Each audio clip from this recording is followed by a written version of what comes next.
and welcome to the Hawks Nest live stream show. I've got my lights back here. Gracious.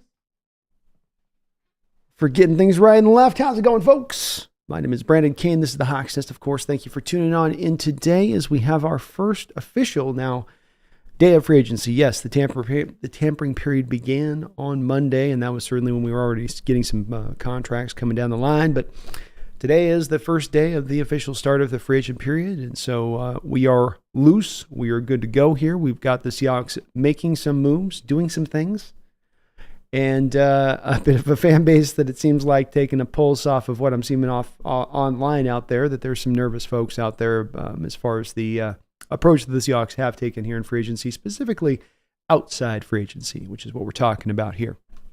First, the guys that we've signed off the rip here as of today so far, and there's another one or two in addition to this, of course, but the main guy, I guess, that would be the two centerpiece guys. They're maybe the more interesting ones are Rayshawn Jenkins, the safety the Hawks had in for a day, and then he went down to San Francisco, and he was like, oh my God, yeah, get me back up to Seattle. As one does once you go to San Francisco, you come right back to Seattle. So he's signed on a as of yet unknown, unforetold deal. I don't know what he's making from a contract standpoint yet. It'd probably be another one of these one-year deals, which seems to be the common contract they're looking to give out here in free agency, as well as I believe he was a release. Most of these guys are releases, so there is the compensatory side of this will impact that we'll talk about here in a second.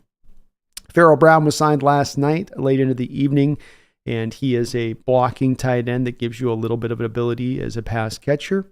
Again, another guy on a one-year deal that you spent around $4 million overall on with the incentives to come in and serve as that role. We also have today Nick Harris, former University of Husky center, undersized guy, can move in space. Signed him, it would seem, to a pretty low-end deal, a little bit like the Pharaoh Brown deal, it would seem, to come in here. And it seems like a bit of a soft tip of the cap to Olu Oluwatimi as far as being the starter here, but I don't necessarily think it means 100% that. George Fant is brought back to the Hawks. Fant, of course, a guy that we draft as kind of a bit of a developmental guy. Starts out as kind of finding a role first as a sixth tight end on the team, and then finds his way to right tackle and left tackle, and he's actually had a pretty solid career overall that he's carved out here. He comes back now to serve as your backup tackle along with Stone Forsythe, so that you're not pressed, I think, by this draft to have to go out there and go grab a backup tackle, as of course Curhan went, so you were going to need to fill that role somehow. And then he provides the added bonus of being able to be that third tight end on the team. So if we're looking at this from a potential roster construction standpoint, the Seattle Seahawks might be leaning a little bit more in the direction of having, here's Noah Fant, here's Pharaoh Brown, and now here's George Fant as that third tight end and also our backup swing tackle, a 2-for-1, if you will, rather than having the full three tight ends on the roster. I don't know if that's the way they're going here for sure, but certainly would be a way they could be opening the door to that possibility as it stands right now. We also know that there's a couple of guys that are going to be coming back into the mix. Miles Adams was tendered by Seattle. Tender's a low-end deal, low-end contract. We got Mike Jackson on his tender. Looks like he's going to be returning. Artie Burns coming back for the Seattle Seahawks as well in a low-end contract. And then we have Darrell Taylor. He's come back on some, he'll be back on a contract. And so those are your moves pretty much here. Outside of course, the in-house signings of Noah Fant and Leonard Williams, Seattle has played this very, very slow roll and not a complete shocker. I think there was some anticipation of this when we were seeing some of what was going down on Monday, especially by the end of Monday, where you had the two big signings, where you made kind of two big swings with Fant and Williams at that time. And so you were going to need to fill out the rest of your roster because you only had going into free agency, 44 rostered players or something like that. You needed to get way more of a roster built up here. And so a lot of these moves are taking steps, of course, in that direction to do that. We also know that right now Bobby Wagner is headed off in free agency, so he has been signed now by the Washington Commanders. He's not going to be returning, and the middle linebacker market gets leaner and leaner, of course, with Patrick Queen also being signed by the Steelers on a contract that I know many of you might have wanted to see us sign him for. And we'll have a lot of different topics to get to tonight as far as diving into, but sad to see Bobby move on once again for a second time. I thought he had a little bit of a more underrated season than some others did out there, but Seahawks are definitely turning the page fully here. They're not They're not flicking back and forth, it's the full turning of the page over here. What stood out, I think, so far in just kind of trying to pay attention to a little bit of where maybe the fandom's at and where I'm seeing a variety of opinions at times in the outlook of the Seahawks approach in free agency has been one of a little bit, it seems like, of confusion and of frustration. The Seahawks came into free agency clearing all that space, seemingly with the thought process that they're going to go out there and spend money. $50 million in cap space is not just chump change. That's a lot of dough to go out there and make some moves. And so there are some Seahawks fans that are getting into that little bit of that mode of like, great, we've done this before, we're doing this again. Why are we doing this? And they're hoping maybe for a bit of a change from the prior on this. And so this is a little bit of where I totally get their frustrations, but at the same time, I also more understand why they're taking the road they're taking here. And where their frustrations come from are this right here. I've shown this many different times over the years on my channel, and I think that this is all. I always got to bring it out every single year during free agency. So it's like the Christmas tree that sits in the attic of my stats. And what we had in 2020 was $50 million in cap space. That number up the side of the chart here to my left is the millions of dollars in cap space the Seahawks had for the 2020 season. Over $50 million. Okay, so I got some money to go. Let's do this. And you came away with Jaron Reed at $9.3 million. Greg Olsen with the fork sticking out of his back at $6.9 million. Of course, broke his foot, was done very quickly. Bruce Irvin, $5.9 million, tore his ACL that year. BJ Finney, Brandon Shell was a decent starter for you at 3.5. These are all 1-year deals as we go down now here, folks. So Finney might have been a 1 or 2. Brandon Shell, Quinton Dunbar, $3.4 million deal. Of course, he then went out and might have been playing some kind of weird extracurricular activity off the field after we signed him on that. Jacob Hollister came back at $3.3 million. Benson Mayo at $3 million. Carlos Hyde at $3 million. Mike Ayupati at $2.5 million. Cedric Buhi at $2.2 million. Brandon Jackson at $2.1 million. David Moore at $2.1 million. And Geno Smith at almost $1 million. And that is how $50 million goes in the NFL. So we got a little bit of a maybe soft replay here. And I found this terribly frustrating in 2020. It kind of drove me a little bit crazy. I didn't understand it. I didn't think that this was a smart way to be spending your money. I understand the whole thought process here beyond, you don't build your team through free agency. It's about being supplemental in your approach. Fine points, inarguable points to certain degrees, I would say. But at the same point in time, to me, when you were sitting in where you thought you were from an organizational standpoint at that time, and there was a lot of indications they did think they were in this place, which is to say that they were in what they thought to be a Super Bowl window. In retrospect, we weren't. We weren't into that. We weren't at that level as a team, but definitely at the time, that's where the team and the fans thought, not just the fans, but the team thought they also were at with that a little bit. And so you go, man, okay, with the Russ thing here, you're gonna, and this was with still, of course, Russ here. You're gonna go out here and do this. This, I don't know if this makes a lot of sense in how you're going about this. And so this looks like a replay of it, and I get that, but there's a difference to me. The difference being back in when you did this in that particular off season, you were in much more of a here we go. Get all the boats in the water, get all the oars down, everybody pull. And it was time to try to push into that Super Bowl window to get into that point of contention. So more maximizing those dollars to getting more sniper-like free agent guys that you could go gather made a lot more sense than doing this, it takes a village, quantity, not quality approach when it comes to free agency. Now where we sit, though, at this time, I don't think that it's in the same kind of place. I think now you're in a place right now where the organization has shown you on a lot of different levels here that this is about refreshing and resetting things, that it's not holding on to old things at all. It's completely about turning over to the new. And in doing that, reset, that's why we saw all the possible guys that could have been released for cap purposes to save money here and now were released. It wasn't as much about to maximize that money to this year's free agency. It was to clear the books of money that you don't particularly want on the money or isn't quite good enough value to keep on the books. Even if it's on the line, get it off the books. Because this is the way you want to, I think ideally go when you got a new regime coming in.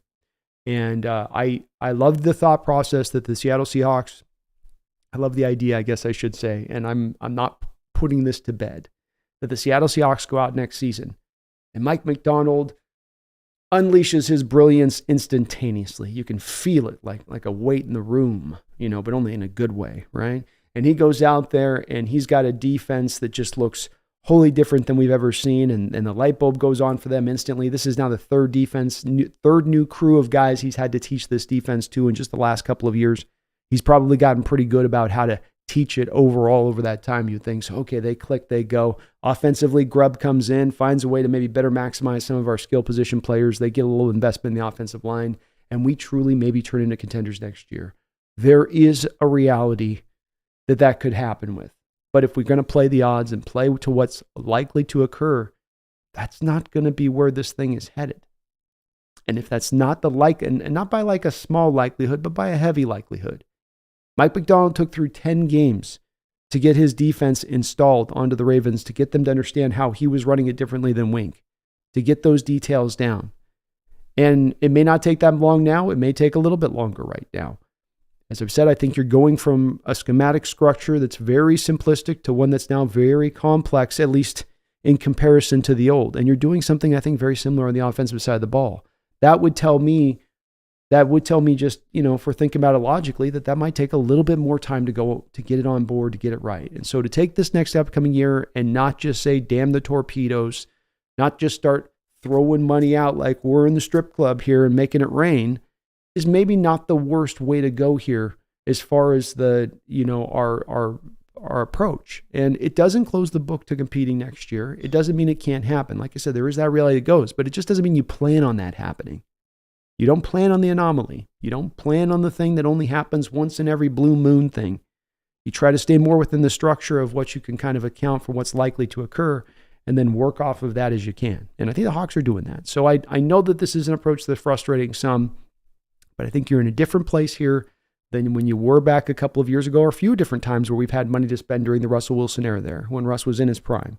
You had a couple of off seasons where you had a huge chunk of change and the team just kind of, lack of a better word, fumbled the bag on it. And I can't account this to the same way because you are in a different state as an organization. And it's in the best interest right now to try to keep your flexibility, to try to take a wait and see approach, to try to, maximize the talent out, maybe find some diamonds in the rough and see what you can get from there. As far as the guys that we've signed, they're solid.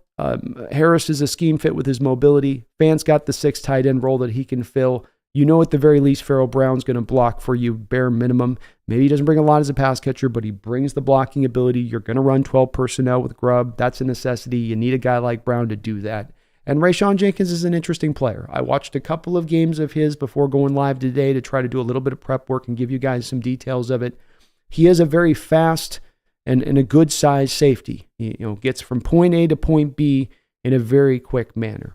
Is he the most instinctive guy I've seen? Not necessarily. Does he have familiarity in the split safety look? Yes. Jaguars doing a lot of, it seemed almost at times they were doing more than split safety looked at times, like at least the tape I watched.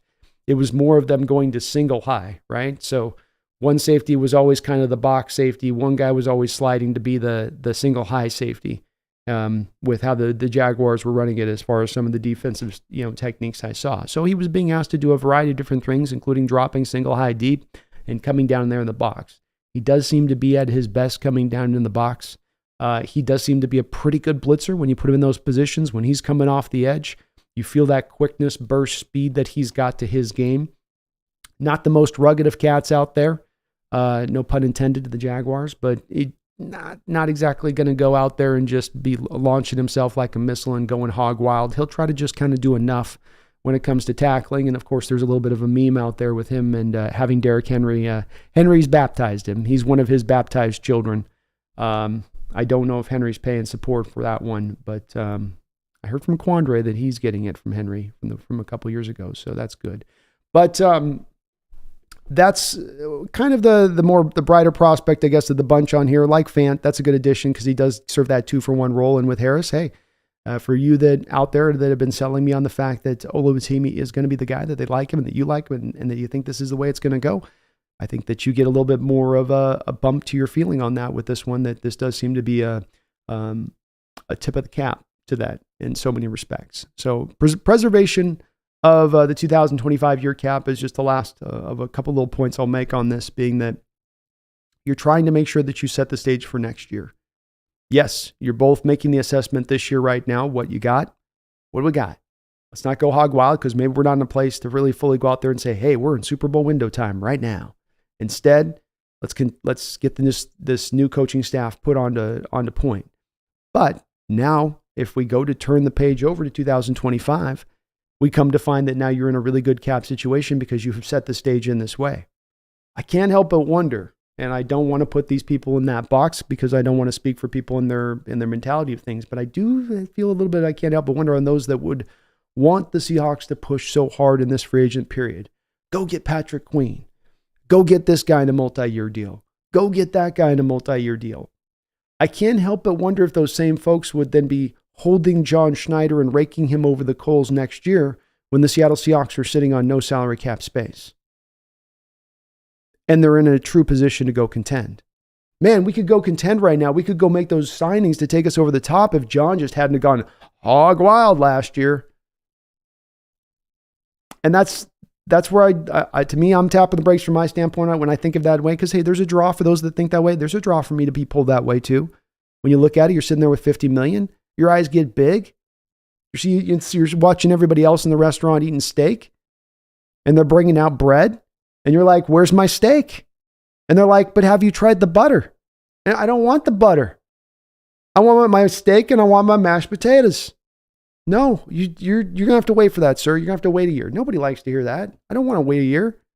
Give them now. I can smell it. I'm right next to them and I can smell it. Just give me what you're giving them. No. All right. So I get that part of the frustration. There's a pull in that, but and I know people hate to trust the process with the 76ers connotations that it carries and the failure of that and the failure of so many other times where organizations have said to their fans, just trust the process. But when you are newly onboarding a new coach, I think it's fair.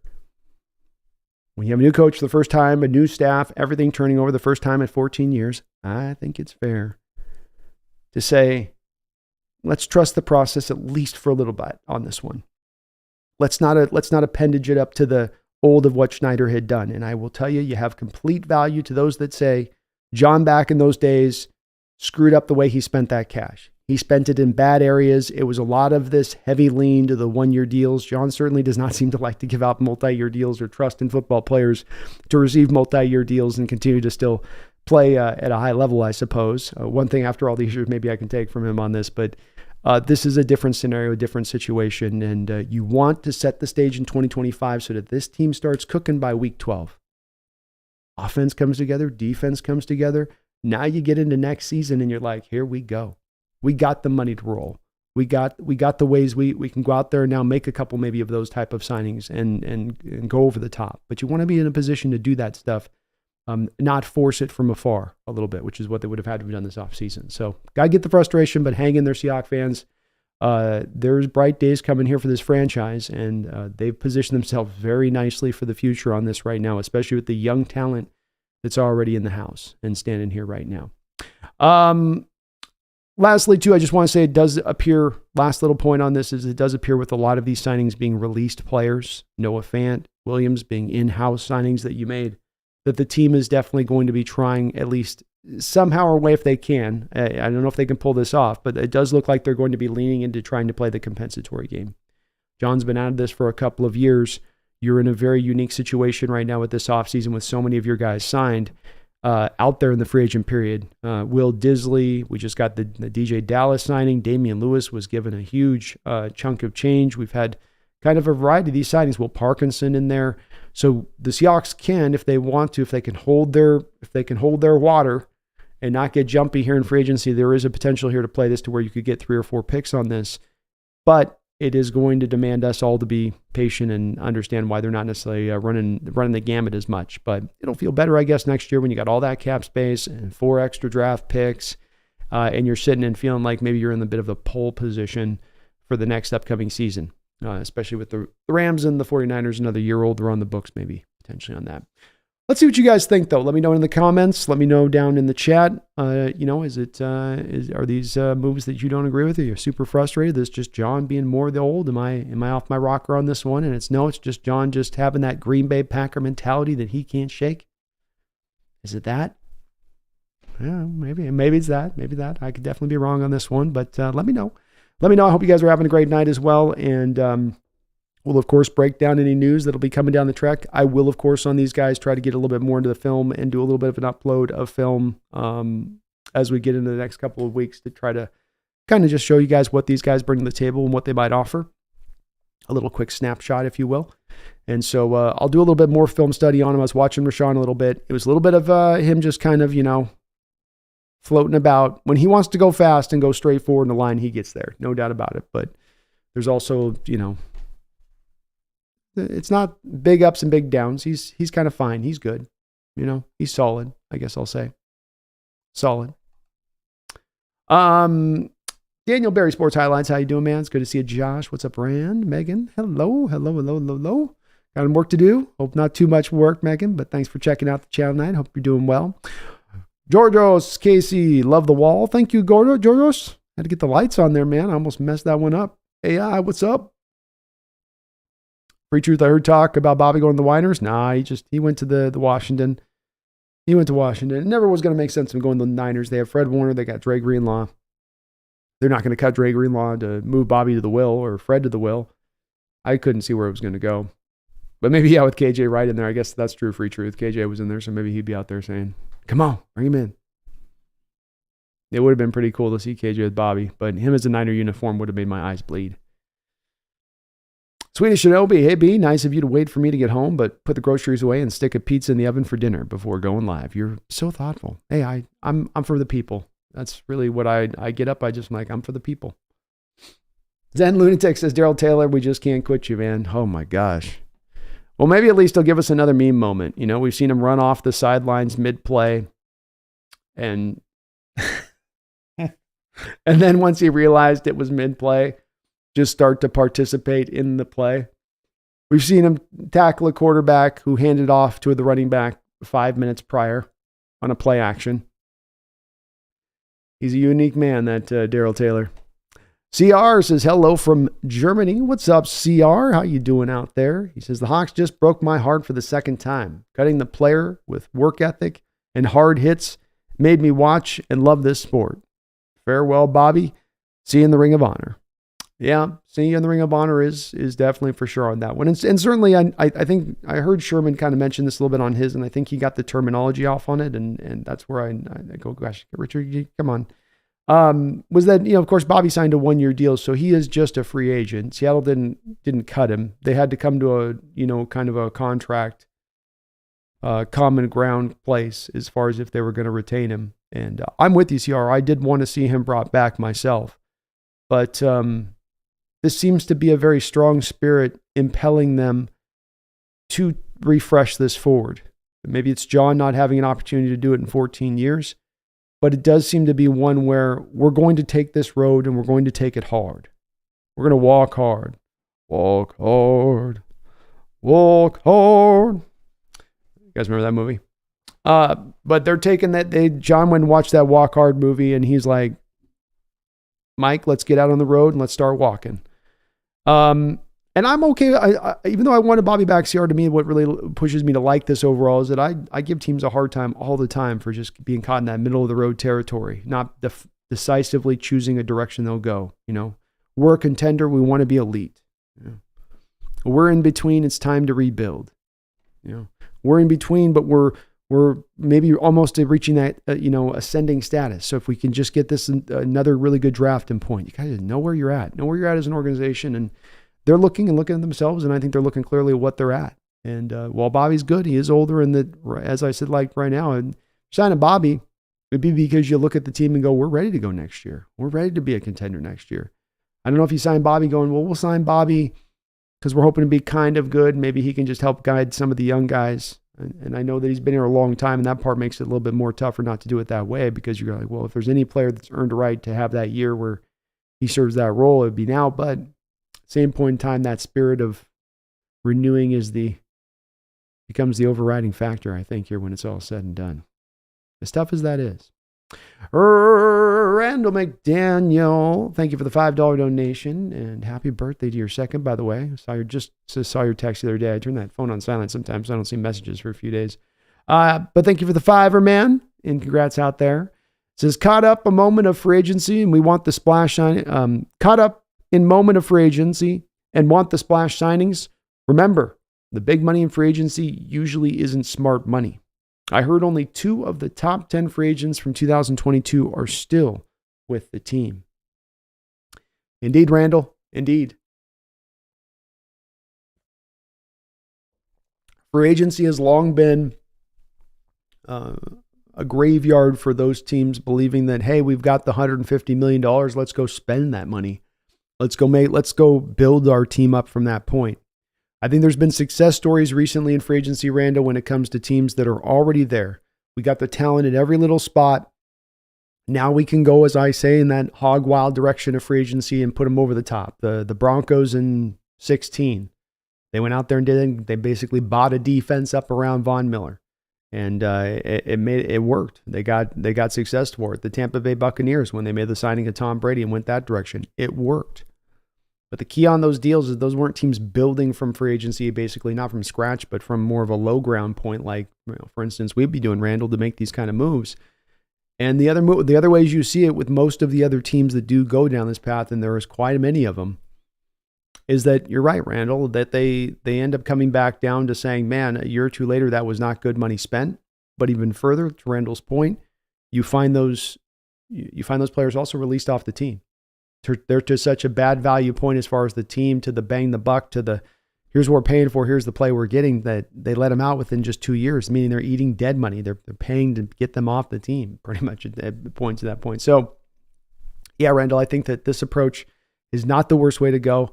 I'm not a guy that would say never go out there and never be active in free agency. I think there's a time and a place, but it's not for everybody, and it should be for very few teams to be in that position to make those kind of deals, to really make the big, huge swings. You know, I mean, the Niners, I didn't really like Hargrave as signing him at his age, at his time in his career. If I was the Niners, I would have looked at maybe for a bit of a younger guy last offseason, but them making that kind of move last offseason as an over-the-top move, as a big signing deal that you wouldn't have expected them to make for the position of where that team was at and what they were trying to take, where they were trying to take that team, and as far as pushing it up over that top point, made a lot of sense. And that's the kind of time when you do those kind of moves and get active like that in day one. But agreed, Randall, just not right now, right? Not at the moment, huh? It's great to see you in the house, brother. I hope you're having a great night. Randall McDaniel, also with a $2 donation. Thank you, Randall. Says, fourth gets Joey Bosa, the Los Angeles Chargers, on the hook for the salary. Well, thank you for the donation. Let me double check on what it is. I don't know if you can put, if you're talking about, Randall, putting the Chargers on the hook for the Bosa salary, I don't think you can do that. So they're moving Bosa. You're right that there's going to be a $22 million dead money hit to the Chargers. So but they do collectively then save $14 million off of his cap hit. Wow, he had a $36 million cap hit this year. Holy Moses. That's a spicy bagel. So $14 million saved for them gets them under the cap, which is a necessity for them right now. That would put him over to us, though, Randall, at a cost still of a base salary at $15 million, which would eat up. Essentially, what you're having to do, Randall, is if you traded for Bosa right now, if you're the Seahawks, you'd have to sign him to a contract extension, which they're not in a point to do. And I don't think that they're in a position, Randall, to sit on the $15 million of base salary. And the Chargers right now are in, according to Sports Track, at least coming into all this process, kind of the worst cap space situation of anybody in the league. So they're not really in a position to eat more of his base salary to make the deal economical. I kind of still think he ends up... he's a tough one to gauge on that because of the fact he just hasn't been healthy recently. Where's he at here from game started perspective here? So if we go back to 2020, Randall, he played in 12 games. He got into 16 games in 2021, but then 2022, 5 games. and then 9 games last season. Still effective for the most part when he's on the field, though I'll tell you, 2022 is just kind of a lost year. But he's also a guy that Randall, he's almost going to get to benefit a bit from the inverse on the Bosa situation, where Nick originally got to benefit in his profile from a draft standpoint by Joey's early productivity. Joey kind of benefits now by Nick's productivity because he's not in the same area as a player as Nick Bosa is. Like, that's just, maybe it's the injuries that have robbed him a little bit. Maybe he's just getting a little older, though he's only still 28 years old. But he does feel to me a little bit like Randall, a guy that's body's breaking down on him a bit at this point. And you're really still paying at a pretty high salary at that point at the $15 million base. That's your that's a bit pricey for me, Randall, on that one. I think we can find better value out there in free agency. I mean, I would rather go for a 1-year, $9 million deal to Clowney or something where you don't give up any draft capital. Than do the Bosa thing. Because I just don't trust Bosa to stay healthy going forward. If I knew I was getting him for 13 games, you could maybe get me to sign up. But I think I'm only going to get about 6. They'll be 6 damn good games, though. Thank you, though, Randall. I appreciate you for that, man. Tezakaku, thank you for the $2.79 Canadian. Very kind of you. Thank you for that. Says, what's your Darrell Taylor reaction?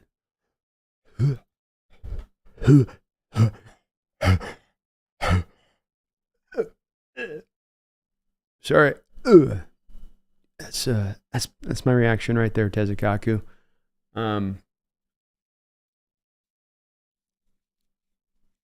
I may be being very unfair with Darrell Taylor, but my instinct with Darrell Taylor is a little bit that he's pretty close to the same player he was when he walked in the door here.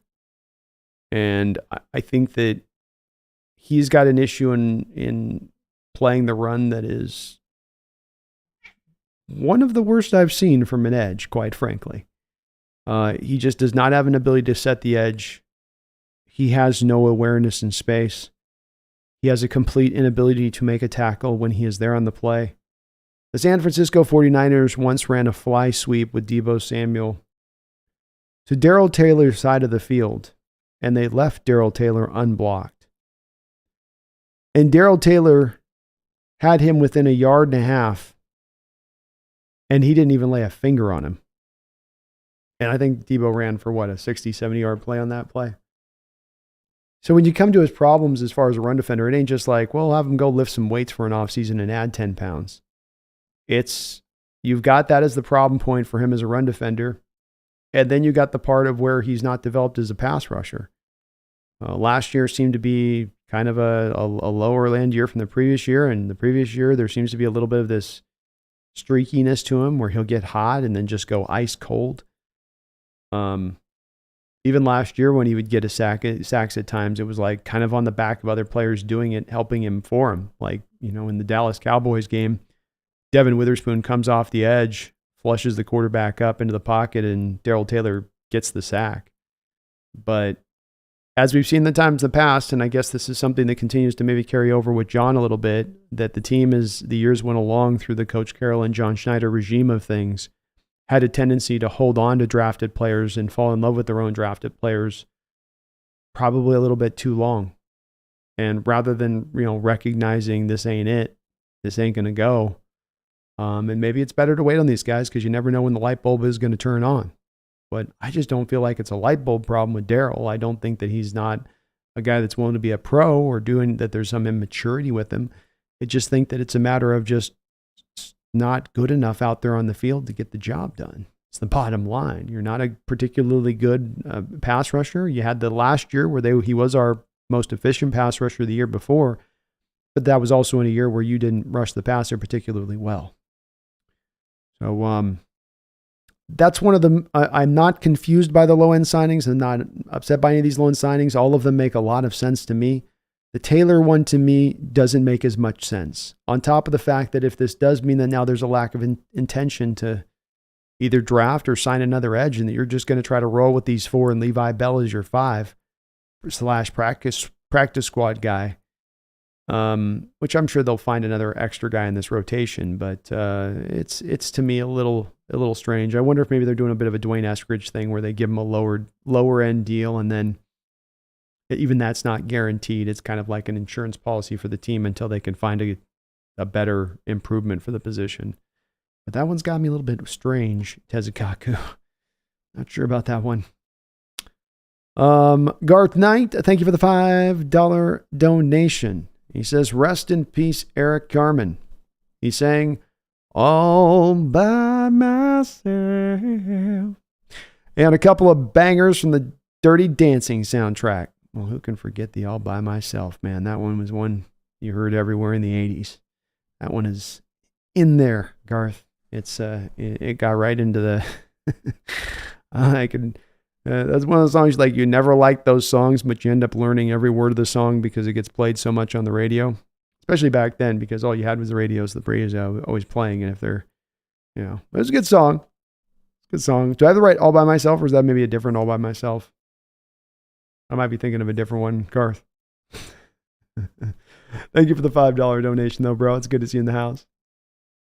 Mo Maggot, Yallin, thank you for the $5 donation. Says, appreciate the offseason grind on your end, keeping the Hawk Talk going.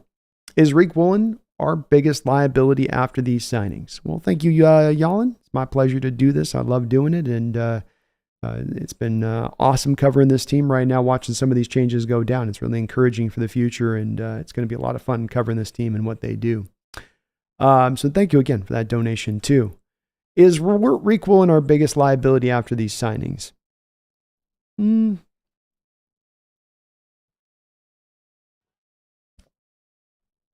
It's a good question. I think right now your biggest liability is probably your middle linebacker position. The Hawks haven't really done anything at either the Mike or the Will. We tendered John Radigan. I guess I should remember that we did do that in addition to hear some of these small moves we made. But you are pretty light and lean at that position. I think that's your general weakness. I think when it comes to Tariq Woolen, he's going to be an interesting guy to monitor throughout the course of this offseason because with new coaching staffs, they turn on that tape. Mike McDonald has no doubt grinded through the Seahawks film 18 ways from Sunday over the past month and a half. And so there's a lot of that really looking at these players and locking on guys. And there may be guys that do particular things he just doesn't like or see or doesn't want that or that's not going to work or that is going to work. And that's awesome. And hey, he's got this as a bit of a problem, but I can teach that up. I can fix that. You don't know which way McDonald's going to roll with that on the tape with Reek. He didn't necessarily have a pure bad season last year. He was just bad to a very specific department of his game, being the tackling element, getting off blocks. And that's a part as he is a new player to that position where maybe a coach will look at that and say, hey, he's 3 years since he was a wide receiver. Maybe not being the best tackler is kind of understandable, and I'll give him a little bit of time with that, especially because he is a guy that's 6'3" and he's got some length to him, and at least he's got the physical build to maybe put this together if he can get the technique down. But I can't give you a certain answer on whether or not that's Mike McDonald's outlook on it. There's no doubt that the tackling was an issue on tape. There just isn't any doubt. And there was some stuff about maybe his shoulder being an issue, and that certainly prevents you from being able to get in there and wrap up like you'd like to be able to do.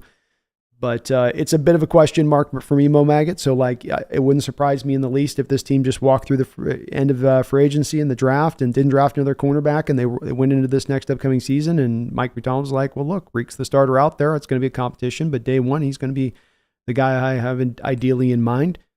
And it wouldn't also shock me if you get down to the day of the draft and the Seahawks make some kind of move, putting him together with a draft pick, because he might look at that tape. It's kind of like every player at that point when you have new coaching come in has a potential target sign on their back, have the red dot on their chest, because even if you may be a good player, you may just not be a particular coach's style of player. Everyone's got their particular tastes and as far as coaches go, and especially considering the differences of schemes that you're going to, this new coach may not be anywhere of holding up in high regard the same things that Coach Carroll did. And it's just more of a different situation than it is a bad thing or he can't do a thing. It's just you have this as your skill set. This guy holds those to more minimized places versus these other skills that he really highly reveres. It's a good question though, Jan. We're going to learn soon. I think if if Woolen can get through the draft, then the answer is that there's a lot of confidence in him at that point. Then they truly want to give him a run out there and believe that he can make that work out there as an outside corner here in Mike Macdonald's scheme.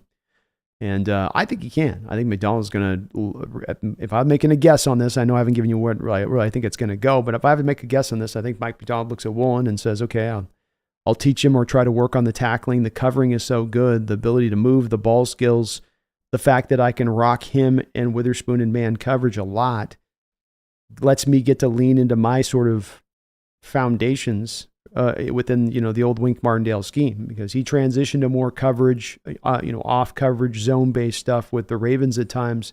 But he was also at times doing that really to suit the needs of the cornerbacks that he had, the talent of the cornerbacks that he had to utilize. So it's nothing to say that he might want to, if he's got the ability to transition back into having two outside corners that can just rock man day and night, and then he's running zones and all that other stuff in between. I don't know. I don't think it's completely out of control to think that might be a pathway that they go down. I'm interested to see. I wish I had a bit of a more certainty to give you on that one, but that's what seems like kind of the variety of things at play here a little bit.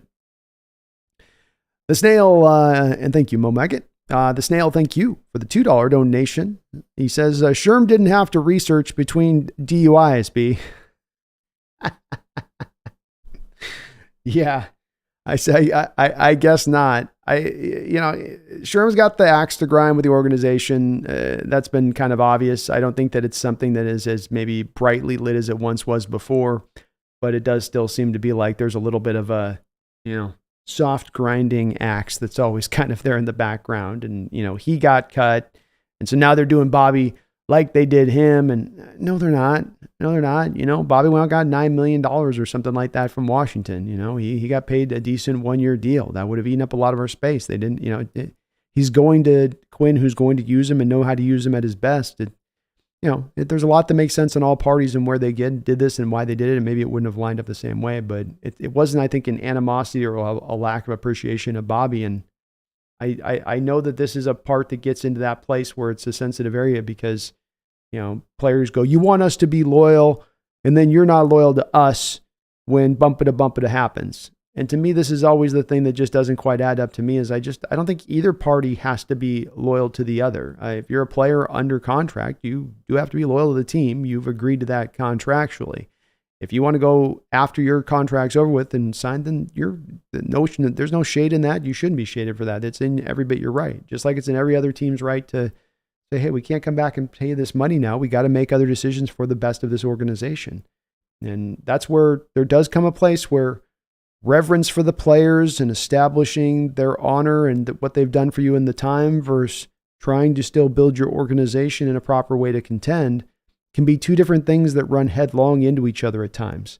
And that's unfortunate, but that's the reality. And I don't think it's done with animosity or organizations are just trying to show these players how little they care for them. I just think that it's the unfortunate reality of the situation. And there's not an easy solution to it. The players can get mad about, people get mad, but there's really not an easy solution as far as, we'll just do this and that'll fix everything. It's complicated. It's not like other sports. Football's different. But thank you, Snail. Appreciate you. Kevin Lownice, thank you for the $20 donation. A big fat $20 drop by Kevin. Thank you very much for that. Very kind of you. Says, my take on this season is just like a first-round pick. We'll have to go through some growing pains. Let's get this right. Let's get this right this year and go for it next year. Go Hawks. Go Hawks, Kevin. And beautifully put on your part. He says, my take on this season is it's just like a first-round pick. We'll have to go through some growing pains.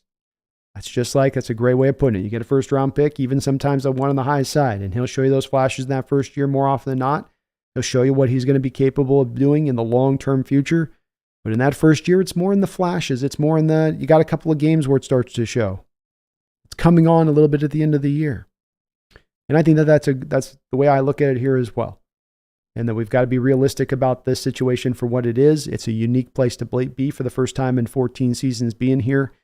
But it's one where that's the requirement at hand is to just kind of let this thing roll through. And the acknowledgement on this that if we can do that, if we can be patient here, if we can hold into this spot, then we can launch ourselves into the 2025 season with as much cap space as anybody in the NFL, with as many extra draft picks due to the compensatory action as much as anybody in the NFL.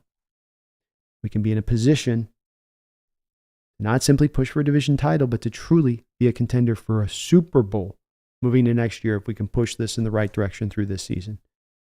But it's the boot camp. It's going through a little bit of the grind to get there. And that's not going to be the most favored thing by many fans, as I understand. It's been a while since we've been a winner. This isn't, to me, the thing where, as once Richard Sherman said, spoiled fans. It's not being spoiled fans.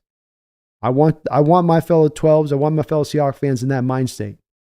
How do we get to a Super Bowl this year? How do we get to that spot? I would never ask you to tap the brakes on that mindset.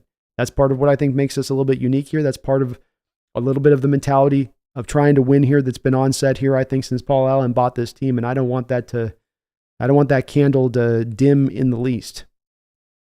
But let's take that tactical approach with it, and then let's unleash for that next year. I agree with you, Kevin. It's not the most sexiest of ways to go, but it's organically a nice way to go, and it gives this team a lot of potential to make the moves at the right time to make them. Thank you so much, man, for the $20 donation, and well said on your part. Get it right. Get it right. Get the pieces in place. Who's going to work? Who isn't? Where do you need to move next offseason? Which way do you need to go from? What do you need to add? Thank you so much for that. Kelly, really hope we get Tyrell Dotson, maybe. Highly rated player by PFF last year. Filling in for Matt Milano there with the Buffalo Bills. And could be a guy that they look to target. Certainly, I would expect them at some point here to address the linebacker position somehow or another, Kelly. Herbert says, I've decided I want to change the Big Cat's name. I want to start calling him the Big Pussy. Kind of Sopranos callback. He's from New York. I think it's fitting. That might work. You might get me drilled on the algorithm word. You know, there's those algorithm hotspot words that hit that they don't like, I guess, on the tube.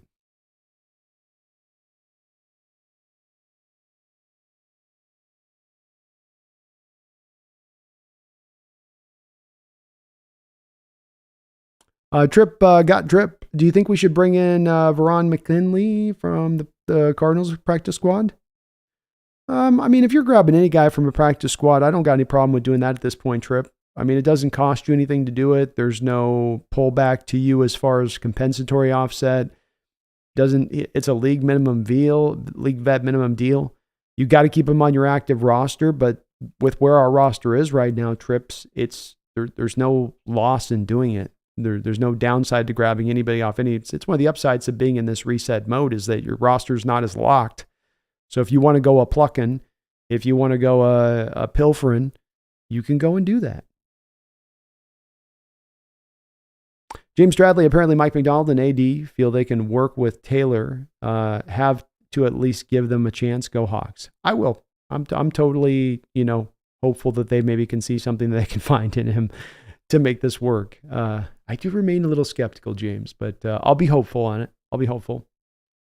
Gino Smith says, can we just get Jacob Hollister? Well, maybe yet, man. He's probably out there somewhere.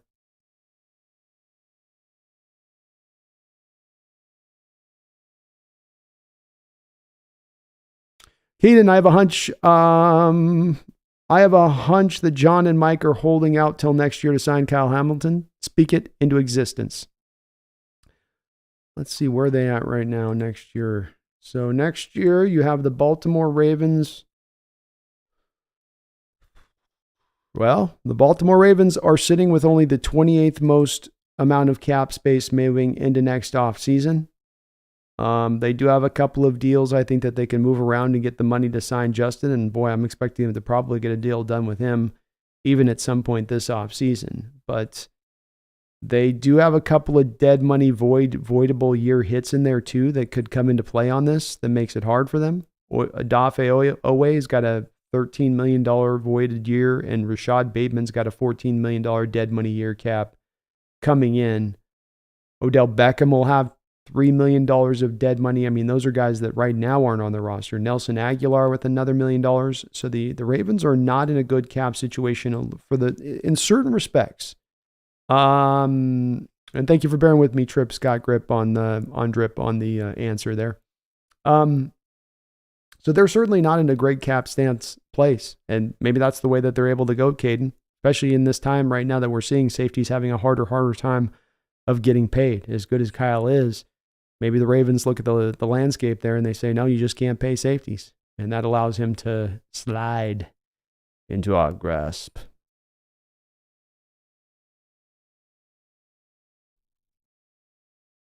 Emerald Hayes says, bring in the water boy as a tackling machine.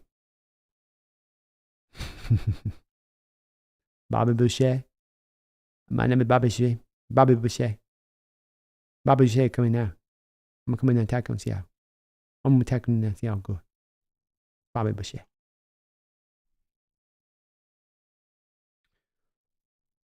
Caleb Messier. Talon Deal. Hey, B. I'm very interested in taking a flyer on Isaiah Simmons for the vet minimum or slightly above. But at this rate, I really hope we can land Devin White. McDonald might be able to turn him around. I've always had I've had a soft spot for Devin White. I've always felt like he's a really good player. And definitely there are, I think, valid questions about White as far as his engine and motor at all times and maybe some of his ability in coverage. But still a guy that is tremendously talented, great physical profile for the position.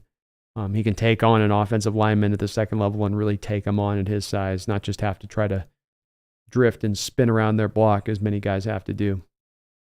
I wouldn't be mad about Devin White at this point, Dallin, and certainly his cost is not going to be tremendously high, much more further down than what maybe we were thinking it was going to be at the onset of free agency. I also like your idea of Isaiah Simmons on a low-end rate, though. This is to me, the kind of the benefit of being in this place we're at right now this year, being in this kind of turnover spot where you go kind of do a variety of different stuff. You can do some wild and crazy things. You can go, hey, there's a guy here who's been in this place. Let's try him here and see if this will work there. You know, you're a little more stifled to do that, I think, when the roster is more set and you need the parts to all be interlaced perfectly and everything to be ready to roll. And that's the benefit of take advantage of the benefit of the place that we're in right now. And that would be it. I like it. I like them both, man. Calm Cow says, there is too much the Hawks can do to upset me. There's not too much that the Hawks can do to upset me. I feel like this year is just a feel it out year. Not really hoping for much. Just a bit weirded out by the Darryl re-sign. Yeah, I'm glad I'm not the only one, Cal. I'll just thank you for me not having to be the only one on that one where I'm going, what? Huh? But yeah, I'm in the same place. I'm going to be in a pretty much a, Zen-like state through most of this year. We got the change that I think was necessary to have here, and then I know what comes with that. And if we've got to take some lumps this year for this change to get onboarded, I ain't going to be mad about it in the least. I understand that's the way this sometimes plays out. Mark Harpercorn, thank you for reminding me of that. I really appreciate you for that. Please do hit the like button, y'all. I would really appreciate it. Cameron Robinson,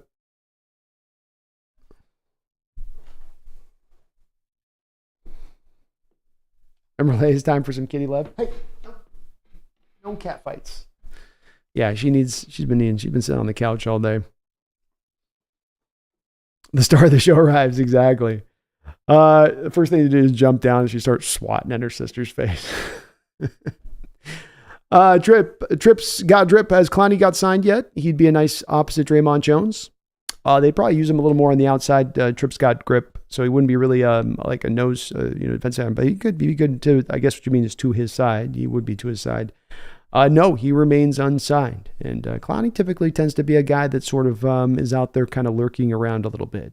He hasn't tended to be the guy that's day 1, day 2, day 3 guy. He waits a little bit. And even coming off a great year like he is. So we'll see if he's still in play, potentially still in play. Emerald Hayes with Isaiah Simmons too. Let's go. D. Blake, what's the latest on Mike Morris? The latest on Mike Morris is he had shoulder surgery back right around before the start of the season. He's estimated to be able to come back from that fully. There's a part of me, D-Bake, that wonders if maybe that's a little bit of why he dropped down in the draft, is maybe some people were doing the medicals in the pre-draft process and saw the shoulder. I don't mean this from a bad standpoint, but the being that it's something that they just said, oh, well, we don't want to have to sit on him for a year to do the surgery, and not in the 3rd, 4th round. That's why the Hawks able to get him where he was such a good talent on tape, a guy that probably should have been, fourth round, maybe even a late third round kind of cat, but that shoulder could have dinged him down a little bit. But those shoulder surgeries are usually ones that they, most of the time, can get them back. This team isn't always at the forthright with these kind of situations and letting us know where the true health of a shoulder is. Like for instance, Abraham Lucas has his knee injury, and we don't know if it's a chronic thing, if it's bone on bone. Are they doing the Regenera-Kinase injections in Switzerland to try to make it bounce back? Don't know. And so there's a little bit of a guessing game on that one, but I would estimate shoulders usually can get taken care of pretty good, and he should be able to come back full strength this upcoming season. And yeah, trips to grip. I mean, Veron McKinley there's no loss on those kind of days. If McDonald deems a guy like that's a fit for his scheme and their practice squad, you can grab anybody's practice squad player at any time. The only thing you have to do is put them on the active roster. And to your point on that, we walked into this free agent period with only 44 rostered players, meaning you've got space, room, plenty of space in the living room to add extra players. Just to sort of stash them for the time being onto your roster, just to rip them away, especially from a division rival. So I ain't got any problem with it.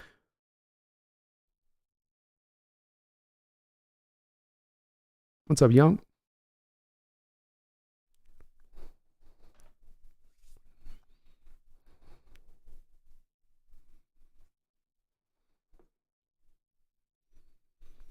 Snail says, almost like people who killed Pete for not using the middle of the field, but wanted Grubb and Penix who didn't attack the middle of the field at UW. Yeah, that was definitely not where they necessarily did most of their work from.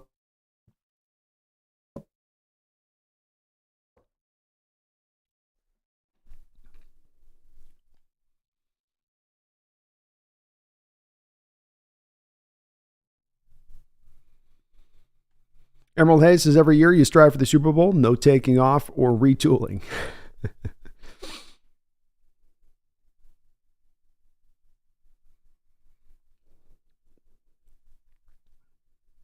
Zen Lunatic says, like the Pharaoh signing, good compliment to Fant.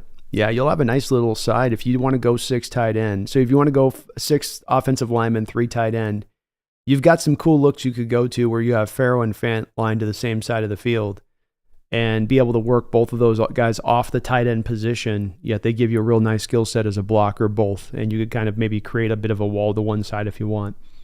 Not to mention they're both good pullers in space. You can have them come back across the scheme if you want post snap or the the offensive formation for post snap. It's something that is a lot of what you see on Grubb with tape with his offenses. So they give him some good flexibility to me, especially in the run game and what it allows you to do from that standpoint of it. Young says, I wonder if George Fant's signing a safe backup for Lucas and we could kick him to guard. I mean, there's a lot of people that have talked about kicking Lucas guard for a while. I've always wondered about it, Young, a little bit. To me, for a guy with knee injuries on the offensive line, going to a guard or like a center where you're even more having to bend and engage that dodgy knee, to me seems a bit of a tough, especially for a guy at Lucas's size, 6'6.5" or something, I think is what he's at.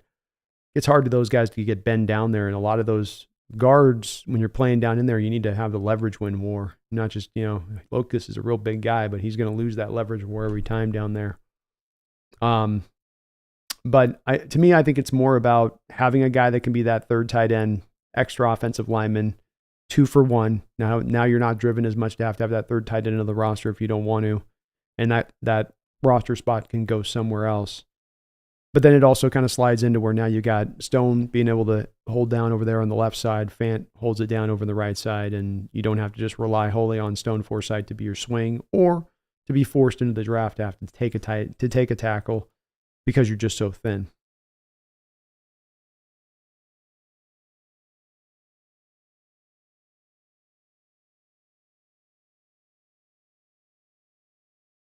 Garth Knight says, Hawks Nest, kudos to the Packers getting Jacobs and not sticking with Jones pretending he's good or something.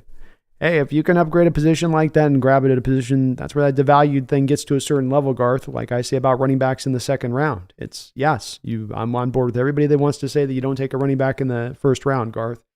But it works the same way as far as paying running backs. So yeah, I wouldn't want to pay a running back big money. But with that said, if there is a devaluation of the running back position and their salaries become so depressed where you're giving them that multi-year deal and it's like, yeah, this is kind of like the same thing I'd pay for a slightly above average defensive tackle. Well, that's where it reaches that's where it reaches in that line over the other line to the side, Garth, where I go, yeah, I will go ahead and spend that money at that point. I wouldn't have done it for Jacobs, but for where the Packers are at for Jacobs and what he brings to that team into the backfield, I love the move for them on that. Especially a Packers team that's just always been so quiet in free agency. I mean, I'm sure their fans are just doing cartwheels for the many years that they've had to sit there and just watch like paint dry. The Packers do nothing.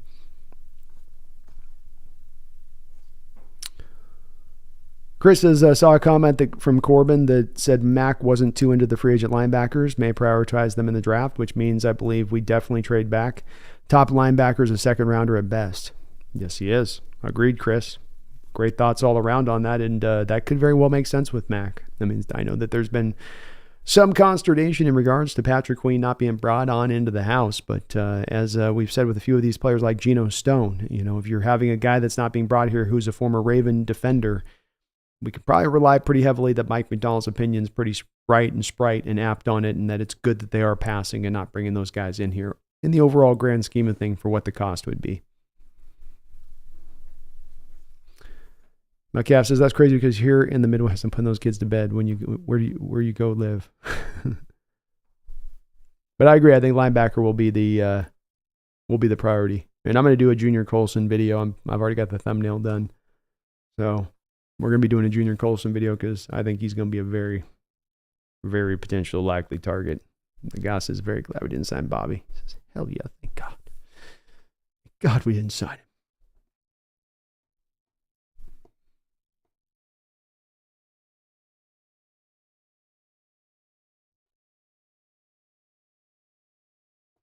Robbie Red says, unfortunately, this is one of the worst linebacker draft classes this year's draft. I don't know, man. I think that it's not maybe stacked to the nines, but Junior Colson, Edrin Cooper, Jeremiah Trotter, Michael Barrett, Peyton Wilson, Cedric Gray, Nathaniel Watson, Jalen Ford, Edifon Olafoso, and maybe even Tommy Eichenberg all have at least starting potential in this league. I'll give you that there's not maybe the star potential at the position, but their starter position, their starter potential. And yeah, D-Bake, I think Mike Morris is going to be your third 3-tech this year.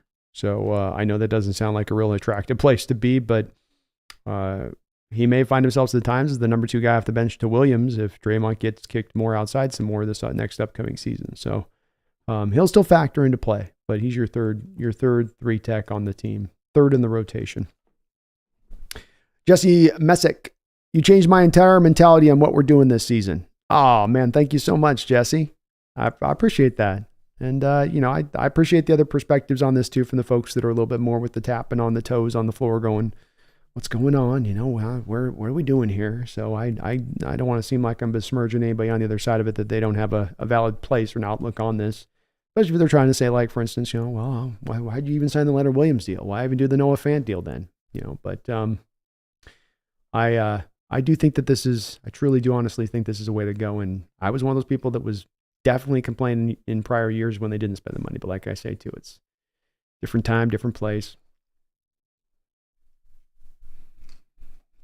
Colin Cal says Jenkins led the league in receptions over expected of negative 0.56. Not sure if that's a very niche stat or very impressive.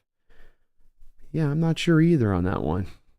Niche stat might sound kind of very. That's the way I might put that one. I'm unfamiliar with that one myself. I haven't checked that one out. Where'd you find that one, Colin? I'd like to check that out. I always like these advanced stats if they've got them starting to come out. So that's kind of a cool one. How do they determine that though? And so 5.6 is so specific. Rodney, yo, Brando, I like what the Hawks are doing. Next year will be epic and all of the picks and cap space. Well, let's make some people feel a little better about 2025. I'm feeling some good energy here from folks in how you're looking at the situation right now, which is nice to see. Let me show you a little bit of what I'm talking about when it comes to what I think we're doing right now.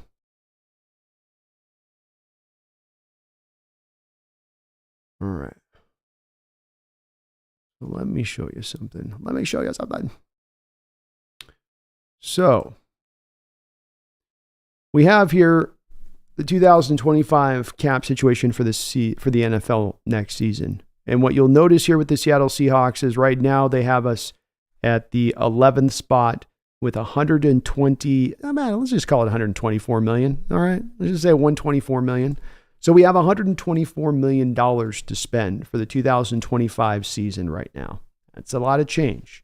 Now, one thing to consider with this, we are even lower than this, so we're not quite that high at this point, because as you can see here on the contracts that are on the books here, what you will notice is that you do not see Leonard Williams, nor do you see Noah Fant updated. Sports Track is still waiting for the updated final figures on those deals. So definitely factor that in, but let's go backwards on that for a second and kind of try to sub-factor those contracts in, okay? So we've got probably Williams by next year is probably going to be kissing up around, let's call it $17 million, maybe 18, but let's call it $17 million for him. What is it like? I think they had 8.5 for fans, so they have like 12 to that. So let's call it approximately like 27 million, just to be ballparky. That takes us right around 100 million. Probably a little behind, let's call it $95 million to spend. Okay. When you have those two contracts that you do factor into this for the next season. But as you're sitting on that $95 million of cap space, that's before you make a single move. That's before you do a single thing. Okay. So what you'll notice is I'm showing you these contracts on the books. Take heed of something. Number one, do you notice how there's not a lot of big money on the books as it stands right now? But then also notice that on all of these deals, you can get out of each and every one of your big money contracts, saving substantial money next offseason. There is no bad money on the books next offseason that you are going to be under the weight of by the ceiling. You want to put DK Metcalf on a contract extension and save money on that $29 million cap hit, which is what I would expect is either them to give him an extension or to trade. You will do so. There's money saved. Does Tyler Lockett play another year after this year? I'm not thinking he probably does. Boom. There's $15 million back in your pocket.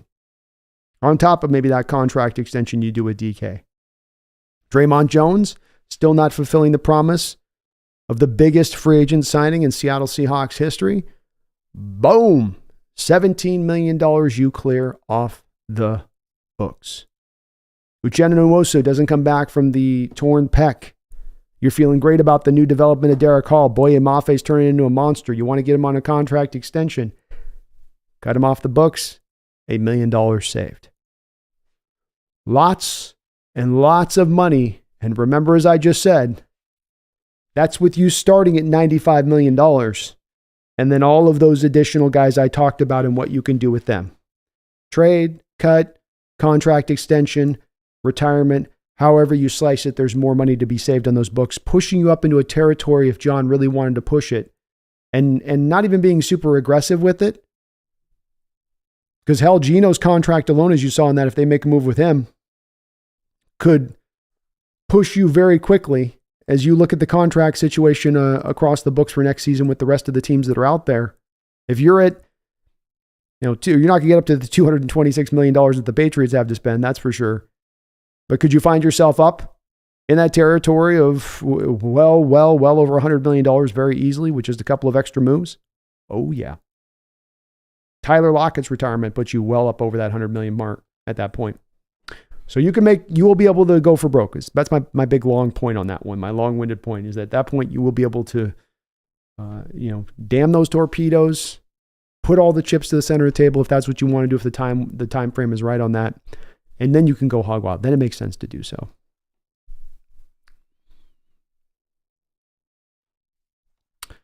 Arturo says draft Olafosio. I'm with it.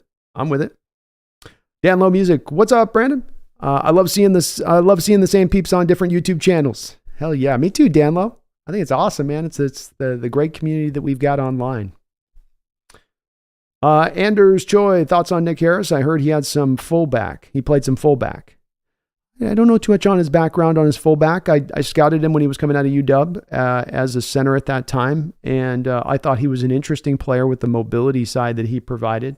I thought his tape was pretty strong coming out of UW. It wasn't necessarily flashy. But centers are rarely flashy. They just get the job done. He's undersized, but he fits perfectly into this mobility-based scheme that they're looking to really employ here. And he's had some, 2000, I think it was 21. He had a pretty solid season, 70 grade, when he went out there and played a good amount. 2020, I think it was 2. He was injured the whole season, I believe. And then this last year, it was about a league average season when he went out there and played from his perspective, at least on the outside looking in. I will be doing a little bit more of a film evaluation on where he's at right now as we go forward. But that's just kind of a little bit of what I saw so far from on the outside looking in on this signing. So it makes sense. It's good. It also seems to be Dan Lowe a little bit of a tip of the cap to Oluwatimi, and that he's capable of going out there and getting this done. That they've got maybe some semblance of faith in him, in that man.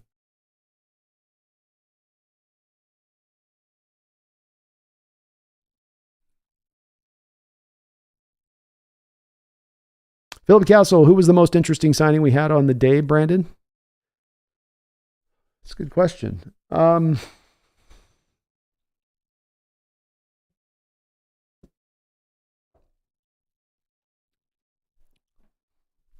I think Fant's probably the most interesting one for me, because there's great value there with the 2-for-1 aspect he provides, and having the 3 tight ends is, we had to put a 4th round pick to Colby Parkinson, and then you still had Fant. While you had Disley, you have to end up putting sometimes something substantial to that 3rd tight end more than you would like. And this saves you for that. I think that's an efficient point of roster construction. Him and probably Nick Harris, because Harris is such a nice pure scheme fit inside. And let's face it, folks, we've been dealing with years now of we're supposed to be going to mobile-based linemen on the inside, and we've not been adding them. And so it's good that we're starting to at least bring in guys now that are on that interior line of fits to what they want them to do. Be able to move in space. Yes, they've got to block one-on-one up front with guys, but you do need guys that also just as vitally can get out and move in space. And that's something that Harris does provide. Liam says, which quarterback would you target late in the draft? I'll give you round by round which guy I would do for where I've got them slotted, Liam. I would take Jordan Travis in the 5th round or 4th round. I'd take Jordan Travis in the 4th round. I'd take Joe Milton or Devin Leary in the 5th round. And then in the 6th or 7th round, I would take Keaton Slovis or Jake Plummer. Travis is the only one that would really have, I think, be a real feasible quarterback that potentially could start for you.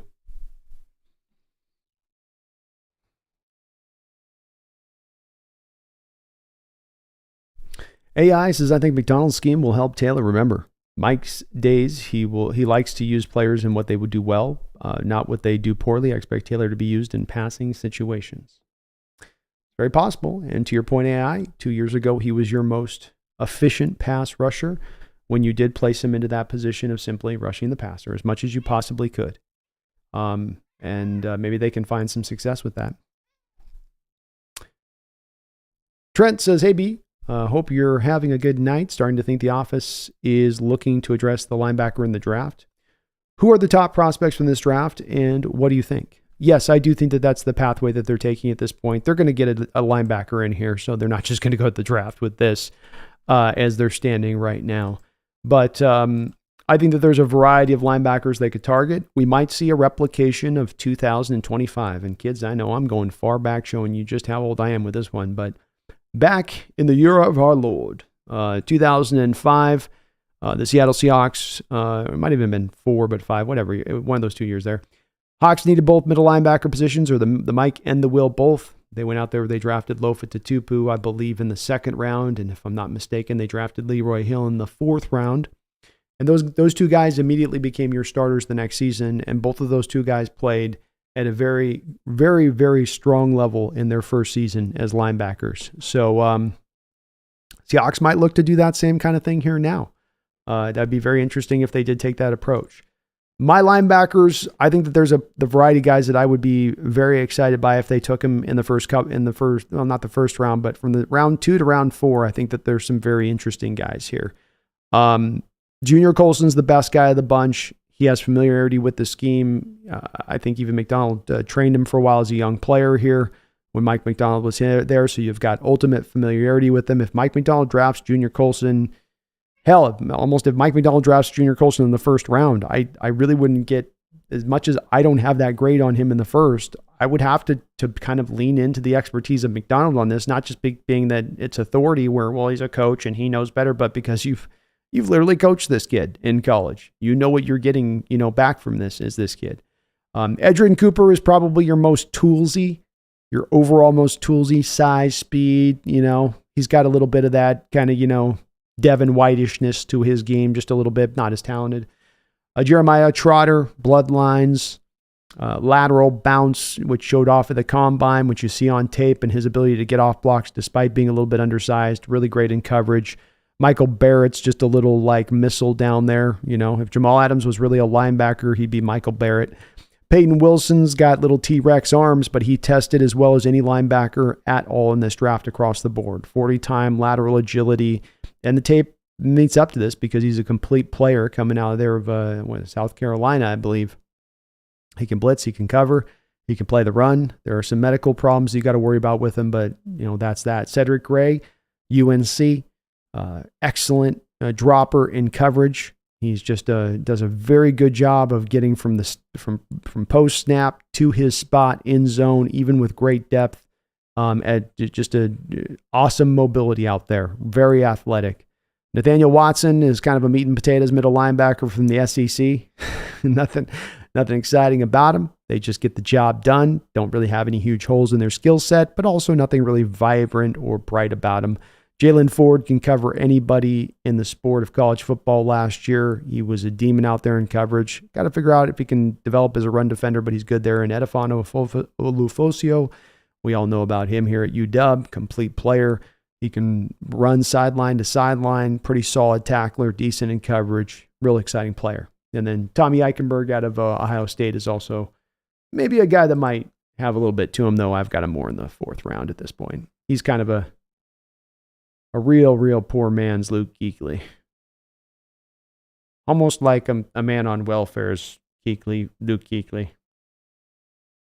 Good morning, says I was really hoping we let go of Taylor. Wanted a Derek Hall breakout. I guess he still can, but yeah, we'll see what their plan really is. And it's early to tell on where this Darrell Taylor thing is going to go quite yet with the fact this could be a move just to give them an insurance policy going into the draft, or there's some other idea here, but it very well could mean that. I think Derek Hall will be better against the run in his potential than Taylor can, so that does open the door for some snaps for him there at least. Haley says, I maintain we have arguably some of the most talent on the defensive line in the league. We need a scheme that utilizes them appropriately. Jones, Reed, Williams, Young, Nwosu, Mafe, that's dangerous and deep. Well said, Haley. Well said. Thomas Charter, if McDonald changes Taylor's approach and turns him into a true frontline edge, I'll be a true believer. Yeah, if he does that, that'll be a hell of a reclamation project, Thomas. And Haley, I agree with you. I think that you've got the talent here to make this work. And if he can find a way to work in, I think, some of the complexity and disguising the fronts a little bit and confusing some of the protections across the league, it will help these players out. Part of what you were able to do, Haley, at times with Jadeveon Clowney was throughout his career, he's been double and triple teamed so much. So defensive coach, you come at that and you go, hey, instead of moving this piece around and how can I move him all over the place? How can I just put him here and put him there and put him everywhere? Instead of doing that, how about you allot him to a role and then find a way to peel, like you're taking a can opener and peeling it back, peel some of those double teams off of Jadeveon Clowney. How do you accomplish that? Well, here comes some stack fronts, my friend. Because now your stack fronts are going to bring that running back into the A-gap. And now Jadeveon Clowney's got the edge to work with one-on-one pure, and he's going to whoop his ass. And that is the beauty of this defensive scheme, especially with it, because you end up dropping back with just a 4-man front, but you've pulled the protection away. Not one lineman there got confused, just a simple one running back there in that type of situation, and you see it all over the Ravens tape. You watch these running backs just disappear into the A-gap, and the two linebackers drop back to space. The blitzer, the A-gap mug blitz, the double A-gap mug blitz ends up dropping back into coverage. Silas says, if anyone can turn Darrell Taylor around, it's McDonald. We saw that he did that with Van Noy, Clowney, Queen, etc., not to mention having Matabuke have a breakout season. It's possible. They see something they like in him for sure. WW says, this is fun watching the stream from the beginning at 1.5 speed. Let's go. Miles Adams, easy. He's all right. I mean, he's given you some moments where he's shown up a little bit. I just don't think it kind of came together quite like I thought it might for him a little bit. Never thought he was going to be a great player, but just didn't quite take that last step he needed into his development to become a real hardy player. But he's got some good tools, and he knows how to use his arms down there inside and a little bit of quickness. And I can see why Mike liked him a bit. Borkua football. If Darrell is cheap, I don't mind it as a pass rush specialist. Eagles and the LOB showed having effective waves of pass rushers mixed in with McDonald's ability to scheme it up could be nice. Agree. You got to have a great pass rush. It's not just the front line guys. It's about the depth. So we'll see if Taylor can provide that. I guess that's just my one little issue with Taylor. I just felt like last year he didn't give you that pass rush part that he's supposed to be supplying. You got all the negative run aspect, but he just was kind of a nothing burger when it came to even drawing high amounts of pressure. Calm Cow, no updates. I mean, Locust got the surgery and Nuosa went through his thing. I don't have any updates on it, though. The team's very guarded on that type of information for whatever reason. It's Saucian. Do you think we'll make a push for Devin White? If so, what's your thoughts on him? I've always liked Devin White a lot. It's Saucian. He's a very physical player between the two tackles down inside. He is very hard to block because he has unique size and strength and power and explosiveness to kind of take on linemen at the second level. He is a sideline to sideline guy. He has ability in coverage, though there have been times here recently where he's definitely got exposed in recent years in moments of coverage. There's some question at times about whether or not he plays hard every single week, which is why I think is a bit of why he's having a hard time getting paid right now. And I don't know what the final cost is going to come down for him, but he still remains a very talented player who is still not old at all. I think he's like 27 years old or something. So you would be still theoretically getting a guy heading in still to his prime from a physical standpoint. But there are some question marks with him. He's probably only going to be due right now like a 1 year. Bobby's getting 1 year 8. Devin might only get a 1 year 7, 6. Or a 2 year 15 or something.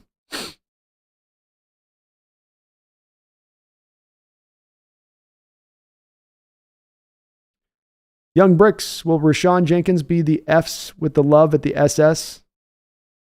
Oh, will he be the free safety with Love as the strong safety?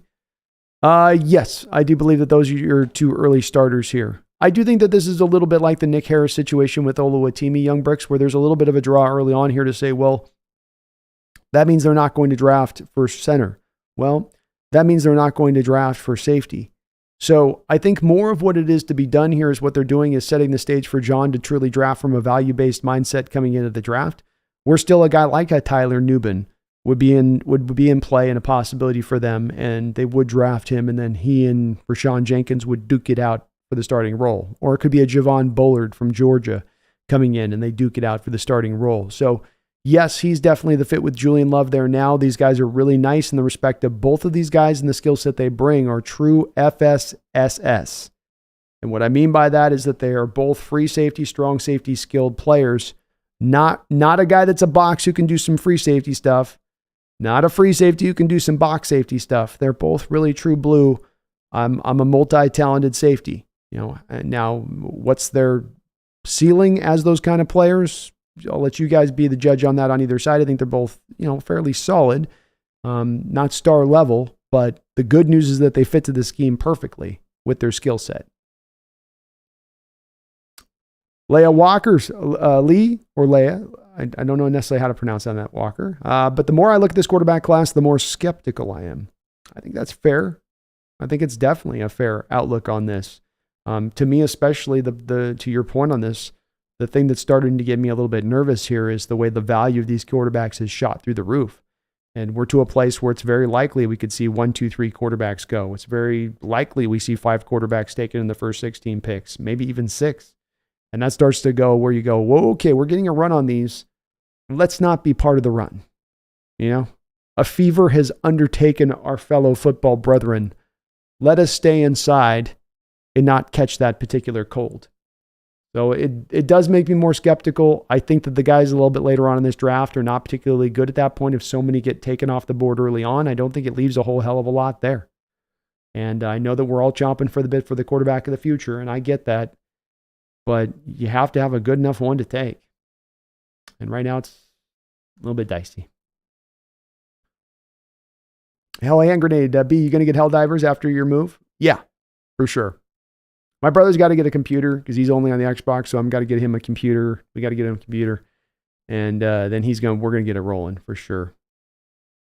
Haley says Denver taking $53 million dead money, $32 million dead next season by releasing Russell Wilson and post June 1st. Damn, at least we're not the Broncos. Oh man, you talk about an organization in a dark place, Haley.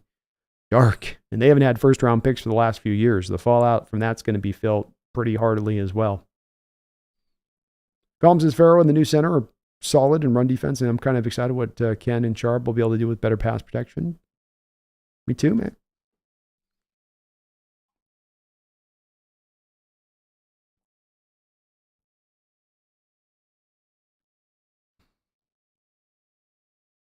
Young Brick says, would drafting Sam Williams in the 4th round be a potential move and to move him from strong safety to middle linebacker? I think you mean James Williams, Young Bricks. And if you can get him in the 4th round, I think that's a pretty good place to grab him there because I think he might be taking a little bit higher. So to get him there would be great. And yes, I do think that if he was 10 years ago in the time of Cam Chancellor's, he probably still would have had a pathway to get out there to being a strong safety. But I think that it's been firmly entrenched with the transition of the league to smaller, more mobile inside linebackers that he gets moved to linebacker. I don't think that it's Mike linebacker that you would move James Williams to. I think you'd move him to the will. He would be your off-ball will linebacker. But I like him a lot. He's one of my favorite players in this draft as far as just if you're talking about Brandon's guys. You know, you guys know I'll have a list of probably about 15 guys that are just varied places in this draft, not just first round, second round guys, but 3rd, 4th, 5th round guys. And he is one of those guys for me that's kind of one of those guys for me where it's like I just like his skill set that he brings, and I think that he can make that transition. Slash, in our defense, you'd have times you'd move him out to safety, and he'd fit into that role very nicely. So I think he's the perfect, maybe even the Hamilton-like fit to this McDonald defense that you could bring on board.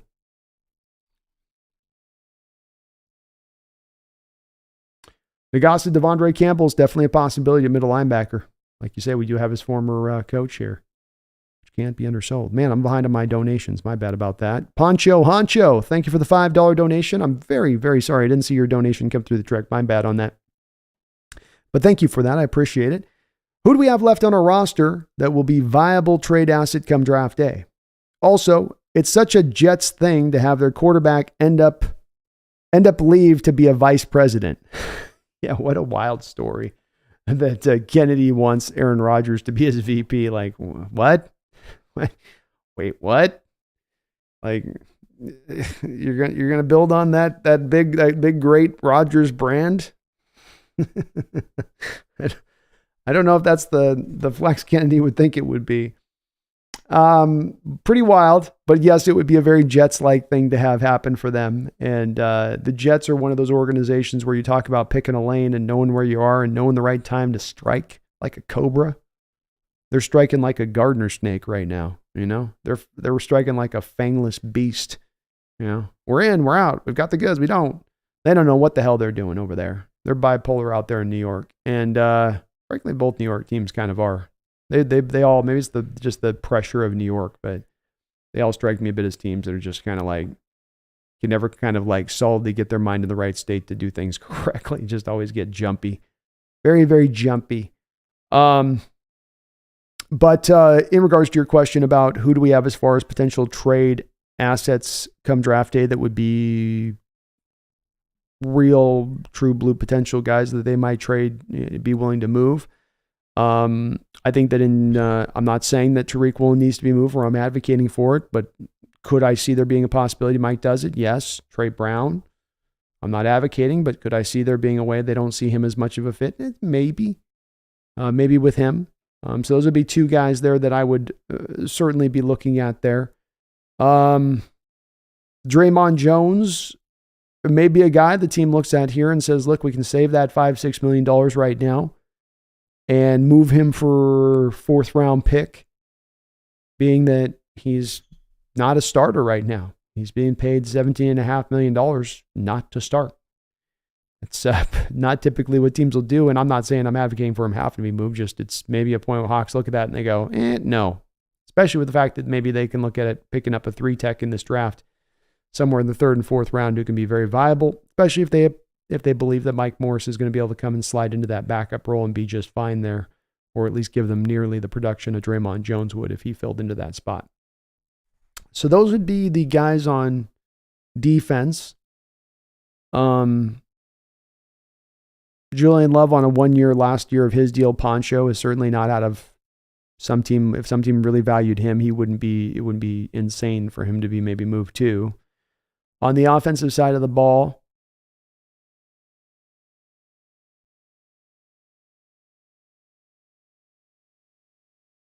I honestly don't think there's anybody on the offensive side of the ball. There's no real potential trade targets there. Not with the restructuring with Tyler. I don't think they're going to do that to trade him. And everybody else is pretty safe and sound there, Poncho. So it's only defensive players at this point, I would say, as being a potential in that range. And just a couple of them at that. Thank you, though, Poncho. Sorry, I'm a little late on your dono there. Jeffrey A. Thistle, thank you for the $5 donation. Sorry, again, on yours as well. A little bit behind on these.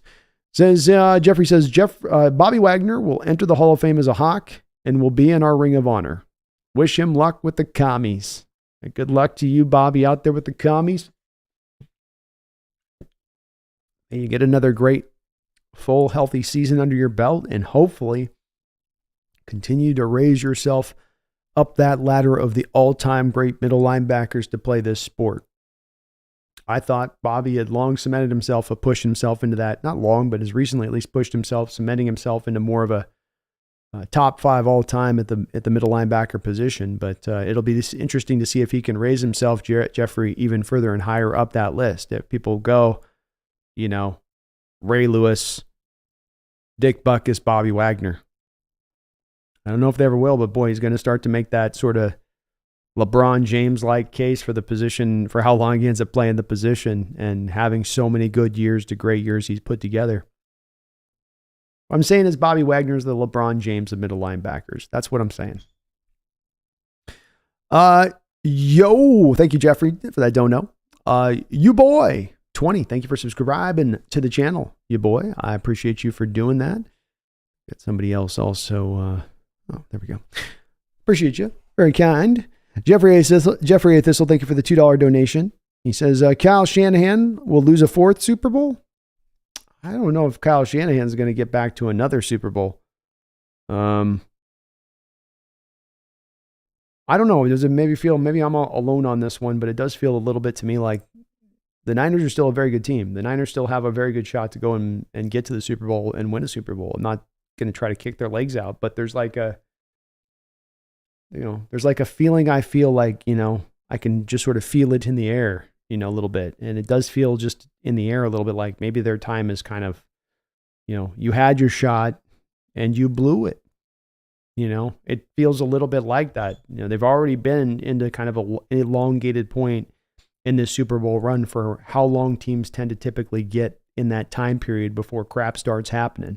Not just contracts, but players break. Like with us, it wasn't even the contract stuff that killed the Legion of Boom, right? It was the health.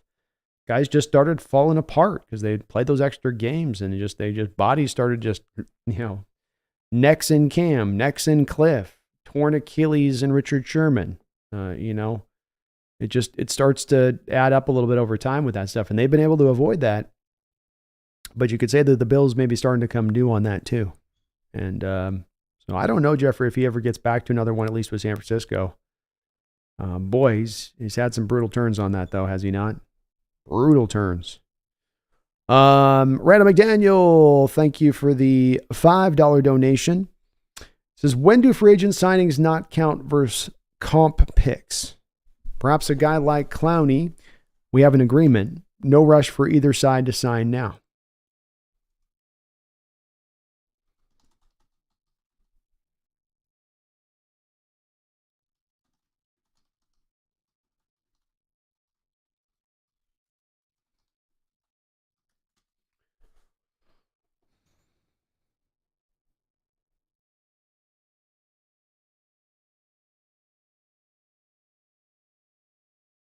I'm looking right now, Randall.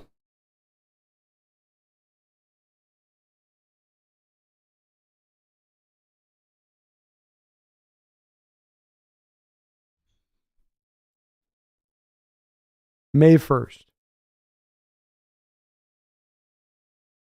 Looks like May 1st.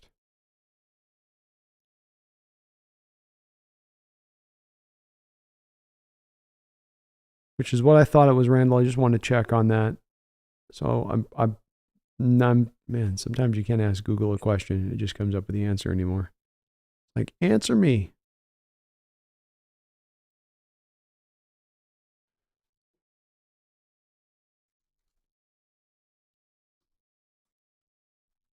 It's got to be in that territory if it's not May 1st. So May 1st is what I'm getting. There's a day coming up. Somebody can correct me. They keep both draft picks regardless of who's signed. April 28th to May 1st, somewhere in that neighborhood, Garth. You got to get through all of April to make that happen. And Clowney's been willing to wait that long before. And if maybe you can tell Clowney that, like, hey, well, if you just wait that extra time, we'll give you the extra $1 million. We'll hold it aside. Wink, wink, wink, wink, nudge, nudge. We got a little inside deal. I mean, I've long thought the teams have been doing that with players because why wouldn't you? You know, what's the point to the player of needing to sign the deal early? You know, he just gets the money's still going to be there. And if the player knows you're as good as your word, and a guy like John Schneider, if he told you something like that, Randall, it's not like his history is that of BSing players or throwing them under the bus or not being straightforward with them. So maybe they could do that. That's the kind of deal that I would do, Randall. You know, if I was looking at one of these guys like Clowney that's in that spot, I'd say like, look, JD, just, you know, we'll get you. We'll keep the money allocated. You can see we got it on our books ready to go for you. Let's get a deal signed. And then let's just let's get it done after this point so that we can run our compensatory picks, get our full pullback flavor, and then you can still get the deal signed for you. I could see that happen, Randall.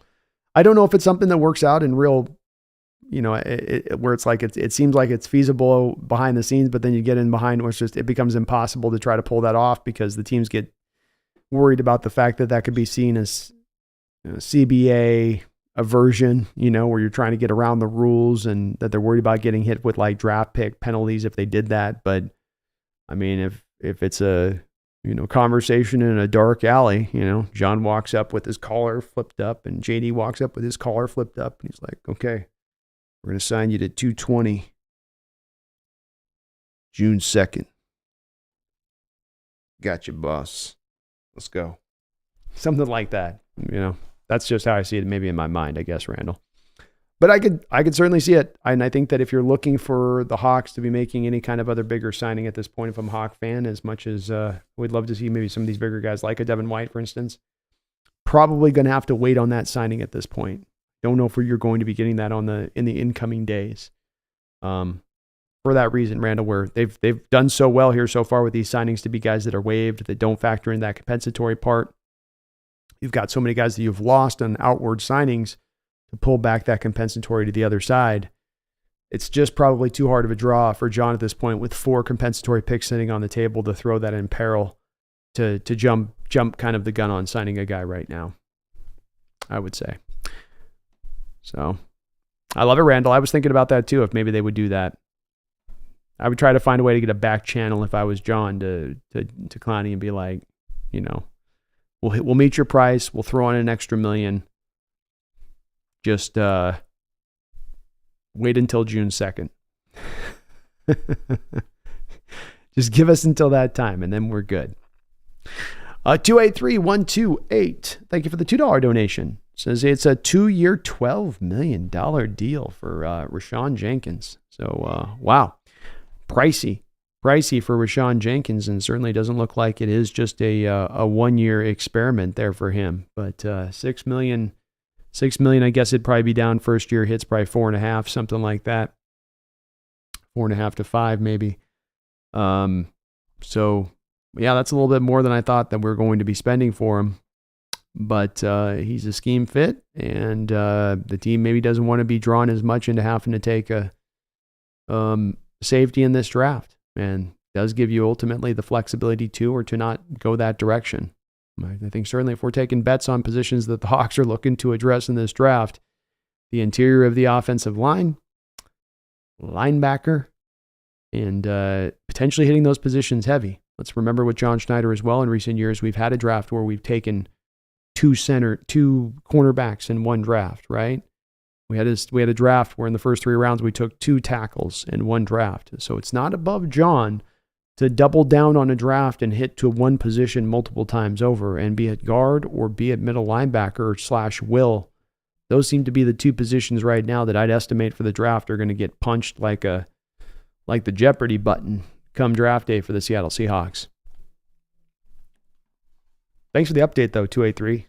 I didn't think he was going to cost that much, but I guess that's the going rate. I mean, that's what Love cost last year, and I thought Love had a little bit of a better season he was coming off of than where Jenkins was, but inflation's a bitch. Randall McDaniel, thank you for the $5 donation. Says, swapping out Diggs, and thank you for all your donos tonight, Randall. I really appreciate you, brother. Swapping out Diggs for Jenkins and Brown for Disley, we get equal or better play for about half the cost. Can you recap all the players we signed today? Oh yeah, absolutely. And yeah, it's a way we can definitely think about with this, how you swap that out to get those kind of guys to make that happen is, I think, a fairly accurate way of looking at it there, Randall, with that, for sure. And that's just probably a better way to roster build than going the other direction with it, because is Rashawn Jenkins really far off of Diggs and his ability to go out there, especially understanding that Jenkins is more of a fit to this defense than necessarily Diggs was with his skill set. The main signings we have made here so far into free agency, outside free agents, of course, are going to be Rashawn Jenkins, the safety that we just got some news from, thanks to 283, on the fact that he is signed to a 2-year, $12 million deal with the Seattle Seahawks. So the same deal you gave Julian Love last year, you're giving Jenkins now here today. Farrell Brown signed a 1-year, $4 million deal last night to come in and be your blocking tight end. He's got a little bit of a upside that maybe he gives you as a pass catcher. You can make a bit of an argument with this guy that back in college, he tears multiple ligaments at once, maybe gets into the NFL and he's still kind of recovering off of that injury. And maybe though that kind of injury sometimes takes a long period of time to get back to near where you were before. And he was a fairly bright prospect before that went down at that time, or at least thought of as maybe a potential upward prospect. But he started to give you a little bit more catching ability in recent years. He's had some decent numbers on that for what he's asked to do, and he's asked to run, block, and pass protect at a high rate. So he's just not asked to run a lot of routes or given a lot of opportunities to make catches. But 13 catches on 15 receptions for 200 yards and a touchdown. I think he averaged like 16, 17 yards a catch. Was kind of a big play guy in addition to being a good run blocker for them. Nick Harris, former UW mobile center, has signed to the Hawks on a low-end deal. He's played pretty well for the Browns in recent years, filling in for Posick at times, because we all know that Posick, he's going to get injured. And he does fit to the scheme, Randall, really well in his ability to move in space and do all of the requirements of what Grubb is going to ask for from his linemen. And they then also went out there and got George Fant, former Seahawk tight end tackle, 3rd tight end, 6th offensive lineman, and he will be brought in to back up at this point Abraham Lucas, so then you can slide firmly Stone Forsythe into the left tackle position, have your 2 good guys that are really good backups to those positions, and then he also does a 2-for-1 Randall, because of course he can be that 3rd tight end, that blocking tight end for you, as he was for us once before, as he once even showed before. He can go out there and run around and catch a ball. Now, he doesn't give you much yak. He's going to fall right down. That's how Fant rolls, but he'll make the catch. He will make the snag. In addition to that, Randall, we had Michael Jackson's been tenured and signed his tenure, $3 million and some change, I think, to bring him back. They re-signed Artie Burns, who was a pretty underratedly effective player for us last year. Played a bit of it in the slot, and did hold up there well when we asked him to. Wasn't playing amazingly, but a strong tackler, good in coverage. Wasn't a liability out there for us, and probably being signed at probably a veteran minimum deal at this point. I got kitty hair all over me now. We also had Darrell Taylor re-signed to an unforetold contract. I'm guessing a 1-year deal on a low, almost vet minimum kind of place. Maybe they throw an extra $500,000 in there or something like that to sort of sweeten the deal. But that has been all of the signings made so far, Randall, as we sit right now. So I do agree, though, on the swap out there. That's, to me, not a bad way to go with it on that. Yeah, it comes down to on those positions that are devalued, like safety and tight end, that if you're going to pay for those positions, you need to be getting the performance for how much you're paying because they're devalued positions. Meaning, you can go find a Rashawn Jenkins, you can go find a Pharaoh Brown who can give you yay performance this player is giving you at this cost you're currently spending for them. And that's what John Schneider has done, to your point on that, Randall. And I agree. It's a flipping out of a better value for, even if you're getting just equivalent play, you're not spending the same cost for it. And that's what smart organizations should be looking to do at every turn, wherever they can, but most especially, Randall, at those positions that are devalued positions in the NFL, because the value is out there to be had if you just look in the right places. Randall with another $5 donation. Thank you, Randall, man. Very kind of you. I do appreciate you for that. He says, the draft and in-house player development is like the foundation of a house. Big money free agency is putting in a pool or a patio, the finishing touches. Indeed it is.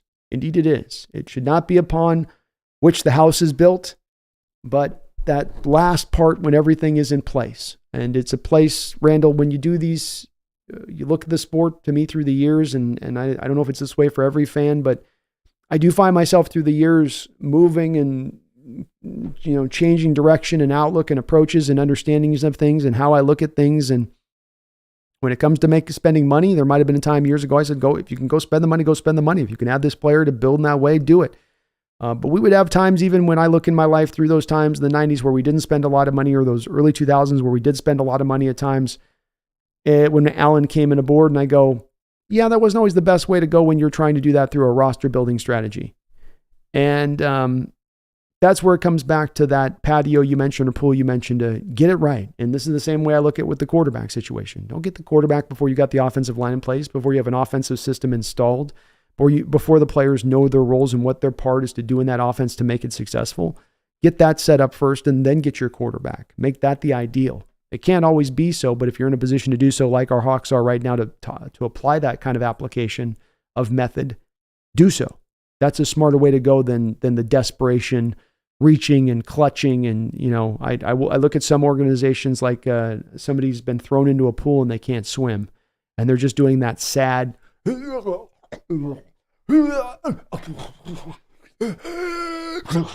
you're just like, let's not act like that. Let's not panic. Let's not kick, because eventually you're going to go into the waters with that kind of approach.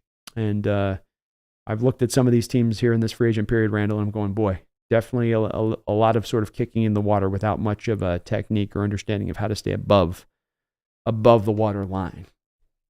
But thank you, Randall. I agree with you 100%, and I'm glad to hear your patience is the same as mine on this one, and that we're building this and we're building it properly.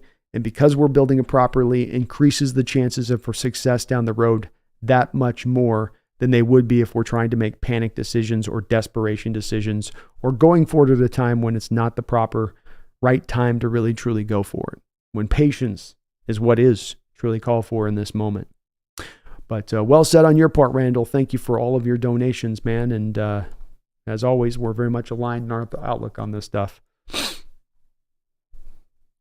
Herbicide says Colson 6'2", 240. What do you think his 40 time is? Probably 4.6. He'll run like a 4.55. 4.5 to 4.6. I don't think that he's in like a 4.4-ish territory. Wolfie, so excited to see who takes over at inside middle linebacker in the draft with no vet presence. I really want to see how he develops. Me too. It's going to be fun. Go a little bit younger there probably. Then Lunatic, I'm surprised no one has mentioned that we didn't sign Queen. Very impressed with the restraint, or all the Queen or bust guys out on the Hawks now. I don't know, man. I'm with you on that. I thought that we were going to see a lot more hand wringing off the fact that we didn't take Queen. When I was leaving the show on Monday, we hadn't done anything on that. So the chat not kind of losing their mind a bit that one. I'm very impressed by my fellow 12s on this, because I did expect a little bit of there being some, but I think people understand at the cost, the rate of that with Queen, and the price on these linebackers now, and Payne does it. I think there's some intelligence behind the fans in some of this respect, and looking at these signings, going, do we really want to sign Queen at 14, 13 million a year? I know that's less than he was due to go for at 18, but that's still a pretty tidy sum. That's still a very tidy sum, and you're paying that for a will linebacker.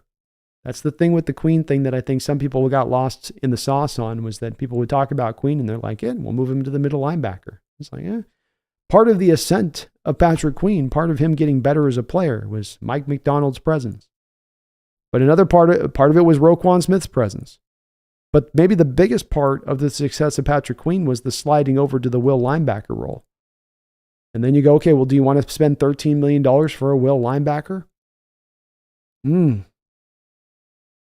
I've often said will linebacker is that position on the team at times. It's very hard for those guys to find their valuation across the board in the NFL, be it in getting paid, be it in getting in how they're measured. Look at the career of a guy like KJ Wright, who was absolutely solid throughout his career, but maybe didn't get as much shine as some of the other players on that defense, because, when you're playing that will linebacker role, it's very much a uncelebrated role for what you have to do at times. And so it becomes a tough one to figure out the value of it, though, with that. But I've been impressed, too, on that Zen Lunatic. I don't think one person's mentioned that deal yet. Snail says, B, have you looked at Thrice Night? I think I have. Let me see. I'm definitely at that, watching one every day, watching 3 or 4 prospects a day. So I'm just I have to go to my notes now. I've watched a little bit of his tape so far. I haven't done the full dive. It's been a bit of a difficulty for me finding UTEP tape. So there's not a lot of readily available UTEP tape from the kid on that side of it. 4.63, 154, 10-yard split at 6'2", 235. That's great weight, especially for that 10-yard burst that he had. And the 4.4 shuttle, 7.235 cone, along with 21 reps on the bench. I mean, just fantastic testing numbers for him on that. I mean, at least on that. He's a guy I want to look a little bit deeper on. He's got to find some of these. We got some small schools in this draft there's definitely not a lot of tape out there necessarily. But he's got tons of starting experience, over 300 tackles, 7.5 sacks, 6 forced fumbles in 3 years. It's weird that he's at 235 because he's such a thinly built looking linebacker, which just means he can carry the weight very easily, but even 32.5-inch long arms. So I'm going to try to see if I can find some more tape on him. But boy, you love the initial profile of the guy and what he's bringing to play. Mr. Krapowski says, Cameron Young, how does he fit in? He's currently your second nose tackle on the team on the depth chart behind Jaron Reed. And of course, those guys would need to be fitting into a rotation. So ideally, you'd like him to work into that rotation. I don't think that he is such a strong presence there as to prevent them from going out and taking a nose tackle in the draft. But he's a guy that I think the team likes, having taken in the 4th round. And though he really did have, for much of the year, kind of an underwhelming year, he got stronger at the end of the season and might have played his best game in the final game of the season. So there is a little bit of the arrow going this way with him.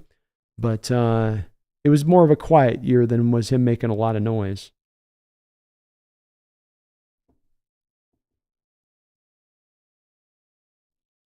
He says, Big Cat being the exception, probably done to feel better about the second we gave up for him. Our probably Littlefinger loves him a good deal. He likes the bargain signings, Huey. Littlefinger does. Wolfie says, worst thing would be wasting a first rounder with a reach. Agreed. Setting up the draft table like I think we have started to set it up by not needing to go out there and take a certain player early in the draft especially is you have to do it. Not just it's an ideal, it's you got to avoid going down that road. It's part of where I like the taking of the Leonard Williams is now suddenly if you don't and you can't find a guy that's a 3 tech on the market you like at that point, does that start to drive you harder into the draft to pick one earlier? That's not a good way to go. Much like them setting up the tight ends here. It's a weak draft for tight ends, a thin group of tight ends. Don't want to set yourself into this draft of having to draft and select from a weak position as far as the talent level goes with the stack of talent that's in that draft, because that's where you end up with bad drafts. Young 2025 looking juicy, bro. Ricardo says, I don't know if Colson falls to the 3rd round. No, he's not falling. Colson will be gone in the 2nd. If you look at Nagasa the last couple of years with when there's been the good second round linebackers in worthy in a draft, most of the time they end up going in that 2nd round. And he's got the worthy profile. There will be, in my opinion, 3 middle linebackers minimum taken in the 2nd round. And there's definitely a possibility for more.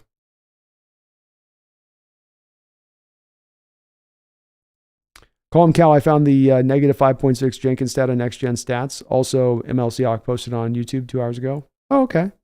I'll check that out. The Next Gen Stat stuff is kind of interesting. Cool stat. He says, I take Colson with a late first after trading down. Would mean 5 years of linebacker that Mike McDonald liked so much that he started as a true freshman over players many thought were, quote unquote, better. Great point, Haley. I'm okay with going that route. If you love it too, if you grab him and then you got another 2nd round pick you're sitting on, it's not a bad start to the draft.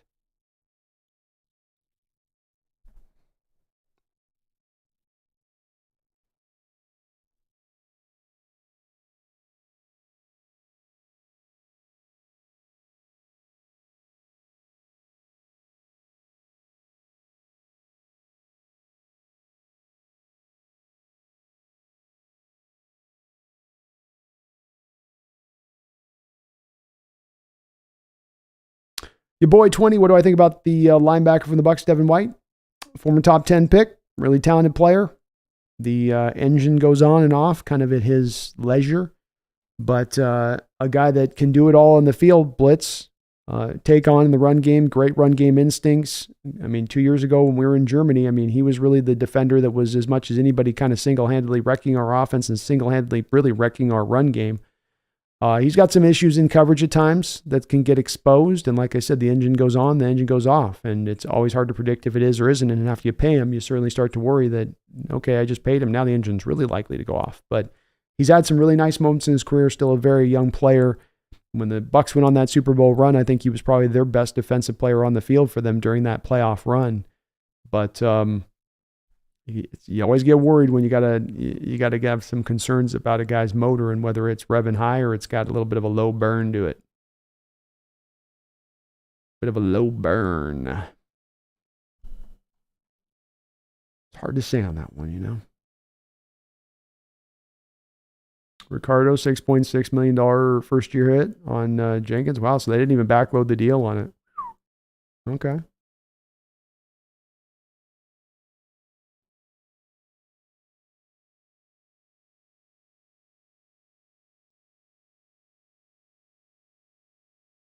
King Bomber Brando, if the free agent process continues as it has so far, I'd like my credit on the compensatory stance. No, I was with you on that one step for step. So I've been on that one pretty early on too. But that's definitely where they're leaning, man. Definitely where they're leaning.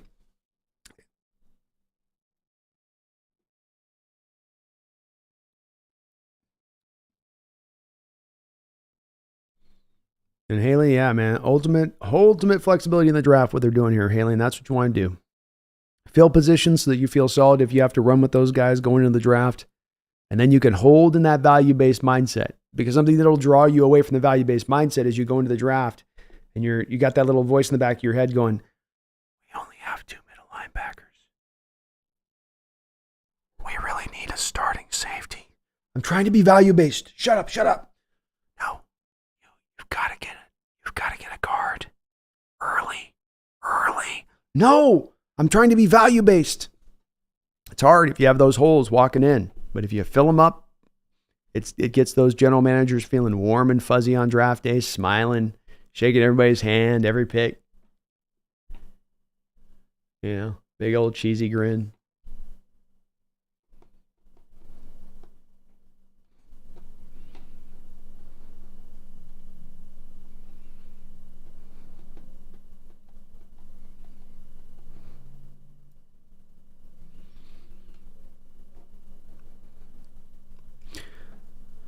Yeah. I think definitely Pete would have pushed to keep Brooks at a $12 million a year deal, or at least at 10 is probably we probably would have ended up paying is more than his open rate market.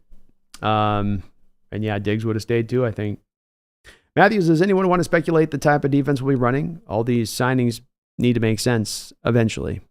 Well, it's that split safety look. I mean, it makes tremendous sense on Jenkins. You want guys that are able to do a variety of different things from your safety position and not just fitted to a certain role within the scheme contextually.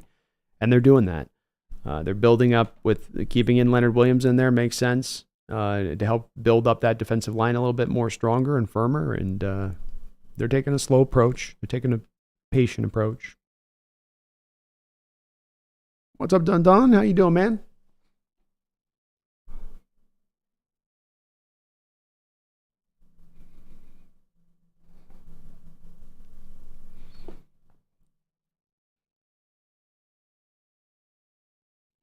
Bill's Bunker in the house.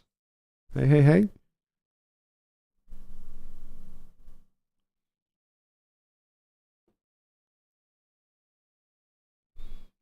Bill's Bunker, you say you see the Armstead to Buffalo rumors? I did not. Suppose it makes sense. Where's Buffalo at right now? I know they restructured, I think, Von Miller to get that thing set. Of course, Gabe Davis is out the door for them.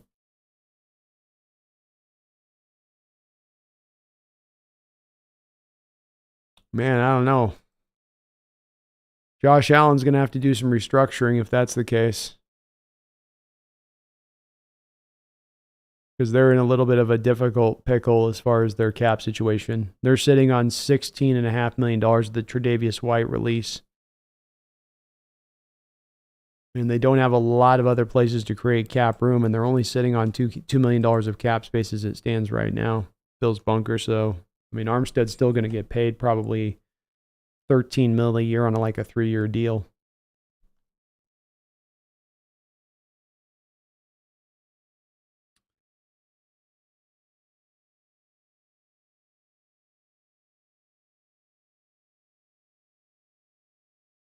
Tony says, hi, Pumpkin, and your human Brandon. Saying hi. You say hi? Okay. Hi.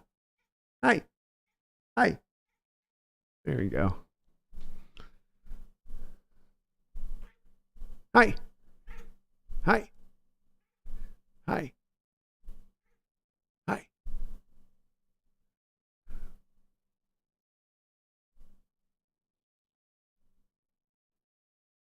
Chris says, I say we sign a vet linebacker and then build the rest of this thing through the draft. I like how you think, Chris. Haley says, hot take. I think Drake is JS's guy in this draft.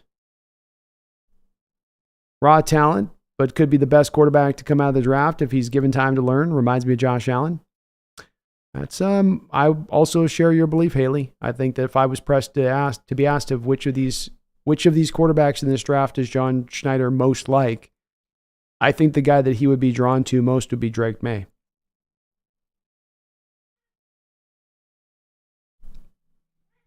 ZZ, Devondre Campbell on a 1-year deal. Let's make it happen. I'm with that. I love how you guys are thinking tonight. Nicholas, have we signed anyone other than Williams and Fant? Yes, Nicholas. We've got Rashawn Jenkins, the safety, Nick Harris, a backup center, Pharaoh Brown, a blocking tight end, George Fant, our back, coming back home, serving as a backup tackle. No major signings, just low-end stuff.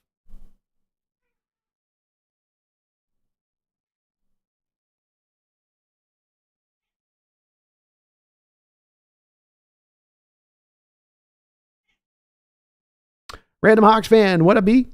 I love the patience by John. Not the year to go all in. Do you think it's still possible for the Chargers to release players such as Bosa? If yes, what level of interest? When it comes to both Bosa and Mack as the two guys, certainly I wouldn't want any part of the two receivers that they're talking about potentially having to release. And I do wonder if you're really going to be able to get much of a market for Joey Bosa, considering he does carry a $15 million base salary, meaning that, yes, the Chargers eat a lot of dead money if they move Joey Bosa, but the bottom line on Joey Bosa is that you still end up having to suffer a good amount of a cap hit there to take him on if you're going to do it for a one-year deal with him.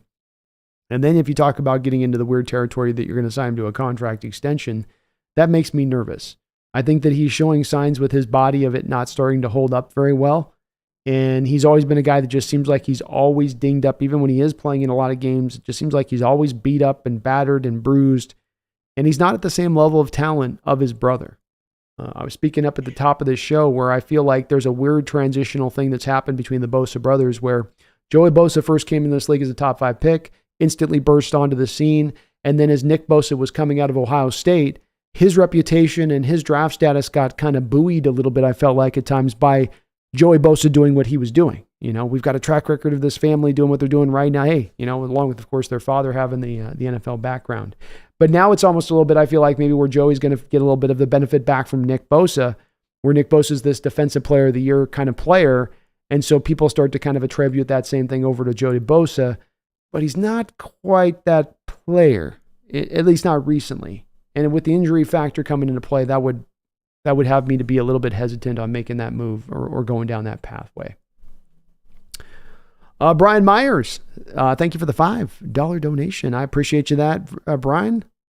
Says, Brando, at the vet minimum, Tannery Hill or A.J. Dalton is quarterback 2. I would take Ryan Tannehill at the vet minimum as a backup quarterback, Brian. I think that it's going to be hard to find the cheap backup that's actually going to be able to be a guy that you could trust being able to put on the football field in the draft because of that run of quarterbacks that will be taken in the draft. So that may push us a little bit harder towards just getting the vet minimum guy and making it work with him. And with Tannehill, if I like with my vet guys, if I get a vet quarterback, getting a guy that's got a little bit of mobility to him and can actually kind of lean on his legs a little bit if he can't operate the full offense. So I do like that at least with Tannehill, he would bring that. I've never been a big red rifle guy myself, and Tannehill certainly has gone down a little bit. He's kind of gone kaput recently, but it's a backup position, and it's a 1-year contract in a sort of a rebuild kind of year. So it's not a bad way to go, Brian. I would love to take the quarterback, but I just don't know if that's going to line up in the right kind of fashion. Thank you though for the donation. It's a good question. Nicholas Newton, yeah, Rayshon Jenkins is from the Jags. Haley says Jenkins' biggest downside is the clip versus Henry. He got baptized by Henry. He is one of Henry's sons. As I was joking earlier, he's being paid, you know. He's got to pay.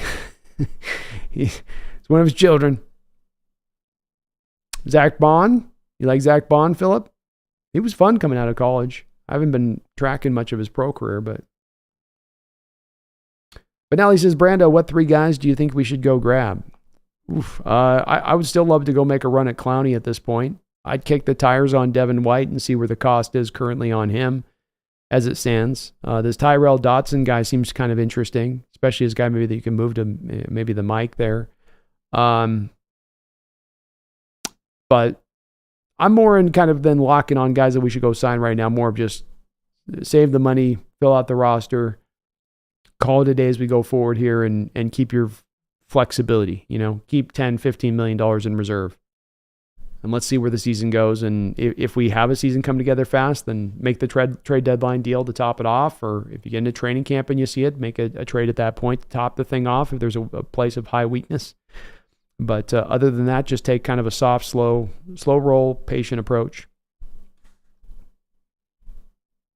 TikToks, hey Brandon, hey 12s, is it starting to the draft goals with 2 inside linebackers, 1 left guard, 1 quarterback, 2 turtle doves, and a partridge in a pear tree? Probably very likely we're hitting those positions at some point in the draft. At this point, that's for sure.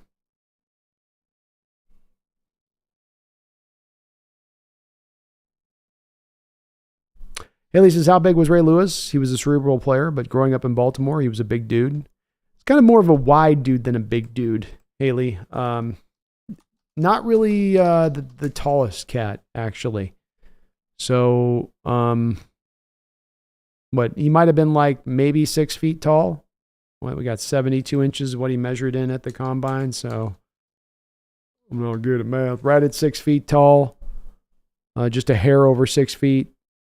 He had really long arms. So that's probably what, as much as they made him look, whenever those guys got those long arms going down to their fingertips or scraping their kneecaps, they always look bigger, Plus he was, of course, a torqued up guy. But he was quick, Haley. He was early in his days. He was like Bobby, early on, lightning quick, and then you get a little older, but you're still get that cerebral part and know what you know, and you're on your keys, and you're jumping things. 34-inch long arms on a 6-foot build. Well, that is kind of freakishness there, a little bit. That's unique.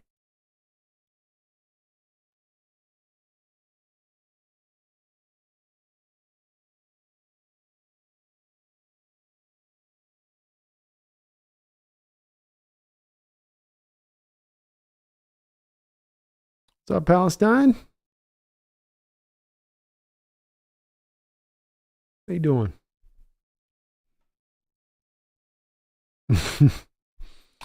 Yeah, probably pretty late to move Derek Hall to middle linebacker. Might be a little bit too far in the process. The Snail says, B, you didn't mention it, so I'm not sure you saw Knight on the top 3 visit, so John Schneider's probably targeted him. I could see it. I could certainly see it. It's just there's not any UTEP tape out there, unfortunately. I wish I just had the full reservoir of college tape I could call upon, but some of the smaller schools, it's hard to get your hands on.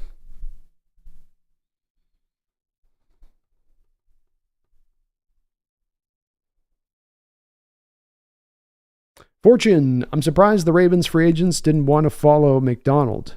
This is absolutely about to sign Seattle if there aren't any players that know him who want to work with him now he's a head coach. I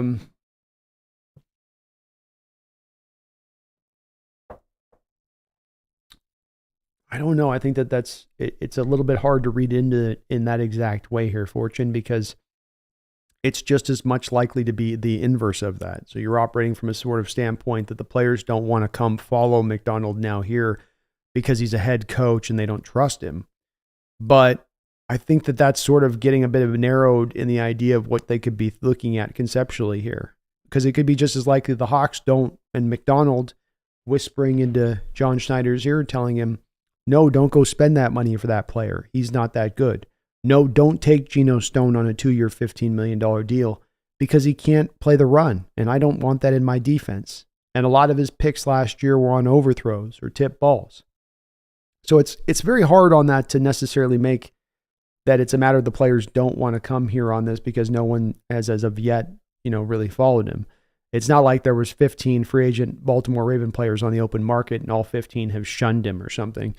Let's see how it goes throughout the whole course of the offseason. But I think a big part of this is as much to me that, he's looking at the situation and knowing how he can build this team and where he can get value at positions and how he can get it. And it doesn't necessarily have to come from McDonald's standpoint and paying big money for those guys. Stoney says the whisperer reminds me of my creepy ex-wife. Oh my effing God. Zen Lunatic says, do the general managers know the secret compensatory formula? No. It's a guess for them too. The NFL might have given them a little bit more clue than they'll give the average fan, but the NFL keeps that thing. You're gonna have an easier time finding the original Coca-Cola formula than you're going to find the compensatory formula. Philip Castle says, Tannehill, get him as our backup. That dude whooped on us every time we played him. Yeah, he definitely was a bit of a problem for us, wasn't he? Boy, he cut us up a couple years ago. It was cray-cray.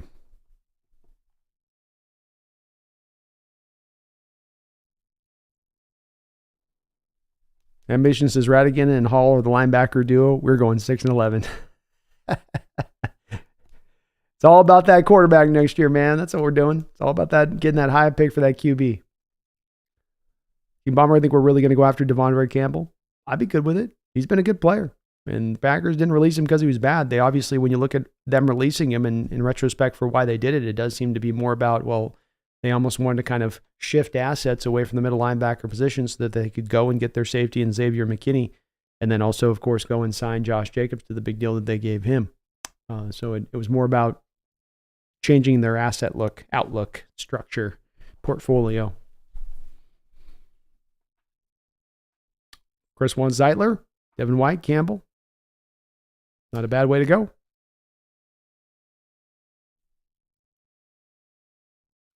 Greg says, B, McDonald definitely wants to see what he has here and then build on it. And next year looks like we're getting a lot of help coming. What are you feeling? Yeah, that's what I'm feeling on this too, Greg. I think this is a little bit, about a bit more of the preservation of 2025. And that's coming to a small degree, a little bit of the expense in 2024, but that's understandable, that expense, because of the situation at hand, the turnover, the change. McDonald is a first-time head coach. It tracks, it adds up as to why they go this direction. But it is tangibly going in this direction too.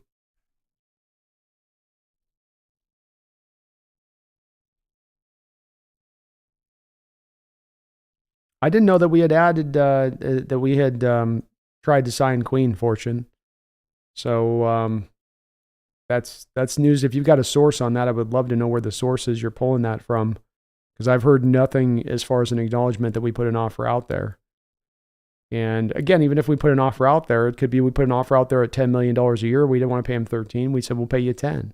And then the Steelers are willing to go over it, but that's because McDonald's is like, yeah, he ain't worth 13. 10, it's fine, but 13, he's not a $13 million player.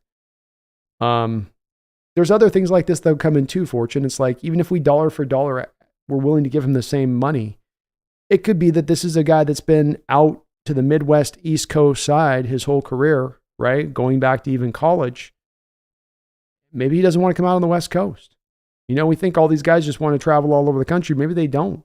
And I know there's a lot of guys that would prefer to stay. Some stay on the West, some stay out on the East. But I think that maybe that's a little bit of a factor that comes into play on this sort of stuff too. But I don't think that this was some shunning of McDonald by a player not to come here. I bet that it would probably come down to the line of, if we were offering money, it was probably that we weren't willing to offer the same kind of money the Steelers were willing to offer.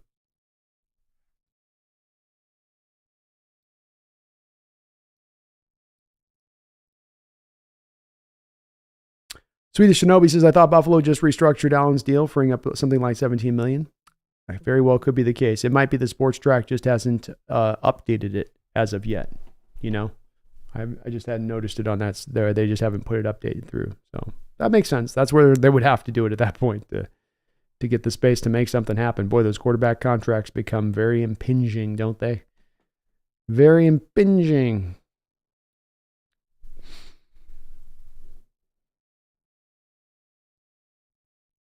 No, Haley, the only other way we've got right now to really create any more cap space at this point is to,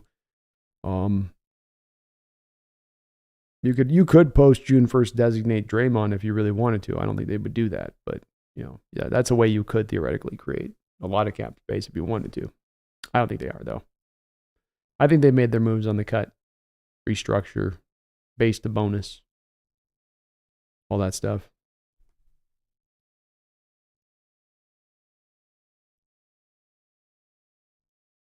Pumpkin's awesome, Parker. She's a good girl.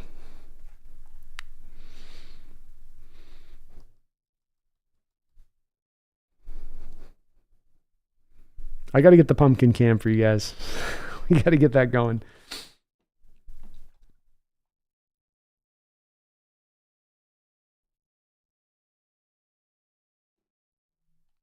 Tucker says, with Seattle on pace to get 4 comp picks next year, a 4, a 5, a 6, and a 6, it'll be much easier for John to trade a 1 or a 2 of our own 2025 picks to get vets to fill holes this season. Well said, Tucker. I love how you're thinking on this, man, and I think that's definitely what that will provide you is, if this is that, then the time next season around the draft where there's a quarterbacks they want to trade up for, or there's some move they want to make more majorly at that point, they have those extra picks in the back end to feel more assured that they're not just lost in the draft at that point, but they can still go out there and make something happen.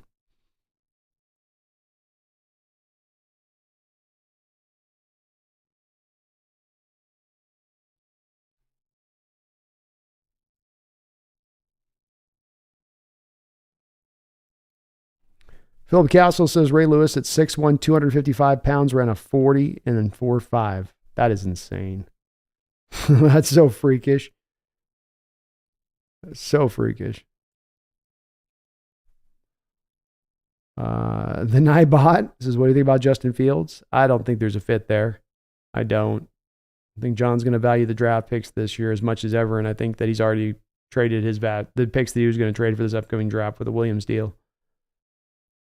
I don't think it aligns up. Fields probably goes somewhere else.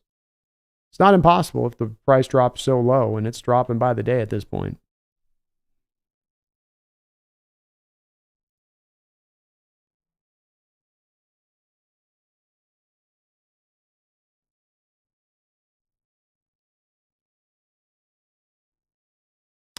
Virginia Hawk says, Brandon, to be fair, how many players want to come to a team with an entire set of new coaches? 2025, McDonald will have followers. Yeah, I agree. That's good. That's possibly a good solid point on this. Maybe they want to have a bit of a wait and see of what he's going to do.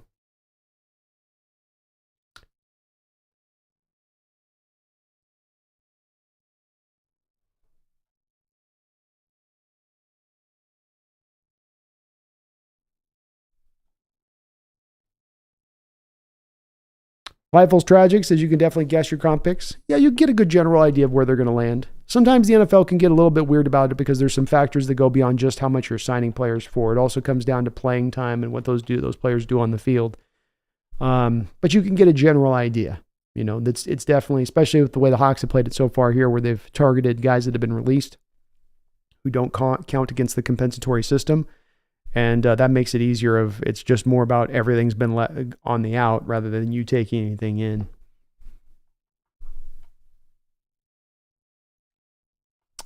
I got a couple new donations here. Thank you guys for that. Voodoo Magic, thank you for the $2 donation. He says, Yo, B, what's your grade for the Hawks the last 3 days?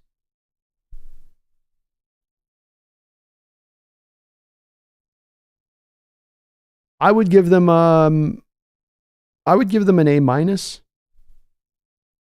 but like a 90. So it's right at A-, right? It ain't a 93. It ain't like an A-. It's like a A-. I think Leonard Williams can still be a good player for you here when you're into 2025 and help that team out. So that was a move, though. You're giving out a big contract for a year that you're rebuilding, retooling, resetting. You go, oof, I don't know on that. The Noah Fant deal, maybe of all the deals, the one that I'm a little bit less like, I might have been as much as anything willing to go cheaper on that position. But I get it that the team feels like there's some upside there with him, and between him and Pharaoh Brown, that gives you a lot of comfort to the draft. But they haven't, what I like about it, Voodoo, is that they've understood the role that they have to undertake this upcoming year, which is not an easy one for teams to adopt. It's you putting on a cloak that no one wants to have to wear, where you're in that grind it out, start to establish things kind of mold. And it's not always the most exciting of times, I think, in the roster construction standpoint, because you're kind of starting at times, not from square one, but just you're really just building base. And so they haven't left their identity on where they're at right now, which makes me grade them higher like this. And that they've set the stage so well for 2025, a place that I think you have a high likelihood to be able to go out there and not simply go and be a team that gets the playoffs or simply contends for the division.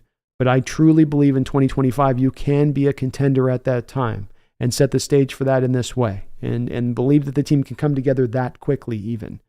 And so they've done that. They've set that stage in the way. That would be the way that I would approach it too. There would have been no strategy I would have walked into this upcoming year saying, now's our time, strike here. I would not have done that. So very much in favor of it. I think as much as just the Fant contract maybe has me a little bit like, the Jenkins contract at $2 and $12 million. That's fine. It certainly, in both of these deals, it gives you a lot more flexibility to the draft, which I love, but it's been really good. It's been really good as far as a free agent period, in my opinion.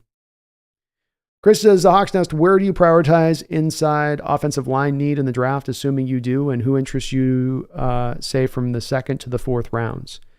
My number one priority coming into this offseason was the interior of the offensive line, Chris. So being the fact it doesn't look like we're going to do a lot to address that in free agency, you can imagine that when it comes to the draft, it's going to be a very high onus for me.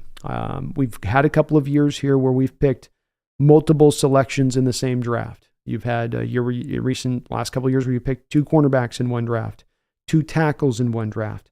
Last year, you had a couple of running backs that you took in one draft, a couple of edges essentially you kind of took in one draft, though they moved Mike Morris to inside. So it's not above the team to maybe double down on that. Like you say, through the second, fourth rounds, there's potentially some guys in there that definitely are going to fit to what we look for. If I were to say the brightest candidates for me on the interior of the offensive line that I would like to see them target in that period, in the second round, Cooper Bebe or Graham Barton. Barton might be more of a center, so it's hard to say where he lands eventually, but Bebe or Barton in the second round would be great as left guards. Zach Zinter or Christian Haynes can both get the job done from a mobility standpoint over there at the right guard position. So those would be 2 guys in the second round that I wouldn't mind there on either end of that. Third round, Brandon Coleman as the left guard option. Christian Mahogany, Connor Colby over at right guard potentially, though Connor may not be able to move quite well enough. Those would be my 2 right guard options in the third round. I don't really have a good target for the left guard position in the fourth. But the right guard position in the fourth round, there's quite a few guys there that you could maybe be looking at. Donovan Jackson, Michael Juergens, Satoa Lamamumuea, the Utah kid, who's I think a tackle, but I think that he's going to go to guard or he's playing a different position. And Jordan Morgan might be the one outlier on that too, because he might be a guy some teams look at as moving to guard at the next level. I think he'll hold up at tackle at the next level, but could be an interesting guy to kick inside too as a potential that you'd get in the second round. So there's a couple guys in there. Randall McDaniel, thank you for another $5 donation. I appreciate you for that, Randall.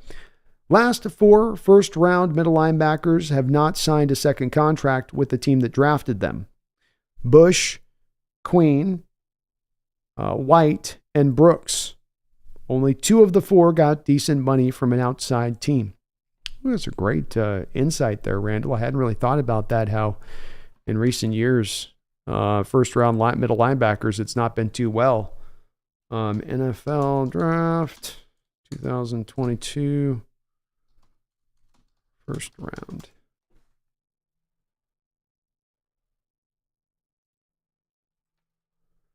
So, yeah, when you look into like 2022, I'm just going a little bit after these times these guys were taken, Randall. You got Devin Lloyd taken at 27, Quay Walker.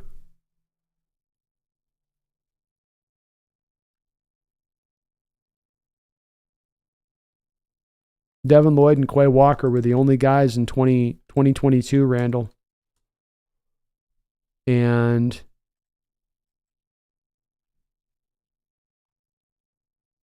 (2021)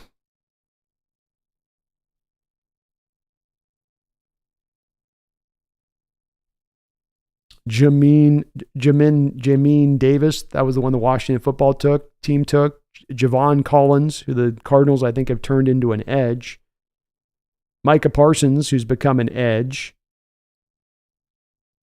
So, Randall, not only to the examples that you raised of guys drafted that are now up for their contracts who are due to be outside the rookie deals, but even looking at just the last couple of drafts of those outliers like a Quay Walker, a Devin Lloyd, I'm not sure either of those 2 guys are going to be in line to be getting a contract extension. I'm not saying they're bad players necessarily. When I looked at Lloyd, I think he's had some up and down play.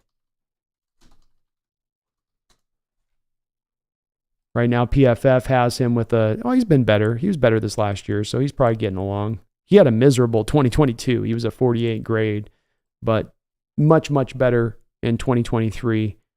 Overall with his level of play across the board. So maybe he's starting to at least come along, but certainly Jamin Davis there with Washington. Another guy that I think had a little bit of a rough start. He's been kind of around average here recently. So yeah, definitely another guy with a bit of a rough start that kind of found his footing there though. But No guarantee on either of those recent guys, Randall. And this is why we're probably not going to see a middle linebacker taken in the first round. But if, as somebody was speaking about earlier on this one, if Mike Macdonald is truly kind of in love with Junior Colson, and he's like, man, I started that kid as a true freshman. I saw it in him.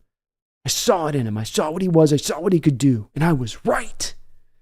And like, now I can get him. No one else is going to value him at the same place I'm going to value him. And he just goes, John, trade back to 26, trade back to 27. Take Junior, get our second round pick, extra one, and let's roll. That may be the way that they roll with this, Randall. But you bring up a great point. None of these guys are being taken in the first round as it is. And then many of these guys are having a hard time of finding their way to getting that contract extension from the ones that have. Just one reason that we look at the middle linebacker position a little bit like we look at the running backs, or a little bit like we look at the safeties. Maybe not quite to the same great degree, but in that same neighborhood of being just a little bit devalued. Joe says, what about going after Armstead to bolster the defensive line? I think Armstead can be moved all over a defensive line, Joe, but you're really wanting him probably at his best to be more into kind of a 3-tech, a little more edge in there maybe. He can operate a bit out of the 1-tech role, but I don't know if you really want to now at his age to be having him operate as a 1-tech doing dirty work 24/7 down inside much anymore, especially at the cost of like $13 million a year. So you kind of already have some redundancy at the position that you would ideally like to play him most, being the 3-tech with Leonard Williams and Draymond Jones already occupying that space. Hell, if the team wanted to move off of Draymond Jones and sign Armstead, that's probably a bit of an improvement from one to the other on that part of it. But you do have a little bit of a stacked up unit there at that point. Say nothing of Joe. You have Mike Morris, who you also envision to find snaps out there at the 3-tech too.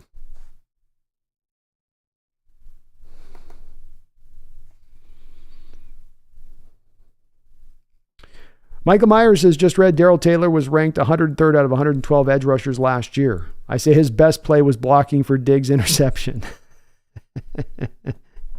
Yeah, it's a place I try not to beat on guys too hard, but there's some players where it's like, come on, there's nothing there. You know what I mean?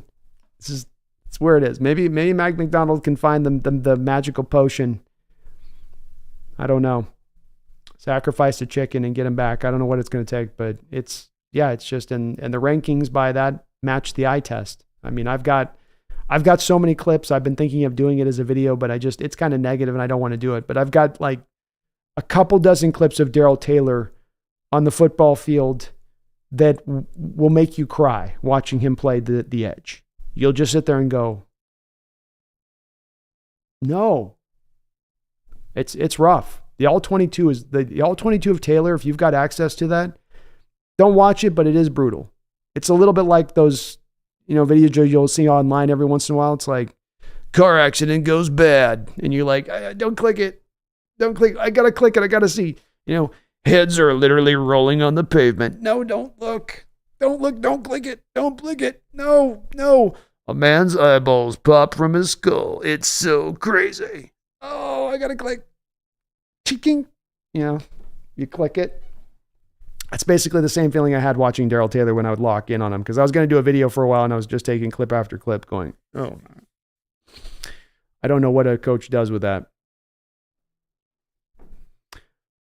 Fortune says, yeah, that's a great point about Queen wanting to relocate, not wanting to. It was one it's a process. It's one of those little tiny things that starts to build into your process when you hear some players talk about it. Fortune, there was a couple years ago where John Schneider had a real fondness for Calais Campbell, and he would often reference players like Malik McDonald that he looks to draft really because he sees them as an archetype to a Calais Campbell and just wanted to try to find that kind of player. And so Calais Campbell comes out on the open market and everybody thinks, okay, we're going to go for him. We're going to get him. He'll want to come here. We got the money to spend. Let's bring him here. But then you start to learn about from Calais that he wants to stay more out there on the East. He's more of an East Coast guy, going to stay with his other old coach. Well, I'm going, oh, well, I guess that makes sense. There are other factors that kind of come into this play than just the dollars and cents part of this. And, okay, that makes sense. I was thinking about this too for a guy like, Frank Reich. I was talking with Brendan Nelson a little bit about Brendan was thinking about bringing Frank in here as an offensive coordinator. And you bring a guy in like that and he's not going to go be a coach somewhere if he has success here as an OC. But then you go, yeah, but he's also moved his family twice in the last couple of years. Does he want to do that again? You know, that's a tough thing to do. That's a tough sell to the family at times.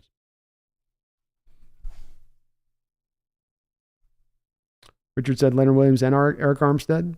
You could definitely find a way to make it work, but I think Draymond would have to be the clippity clack if you go that way. I would think.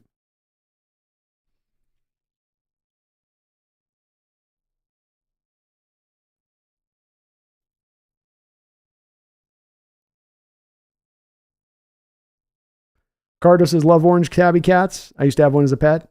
They're awesome. They're a ball of energy, and they've got a unique little soul to them. They're not like other cats, that's for sure. I've had a couple cats in my life, and there's never been one like a tabby, I'll tell you that. But they're super lovey, and they always keep it fun.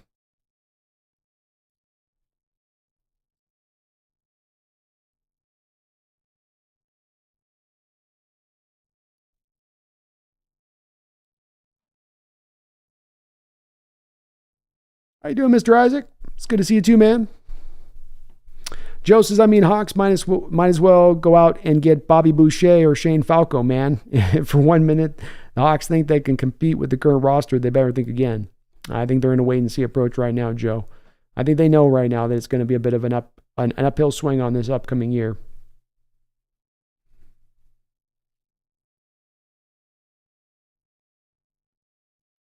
Evan says, do you expect any bigger moves tomorrow?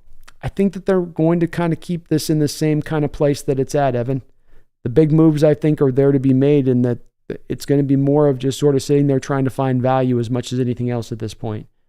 I don't think that there's a splash to be had. Maybe a Clowney, maybe a Devin White, but I think that I put the chances as being a little bit low. A lot of rough grades in the chat here. A lot of rough grades. Landmade AJ says, honestly, love Fant. Me too. You get the 2-for-1 with him, man. You know, you get the swing tackle, and you also get the third tight end. Maybe you don't need to go get the third tight end now because you got George Fant.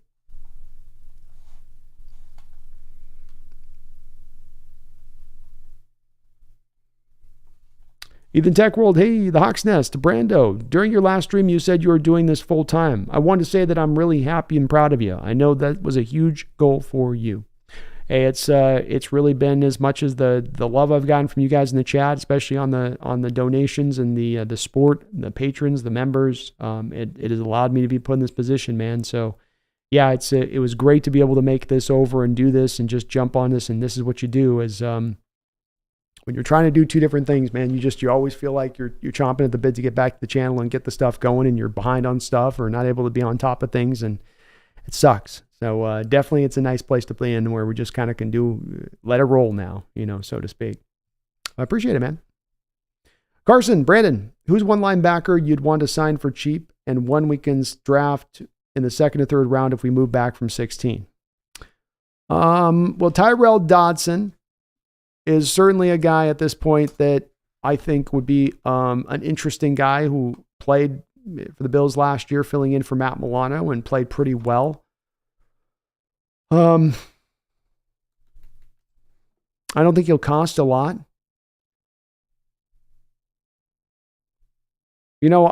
There's three guys that I think would be actually interesting cheap linebackers that I kind of I like all of these guys and different reasons. I think Oren Burks played really well for the Niners, filling in at times for Dre Greenlaw last year.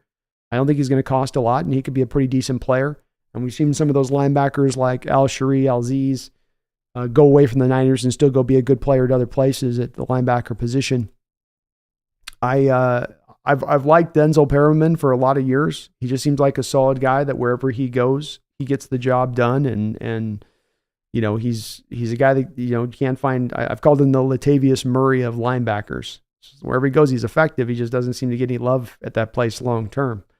So he'd be another guy. And then maybe the wild card would be Carson and Isaiah Simmons, really ultra hyper athletic guy that was taken very high in the draft by the Cardinals, but a jack of all trades guy that you got to use in the right ways to get the most out of him. You got to move him all over the place in your defense a bit.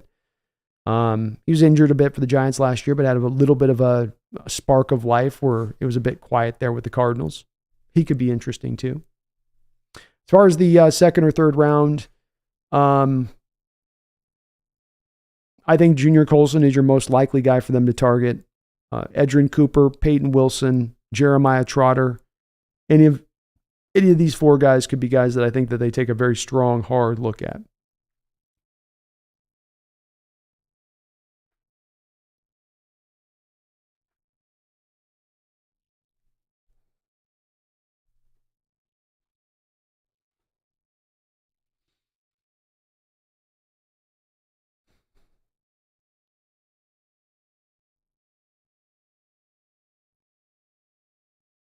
The Docs, 2 linebackers for sure. Still hope we get that safety from Georgia, Bullard. Tubin is great, but need Cooper-Colson combo. Let's go, man. Thomas Charter, Dominic Pooney. Yeah, he will be a good quality guard too. I did forget to mention him. I think I still have him listed technically as a right tackle, Thomas, but you're right that there's some people that see him as an outlook of being a guard. I think Conclaves might be another guy that, I can't say his name, Goncalves is another guy that might transition into guard, and he'd be probably solid potential guy to look at second, third round too. Fortune says a portion of fans will be patient with McDonald expectations, but what will he need to show this year to appeal to the player market, considering they aren't in a position to improve right away? Well,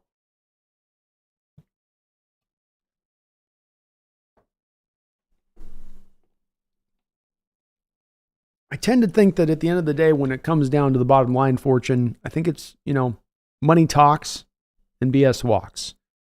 And if you as a team are willing to pay the money for a guy, you're going to get that guy.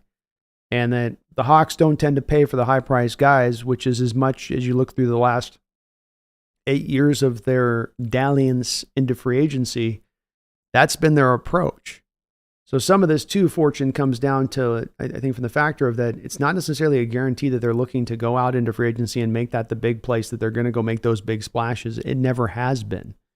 As far as getting players to be open more to coming here, or that being a part that weighs in at least even slightly, you're looking for the scheme to onboard. You're looking for, if things to start out rough, them to improve as the season goes along.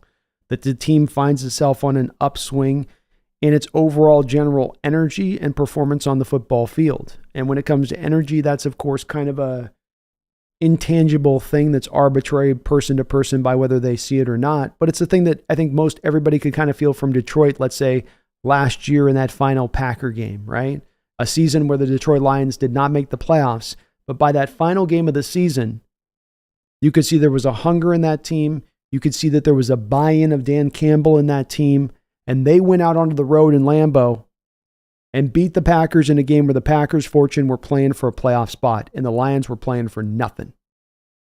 They were going out there to make a statement. And if a team gets into that kind of mindset and that kind of mentality, that's something that, as I say, I think you can kind of feel as a fan, and certainly a player can feel from the outside looking in. So you're looking for those kind of things. I think it's hard-pressed to come down to a final record point and saying that they need to be 8 or 9 or 10 wins in order to attract free agents. And again, I do think at the end of the day, Fortune, and watching and following this over the past couple of years especially, it is so hard for players to get paid. They're not really in the presumptive area of more often than not being operate from weighing outside factors more heavily than who's going to pay me the most money, as being sort of the end-all be-all when it all comes down. And dude, please, folks in the chat, as I ask, I see some people like, you don't know football, you're clueless. These are kind of disrespectful points. And as I always say in the chat, I ask that you can disagree. If you disagree, then argue the points. Don't attack the person. That's attacking the person. So we don't do that here. We're able to use our words, string together some sentences, and if you disagree with an outlook on a certain part of this, then present that outlook, but present it from, please, that aspect of things.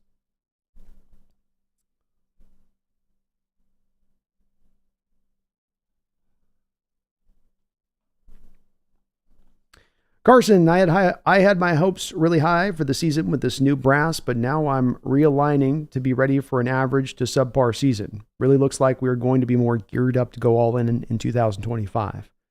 That is my outlook as well, Carson. And I know that's a little bit of a tough pill to swallow, and I can't blame you for that. We all want to be competitive every single year, and we all look at this roster and go, man, it is very talented. A couple things come together, a couple things come together in the right way. But you're right. There's a little bit of this is where you've sort of angled yourself here in free agency in this approach. But I think all things being considered, it's the proper and right approach. And as you say, the silver lining here, the bright sunshine on the horizon line, is the fact that this team in 2025 is going to have the stage set in a wonderful, wonderful way.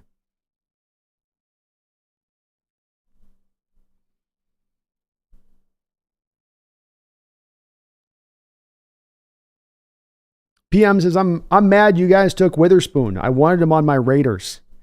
What, you don't like Tyree Wilson? You're not happy with the Tyree Wilson sack and a half?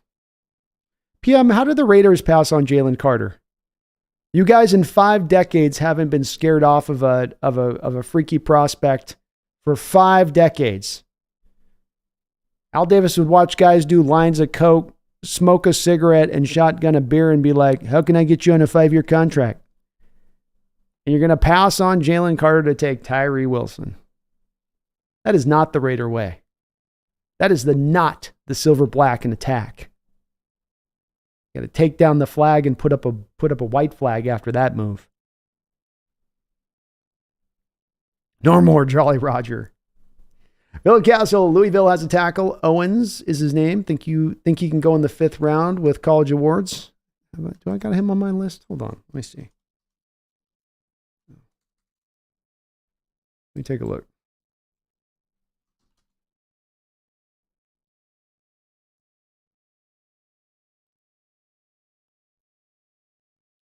By the way, guys, we got to talk about a prospect. I haven't looked at Tyler. I have not looked at that Owens kid. I'll see if I can get around to checking him out, though. I saw a prospect the other night. I turned on tape, and there's not one prospect, I think, in the last 3 years of doing these breakdowns, that I've ever watched one particular play and pretty much closely after watching the one particular play, shut off the film and made a determination that there's no way in hell I would want this guy. So I want to see if maybe the chat feels the same way. Go watch, I believe it's against BYU. Go watch Tyler Owens and Texas Tech in the second play from scrimmage in the BYU game. And tell me that doesn't end up sending you down the lane of there being a no chance you ever take that player. Watch his effort on the play. Watch how the play unfolds. It was one of the worst plays I've ever seen for a prospect from just holy hell. And what's worse is that you watch the rest of the game and the effort just is not, it doesn't get better. Does not get better.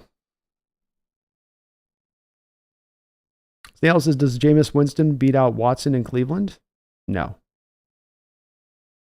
Jameis Winston's not beating out anybody. Unless Watson's arm's fallen off completely. Unless he has no rotator cuff. He just has a rotator and no cuff.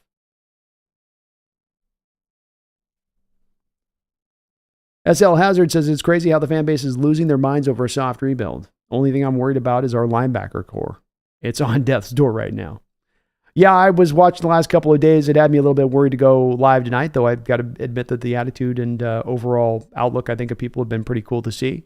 But it was something I was a little bit flinching for in going live today. SL Hazard is that just feeling some of the opinion I was reading about online of just people being just kind of apocalyptic a bit in their outlook of things. And I can't quite get there myself and see as to why or how they're getting into that state of mind on this one, given where we're at right now. But I think the $50 million got people with some big eyes. You know, you got all that money to spend, it starts making people think they get dreamy about it a little bit. Greg says, okay, okay. Here we go. How many trades are the Seahawks going to make on draft day? Let's go. They'll probably make let's go with 3 trades. You make 1 trade to trade back, and then John makes 2 other trades to move around in different places in the draft. Because he's shown a willingness at times to definitely move around even into day 3, 5th, 6th round area of things, bounce around a little bit if he wants to target a certain guy. Kind of like they did with like a Stone Forsythe, I think.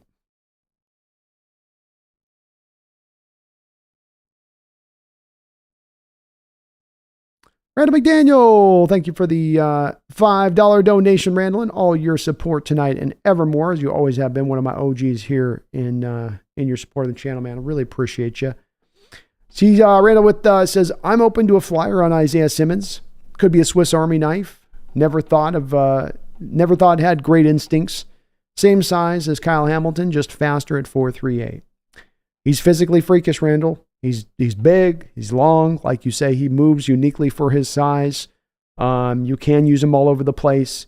He is a hard player, and the Cardinals knew this was going to be a pickle for them when they drafted him, and that it was going to be very hard to find where you're going to put this guy and how you're going to utilize him. But like you make as far as the comparison to Hamilton, it's the same thing. If you're drafting him, you had to know how you were going to utilize him. You weren't going to stick him out there as the free safety or a box strong safety.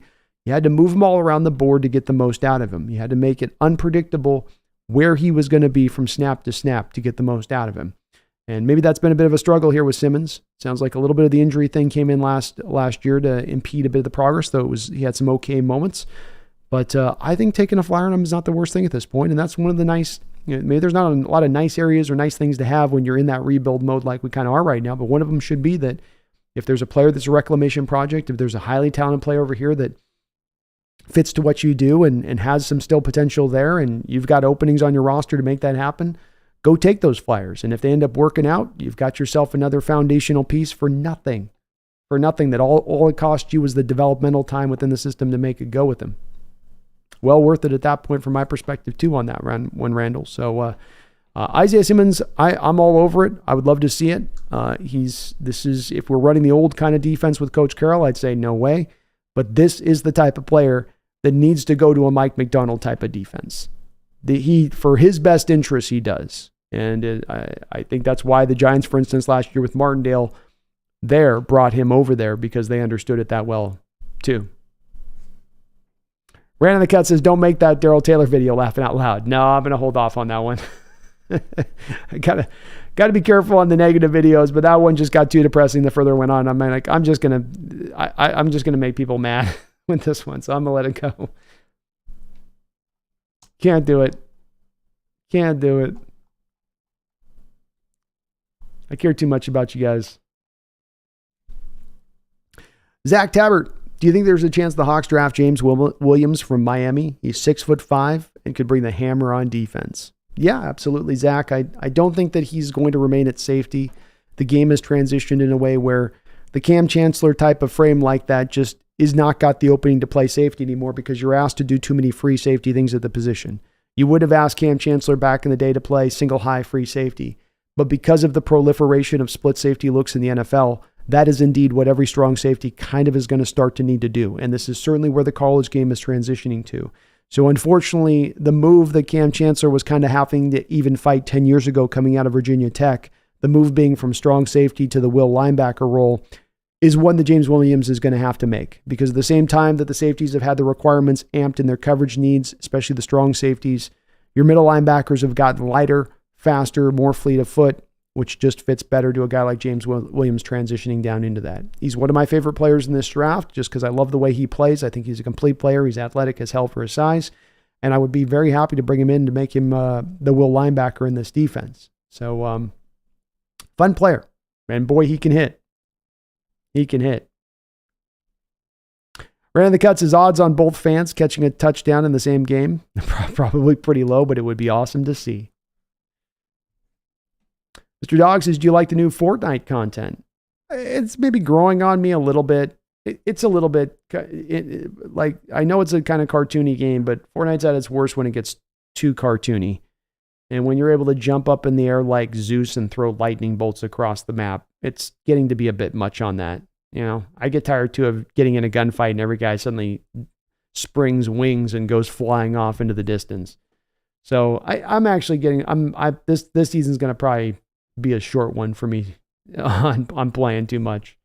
I'm definitely going to be trying to transition over to that Hell's Divers 2 game. Aditya Hawk says, wow, Pumpkin shot Brandon a look when he was drinking from his cup. So cute. Oh, she's a good girl.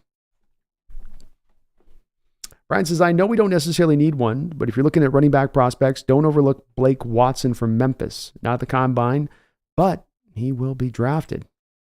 Well, let me see if I got Watson on my list. I don't have him on my list, but I'll add him.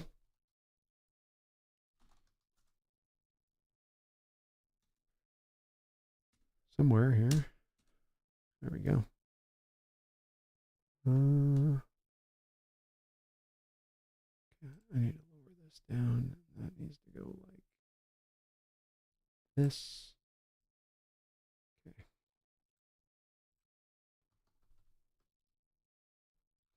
So many running backs. So many running backs. So this is Watson, and they'll probably take a running back somewhere, man. Somewhere they'll grab a guy. But I'll take a look at him.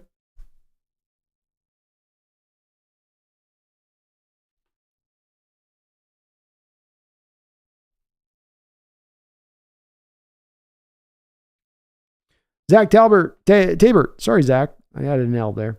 I feel like I'm the only one that is happy we kept Taylor. When he gets snaps, he contributes. He had a good number of sacks last season, but he had a good number of sacks last year, but he also had a ton of great stats that don't get counted.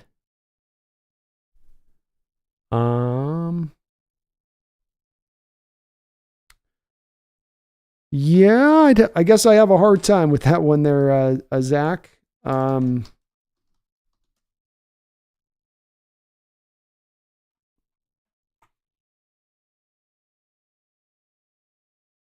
Darrell Taylor had 5.5 sacks in 17 games, 8 quarterback hits. The 8 quarterback hits actually were, that's a low for him as far as his 3-year career. He's never had that low of quarterback hits in a season, along with his sack numbers going down. I mean, that's where it becomes hard at points on this, Zach, with it where you can bring me to your side on this, Will, in a little bit of okay, sell me on the concept of Taylor being a good player. And I'll go to this. I'll give you like an olive branch on this.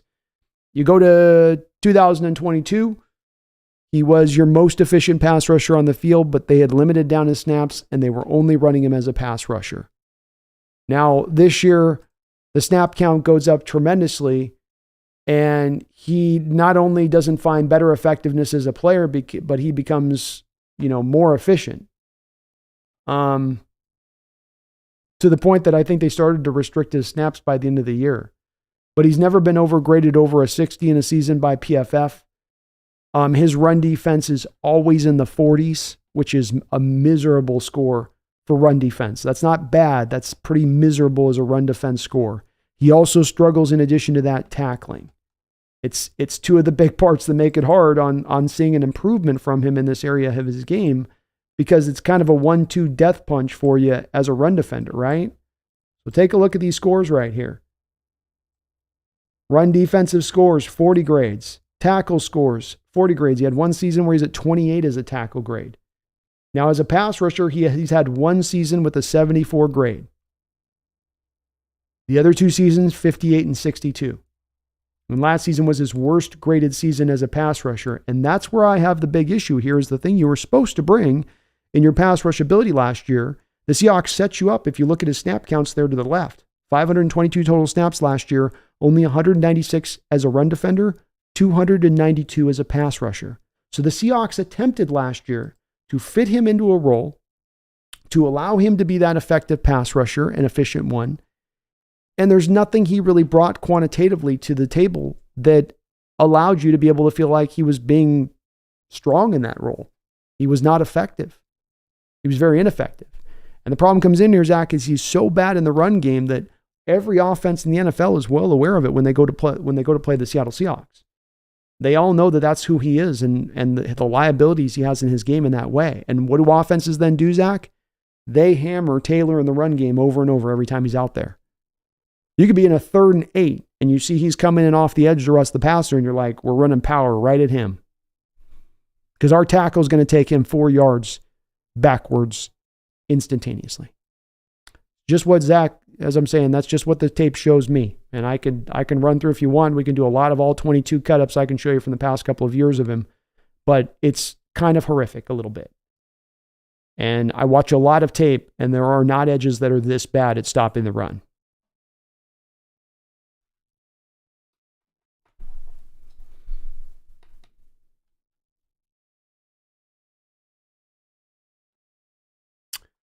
Randall McDaniel with another $5 donation. Thank you, Randall, for that. Appreciate you for all your support today. Says, to me, Noah Fant and Taylor are the same player, just on opposite sides of the ball. Maybe Fant's a victim of the scheme, more athlete than football player, especially DT. I can't quite get to that spot of it myself on this one, Randall. I think that Noah Fant, for instance, is a much better blocker than Darrell Taylor is at playing the run. I think Noah's not necessarily the greatest of blockers, but he's not kind of a complete fail on that side of things. I do think that he is a victim of scheme and also of utilization. I think a lot of the reason that even guys like Disley and Parkinson get the contracts they get is teams look around the league at the efficiency and effectiveness of the Seahawks offense, the ineffective and inefficiency of the defense, the lack of targeting in the middle of the field, which is kind of going to harm tight end prediction across the board, doesn't matter the player.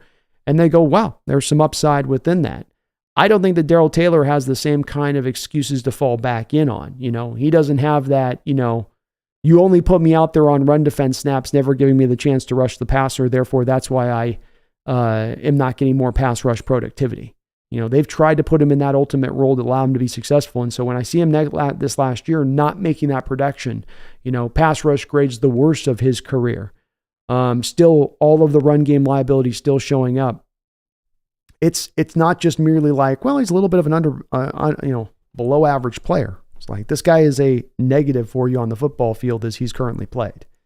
He's not providing really any kind of plus, absent a couple of game stretches where he's gotten hot and giving you a sack a game for 5 games straight over a couple of year period at times. But I think with Noah Fant, there's more upside there, Randall. There's definitely more ability, and keeping in mind with that not only between our lack of targeting in the middle of the field, but having Drew Lock through his first couple of years throwing the football, he's not really been given that prime opportunity to go out there and show what he can fully, I think, do as a player, especially as a pass catcher. His pass catching upside is far, I think, beyond even Darrell Taylor's upside as a pass rusher, in my opinion. But thank you, Randall, for all the donations. I appreciate you on that. Benelli, thank you for the $10 donation, and very kind of you. Says there'll be a big trade. There'll be a big time trade coming from John. It feels like one of those seasons. Definitely a strong possible pathway they could go here, Benelli. It does look like they're playing the compensatory game. So if you are playing the compensatory game, but you do have still some more money to spend, but you want to keep those 4 compensatory picks in the back pocket, what's maybe another alternative option to go make a splashy move? You go out there and you make it via a trade. Maybe you go get a player with some depressed, who's got some depressed value out there as far as the draft pick compensation will cost you. Maybe he's carrying a little bit more of a salary on that other end of it, and you're willing to get that 4th, 5th round compensation you flip for a guy that's actually a very good player, and it end up impacting your compensatory angle of things. So certainly there is a possibility of that, Benelli. I could see that being another kind of outcropping of this general strategy and the pathway they go with this. And that's been a way they've gone. In addition to that, Benelli, of course, with John, that has been a pathway that he's gone multiple times over in making big splash trades. I mean, he's got a lot of them here in his time in Seattle just over the last 10 years, from Percy Harvin to Jimmy Graham to Sheldon Richardson to Jadeveon Clowney to Jamal Adams, varying levels of success, but he's willing to take those swings. That's for sure. Thank you, Benelli. It does feel like one of those seasons, man. Marcus, B28, thank you for the $2 donation. Says, I just saw that Tyler Owens play. Damn. Marcus, I was ready at that point to shut the whole rest of the tape off on the kid. I was ready at that point to be like, I'm done. You have no interest in playing football. And I will never say that about a football player. I'm not a question of heart guy. You'll never hear me go, that guy's soft. Or blah, blah, blah, blah, blah, blah. I really, really hate saying that stuff, because to play this sport, you got to be a hard human being. It takes a lot to play it. There ain't no soft guys out there rolling, especially once they get to the college level. And this kid's got a lot of talent and a lot of natural twitch and explosiveness, but he does not want to be out on the football field. And that play from Tyler just exemplified it across the board. It's all there on the rest of the tape on that BYU game. But boy, it was really there on that play where I went, oh my God. And for those that maybe haven't seen the player, just wondering, it's, he's coming downhill in the play from center field as the safety, and he's got a direct path to the running back, and the running back's coming headlong at him. The running back doesn't make one single move. The running back doesn't juke. He doesn't do a jump cut. He doesn't give him a dead leg. He doesn't spin. The running back just runs in the straight line he's running, and Owens just runs right past him. Like completely just gives up on the play and just goes, I don't want to make that tackle there. And you go, whew. Brutal tape to watch though, Marcus. It's probably the worst play I've seen from a prospect in 3 years of evaluation. And I've seen some bad like effort plays and like, what were you doing there? Is that just a give up there? But that was one. It's not like you'd be like, man, I was winded. It was the second play of the game. Second play of the game, Tyler. No. I don't know. It was brutal for me. I don't think he makes it at the NFL level though. You know what I mean, Marcus? I don't think that dog's gonna hunt. Cameron, thank you for the $5 donation. I appreciate you for that, Cameron. And it's great to see you in the chat too, brother. He says, congrats on going full-time on YouTube. You'll be at 20,000 subs pretty soon. Well, thank you for the donation. It's as good a time as any to let you guys know. Part of my new transition and moving around as we're going to be doing here soon and going forward is, there's been a very long requested trek from people on my channel to get more of the shorter form content out. And it's certainly something that I'm always putting a higher prevalence on and I'm really bad about. It takes me a long time to produce the short order content.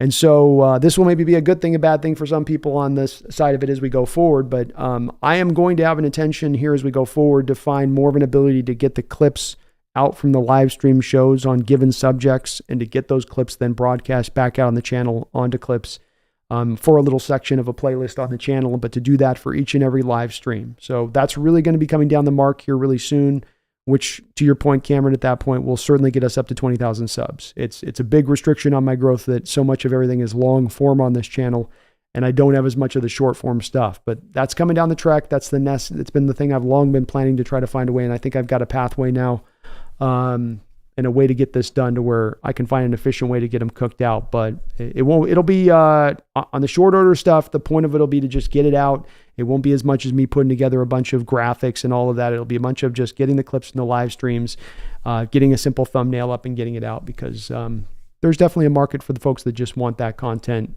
in easy, digestible form.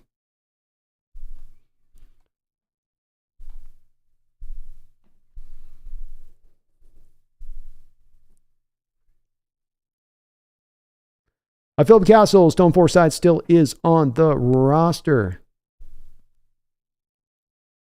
No short fuses. No short fuses.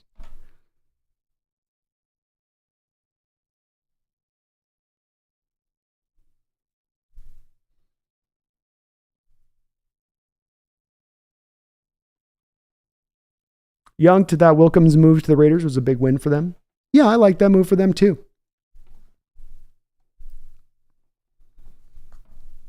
Greg says, B, I really think we need to pick up a linebacker in free agency. I like Simmons. Who are you looking at? Yeah, so those three ones we just mentioned a second ago. Simmons certainly one of the ones that I would look at. Oren Burks, Simmons, and Denzel Perryman would be three guys that I might take a peek at, in my opinion. Roland Connor says, sorry, just got here. So Locke is gone. That means we're drafting a quarterback? ? And it looks like we are so far weak with who is coming aboard. How are we set up? Pretty for 2025? I missed something. I think to the nature of what your question is here, Roland, yeah, we're trying to set the stage up for 2025, and it's set up very nicely at this point. I think this is a turnover year. If we had thought before coming into free agency that the Hawks might be just sort of using this year as sort of a turn it over kind of season, utilize the patience and just kind of read the lay of the land and what you got and figure out what you got and then operate from there. I think that this is what they're doing. And if that's the case, I'm okay with it. The good part of that, Roland, is though it does mean that 2024 has maybe a little bit of a less likelihood to be potentially us in the contending status, there's that much more of a likelihood onto 2025 that we do reach to that point.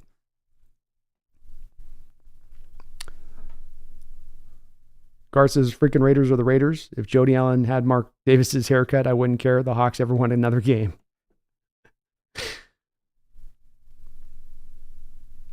Phillips says, think Owens was a transfer to Louisville. Figured line wasn't too bad since he had a 1,000-yard rusher. Oh, all right. I'll take a look at him. Sounds interesting.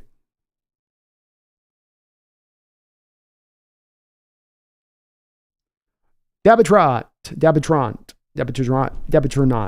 I got here to stream a little late, but I would like to hear your view on Seattle not bringing back B-Wags. I'm a little upset about it, especially since no Patrick Queen or Jordan Brooks.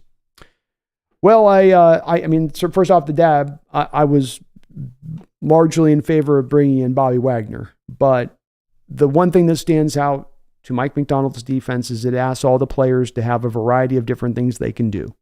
It's not, we're going to play you up around the line of scrimmage and I can keep you in that phone booth box around the line of scrimmage and then I can get around your lack of speed where it's at right now, Bobby.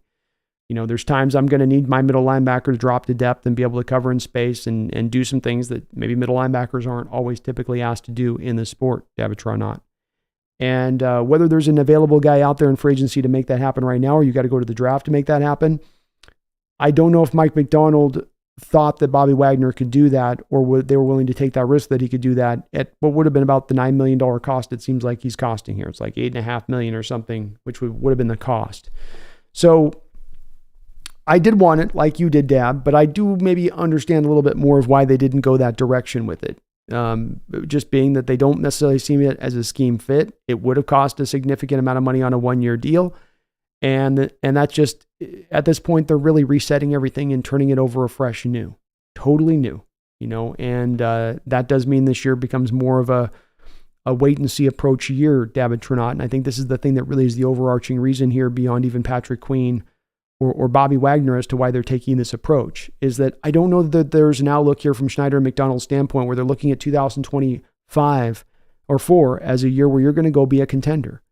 And if you're looking to bring Bobby Wagner back, and I think this is a fair point that kind of wins me over to the argument a little bit in that you're bringing Bobby Wagner back for 2024. You're bringing him back because you believe you can contend this year. You believe that this team can come together that fast.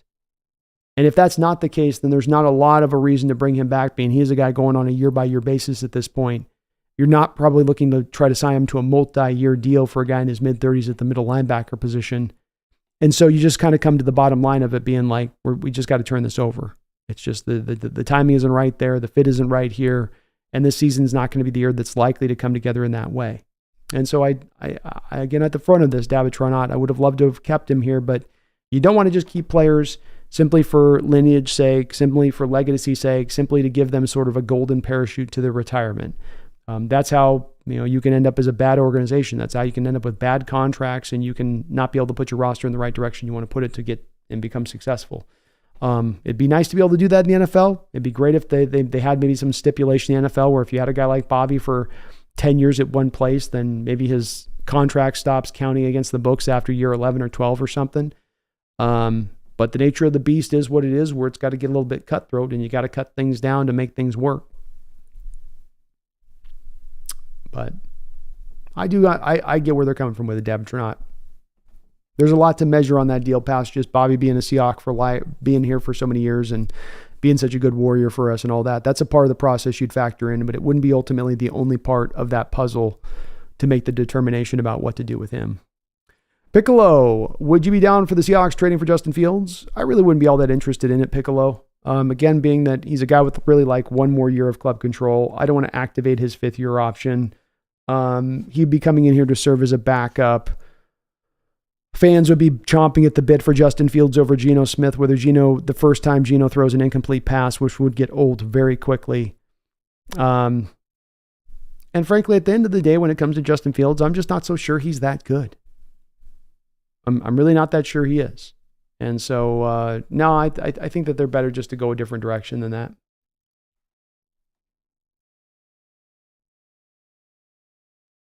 Matthew Rotert, I think the best bet is that they are waiting for players to get cut due to bringing people in and snag them for cheaper. That's a very, very strong possibility, Matthew, because cut players, of course, in addition to being able to get them for cheaper, they also don't cut against the compensatory system. Waived and cut players do not count against the compensatory draft system. So you have guys signed out: Parkinson, Disley, Damian Lewis, DJ Dallas, Jordan Brooks.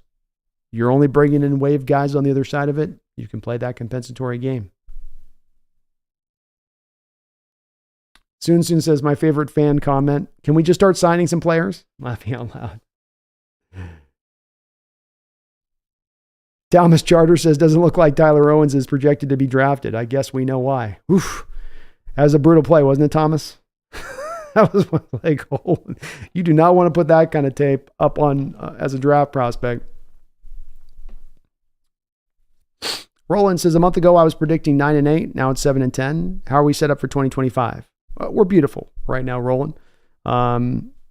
You got to get the new money on the books right now with Williams and Fant. So I've got to see where the final contractual numbers go to where they sit next year.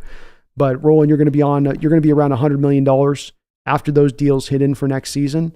And then when you look at the sports track and the deals that you have for 2025, Roland, all of your top 4 or 5 deals are all deals that you can get out from under, sign contract extensions, have guys like Tyler Lockett maybe retire. And you've got like an additional easy like $40 to $45 million of cap space sitting there in those prospective contracts that can be changed and maneuvered a little bit. So almost $130, $140, $150 million if the Seattle Seahawks really wanted to get wild with it as far as next year, and their flexibility to move around a little bit and really go forward at that time. On top of, if they play this compensatory system, Roland, not only do you have all of that cap space that you're sitting on at that point, but then you're also getting back 4 compensatory picks on top of the 7 native picks you're currently standing on as we're sitting here. But now,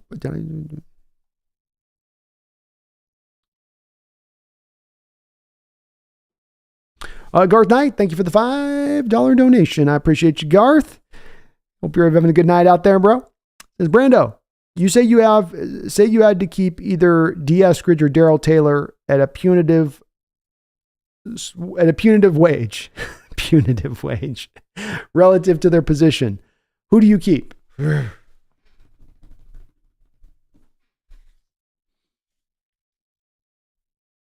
You know what I would do, Garth, is I would actually keep Dwayne Eskridge, because with Darrell Taylor, he takes up now that 4th edge spot, meaning that we're not as likely to go seek out that 4th edge, that quality 4th edge. And you're going to ride with Taylor as that 4th guy, which means you're really going to have to count on Darrell Taylor, where D. Eskridge could be the 5th, 6th receiver on this roster, Garth, and you don't really count on him outside of maybe being a kick returner. So even though Taylor's been the better player of the two, I would actually go with D, because it's like he's going to do less commensurate damage overall in the grand scheme of things than I think Taylor will do by being out on the football field. So it's more about the damage one player costs more than it is, Garth, about the upside of what the other player brings to the table. Unfortunately, it's that bad. Oh, shoot. Randall, thank you for the $2 donation. When are the first OTAs? So you get rookie minicamp pretty much right. I believe as it goes, Randall, the rookie minicamp goes pretty much right after the draft. It's within like the next week or so after the draft. And then you get OTAs very shortly, like a month after that. So, late April, we have the draft. Early May, you have your first OTAs. I think you have your rookie OTAs. Then in mid-June, I think you've got one more offseason OTA point at that point. And then they take their big break until training camp, which is about, 45 days or so, Randall. So it's a rookie to the OTA, 1-2, and it happens into early June. Into early June. Garth Knight, thank you, though, Randall, for the $2 donation and all your donations tonight, brother. Always nice to get that rookie minicamp, Randall, right after the draft, because we get a real quick view of those guys right on the football field, which is nice. Remember last year we were getting all those cut-ups with JSN making one-handed catches and looking insane. Garth Knight, thank you for the $5 donation. He says, is it me, or would Patrick Swayze with his dirty dancing hairstyle make a great Leto Atreides? Rest in peace, Eric Carmen. Yeah, well, rest in peace, Eric Carmen, for sure. And Patrick Swayze, he would have been awesome in Dune. But Patrick Swayze made everything better. Whatever movie he was in, he's always going to make it better. Severely underrated Patrick Swayze. He was kind of underused in retrospect, For some of the movies he put out, kind of underused. But he'd be a good Leto Atreides. I could see a Garth. I could definitely see it, man. Absolutely.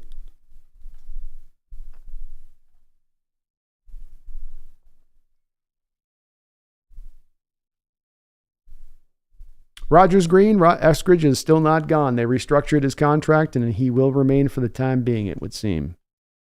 For now. And Greg, I think that the Taylor deal is going to be a good deal for us. It's going to be like the Eskridge deal where you're essentially getting a guy who, is there another team out there going to sign you? Maybe, maybe not. Here, we'll keep you here in a place that you're familiar with, but you've got to come in at a low-end deal, not what you're due to be making on the books. I think that's probably the approach that they took with this one.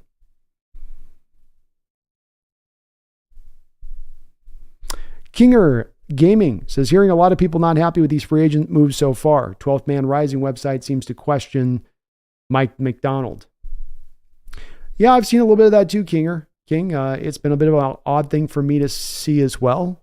I don't quite understand why people were expecting so much of aggressiveness this offseason. It's a little bit like people were thinking that the times where we have been hesitant, or the times that we've been very slow rolling of the free agent period, which has happened many times over in recent years past. It's like they thought that Coach Carroll was the archetype of that he was the driving force of that. And it's much more likely that this is John Schneider coming from his roots of the Green Bay Packers, who don't have that tendency to play actively in that area of free agency. And that's where he comes from. So yeah, I don't get the consternation either. You'd think from some of the people and how their outlook was like that we were this close from a Super Bowl this upcoming season or something, and that we've dropped the ball somehow. And I don't quite get how people kind of come to that conclusion with where this team was currently at and what they were doing as far as turning over the roster and whatnot.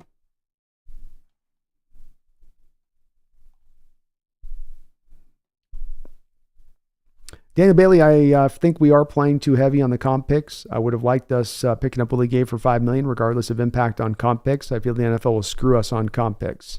they very well they might, as we say, it's a secret formula. You know what I mean, Daniel? Like you say, they're not transparent with their formula. So it's kind of like, is there a formula, or do they just kind of, yeah, we got a formula. They get that many. They get that many. They get that many. There's our formula. Oh, grabbing their crotch. Eric Knupp says Taylor should be moved to defensive end. He kind of is. He's an edge defensive end. User 3056. Nobody else got signed. Just the guys over the last 2 days that we've got. We've got Rayshawn Jenkins, Farrell Brown, Nick Harris, George Fant. A couple of your own guys in house that you've brought back, and that's been it. That has been it.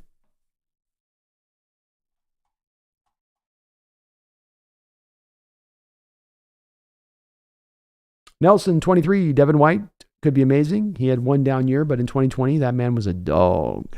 I've loved him for a while, Nelson. He's a guy that's just one of those, favorites in the league. I like how he plays the position. I think some of the questions about him are valid, and there's a reason he's been on the market for a couple of days here, struggling to kind of find that home, despite the fact that he has had some really good tape he's put out there, like you say. But he'd be a fun guy. If they can make that happen.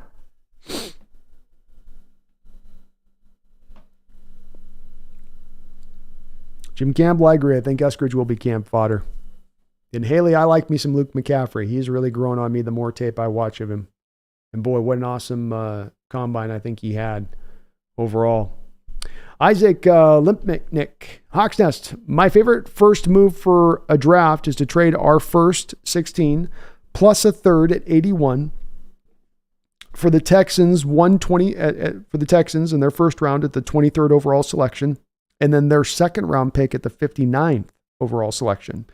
That allows room for another potential trade back in round one, or get the BPA and solidify the O-line. What do you think? I think, Isaac, you've thought very deeply on this as an idea.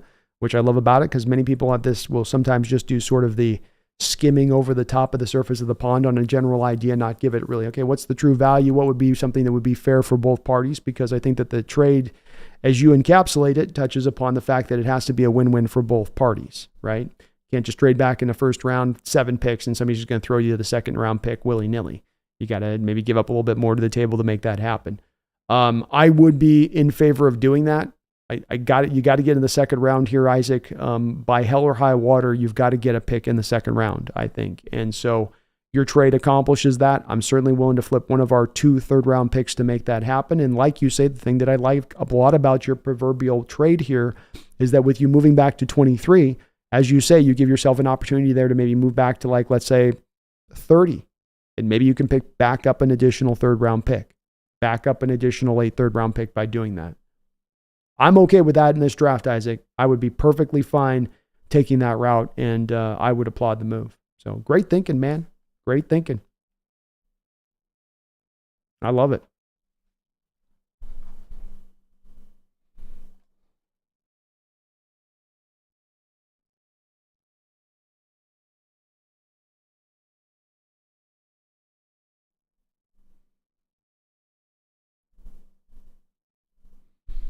Junior Colson, Bebe, McCaffrey, Sweat, and a safety. I'd be more than content. Yeah, that would be a pretty nice draft.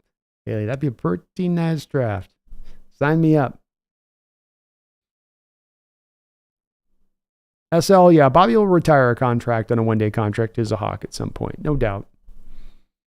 When he's 43 and finally retires. Ricardo says it's more valuable to give young players reps in the new offense than give Bobby Wags the snaps and have him not be a part of the future. Amen. Amen. Haley, I just know I want a wide receiver in this draft. I'd like it to be like Luke McCaffrey because I'm a yak addict.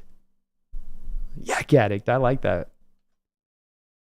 And the draft is insanely deep at wide receiver, Haley. There are some really good guys, even in the depths of the third round, you'd be getting that are. I mean, hell, like even guys like Troy Franklin, Johnny Wilson, Tez Walker, Xavier Restrepo, those guys might be 4th round guys. There's just great value in this draft. Yuquan, who's left to sign? Not a lot of guys. Let's get lean. You still got your Clowney's out there. You got your Devin Whites out there. If you're talking about positions, kind of need that maybe what they look to do to especially set up the draft in a way. Kevin Zeitler and Dalton Risner are out there as far as guards go, but again, that's gotten pretty light and lean. Probably not looking at Connor Williams as a center anymore after signing Nick Harris. Yui says the Seahawks are definitely in a reset, not pushing the envelope. Makes sense with the new coach and general manager that aren't under pressure to win now. Amen. Agreed. I see it the same.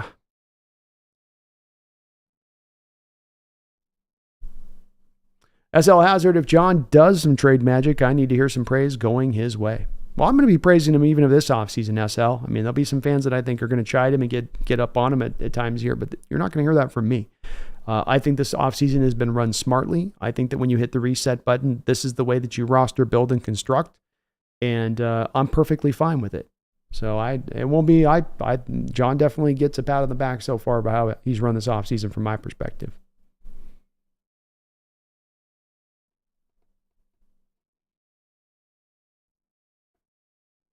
Haley, Mahogany, Baby, both great.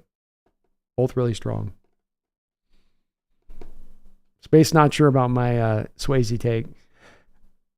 Yeah, next to kin is underrated, TL. Underrated next to kin.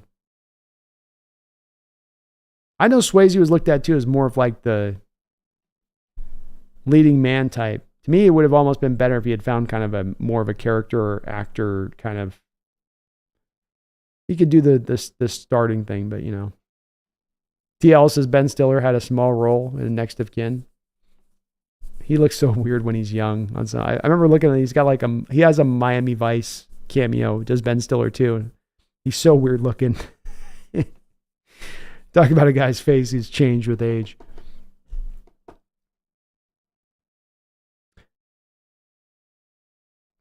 Haley, both Michigan linebackers is a possibility. I could see it too. They're both fun players. I was very impressed with both. That other kid's like Jamal Adams if he was a will linebacker.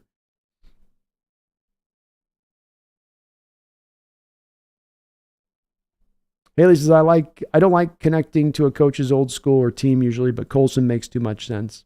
Yeah, this would be a place where I definitely would open that door, Haley, because I don't think in case of Mike McDonald, he's going to have sentimental attachment to Colson being, well, I coached him back in the day, so I just like the kid. It's going to be like, no, I know what this kid can bring. I know what he can do. He understands my defense. He knows how to run this defense. He knows the ins and outs. There's going to be a very short learning curve for him when he comes here. And I think that's going to be a bit of his outlook for it. Swedish Shinobi, I got your formula right here. He says, we've had years of trade back strategy. We just haven't been effective with it. Let's actually take the top 20 pick we bemoaned not having for years. Let's try quality over quantity for now. I would be okay with that sake, and I'm of that opinion, Yui, as I've said that I've got a two-prong approach in my own outlook of this draft, where if you're sitting at 16, Yui, and there's a blue chip prospect to pick at 16, then certainly I'm not advocating for trading back at that point. It's not trade back, just do it no matter what. It certainly is something I'm advocating for, but I'm okay to sit there if there's the blue chip prospect. But Yui, there's got to be the blue chip prospect there. And if that guy's off the board, and if you're sitting at 16 and the talent is very similar from 16 to 30, not trading back to me is not, I can't just say you make the trade, you make the pick just to make the pick because you haven't had success in trading back in the past. I don't think that in itself is a strong reason not to move back. I think it's about really of how you evaluate the talent in there. And it just seems to me at times we look at these first rounds and we go, well, there's got to be 20 first round worthy players. There's got to be 15 first round worthy players. But that's not always really the case in the way this works out. And it's more of a, you know where my outlook is on this, and I know you might have a different outlook with it, but it's a tier-based system. And once you get through the first 10 or 11 players in this draft, Huey, it is a drop-off at that point. And it's not a drop-off really from 16 to 27. You're not going from this guy with a ceiling here at 16, and you go to 27, and you're getting a guy with a ceiling down here. It's more of about like right there. And if the difference is that close, and you're in a roster building mode like we are right now, which again, Dewey, to your point on that in the past, this is the difference on, I would be with you a couple of years ago when we were in the go for it Super Bowl mode. This is a little bit of that, hey, when you're in the same thing that I was applying to talk about free agency, and that you make your major signings or your over the top signings when you're in the position to do so, not when you're trying to build up your team.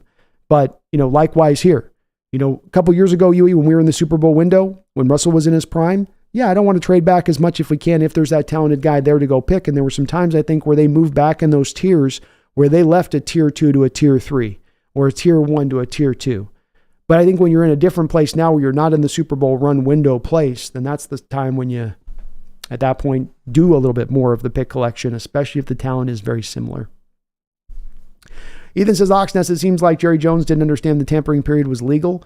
So today was the actual start of free agency. Plot twist. Steven told him he couldn't do anything till today. He did. He's like, son, why is everybody signing people before a day? Daddy, it was legal tampering period. And I didn't tell you about it because you go too crazy in that legal tampering period. Something gets in you. Your blood gets up like when you got the spirits, Daddy. Shut up, boy. We didn't sign anybody for 2 days because you were scared about me and my legal tampering ways. Well, Daddy, you're bad about it. You go over the top. We don't got the money. We got to re-sign Dak. I don't want to re-sign Dak. I don't want to re-sign Dak. We got to do it, Daddy. He's a good player. Hell, he is. The hell he is.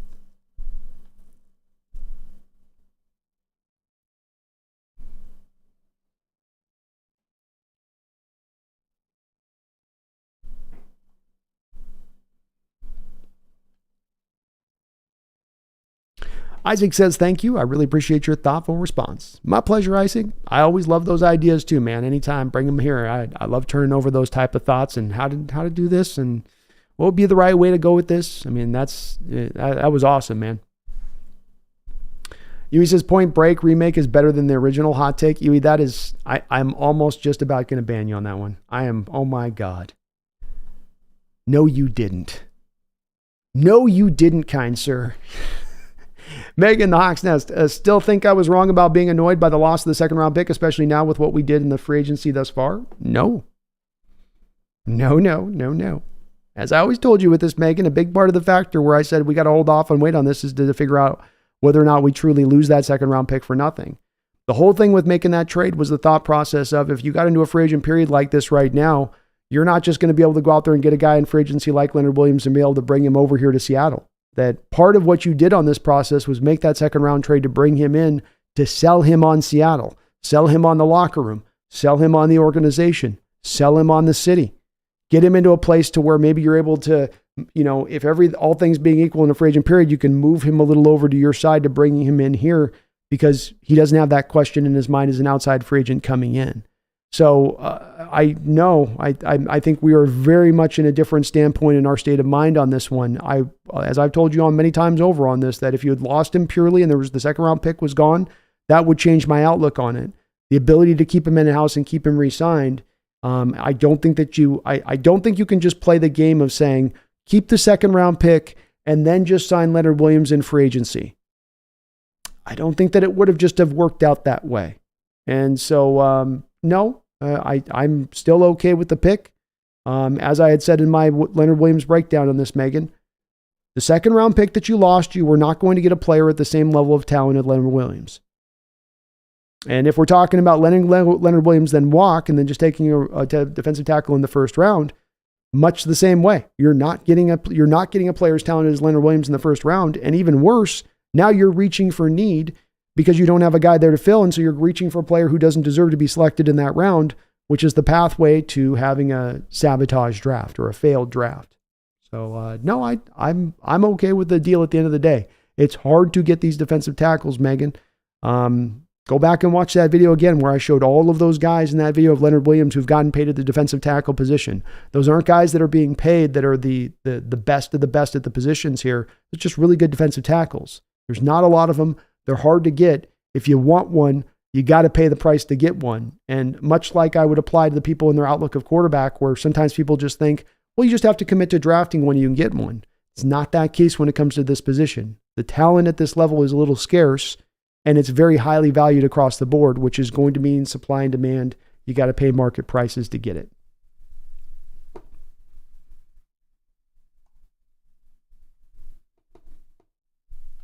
Spaces, did you like Ghost and Dirty Dancing too, Brandon? Dirty Dancing is not really my kind of movie. I don't think I'm the intended audience for that one. But Ghost, yeah, Ghost was awesome. Ghost was the shiznit. I'm almost at a point where we don't get Bebe and Colson. I'll be sad. I'm kind of maybe getting there too a little bit. How ridiculous is I'd trade up for Colson. Colson's definitely one of my guys in this draft. Boy, he looks a lot more likely. Gar says, honestly, I can't think of a Swayze movie that if it comes on the tube, I'm not glued into for 2 hours. Yeah, he's a remote dropper, man. One of his movies comes up, you drop the remote. Red Dawn, pop, that sucker's dropping.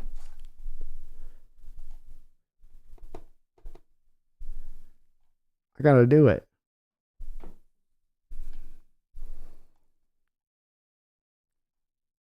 I got to do it. Ethan says, why do we get connected to JJ McCarthy? Because of Mike McDonald. Last I checked, Mike McDonald did defense. Yeah, it's kind of a lazy take. It's a lazy one. It's what people do. Just, I don't get that one either. Always compete. Greetings, Hawks Nest faithful.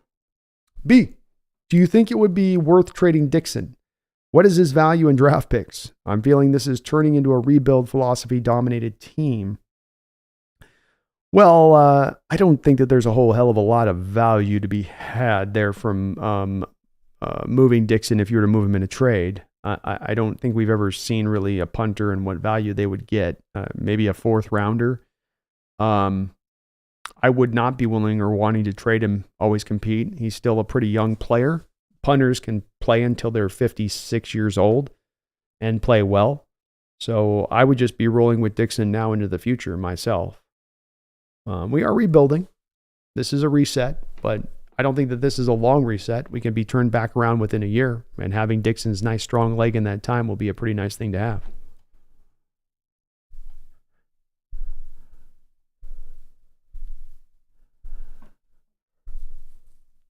Have a good night, Brian. Appreciate you. UE2 cases, there are definitely top 15. There are definitely top 15. There are 15 top level players in this draft, and there will definitely be one of those available at 16. Littlefinger just has to have the peanuts to pull the trigger. Okay, so UE, where's the cutoff to you? Or where is the proverbial where we go from the top end point to where you get to the second tier range? Because you certainly wouldn't make the argument that there's 32 worthy first round players, right? So in your mind, what's the exact number where that cutoff is in play? And then with that answer to that question, UE, as well on this. If, let's say, the rest of the NFL and their player personnel and their outlook of things didn't see it the way that you saw it, if there was a general consensus out there that there is only really 10-ish blue chip prospects, or even just this consensus that you reach to the 16th point and you've out of the range of those blue chip prospects, I know that runs counter to what you believe on that, but if that was the reality of the situation, would you still want the Hawks to just then take a player at 16 just because they have traded back in the past at that point, knowing that that's the way the tier system would work in that particular draft? So my two questions for you on that. Ricardo, John Schneider's little finger, because he was not a big, huge fan of Mr. Schneider. He's kind of a little bit low on him. Megan says, the Hawks Nest, can you explain that to me? I am still not happy we lost the pick and that he's back, but he had one more year. He has one more year to prove me wrong. I don't know. I feel like, Megan, a little bit on this with the Williams thing. I feel like from day one, you were kind of out on it, and there was not a lot he could really do to bring you over to the side of being in favor of the move. Because, I mean, you've asked me the question a variety of times throughout the course of the season as it was going on. You were asking me at times to admit to it being a failure as Leonard Williams was out there playing his ass off and being a tremendous player for us, giving us the exact type of dividends that we thought we were getting, and when we made the trade for him.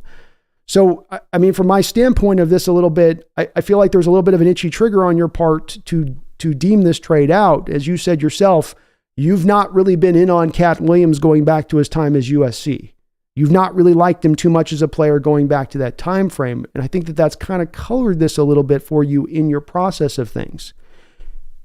If you don't have Leonard Williams, you've got to go find a viable starting 3-tech. Draymond Jones is fine, but probably better in the rotational angle of things.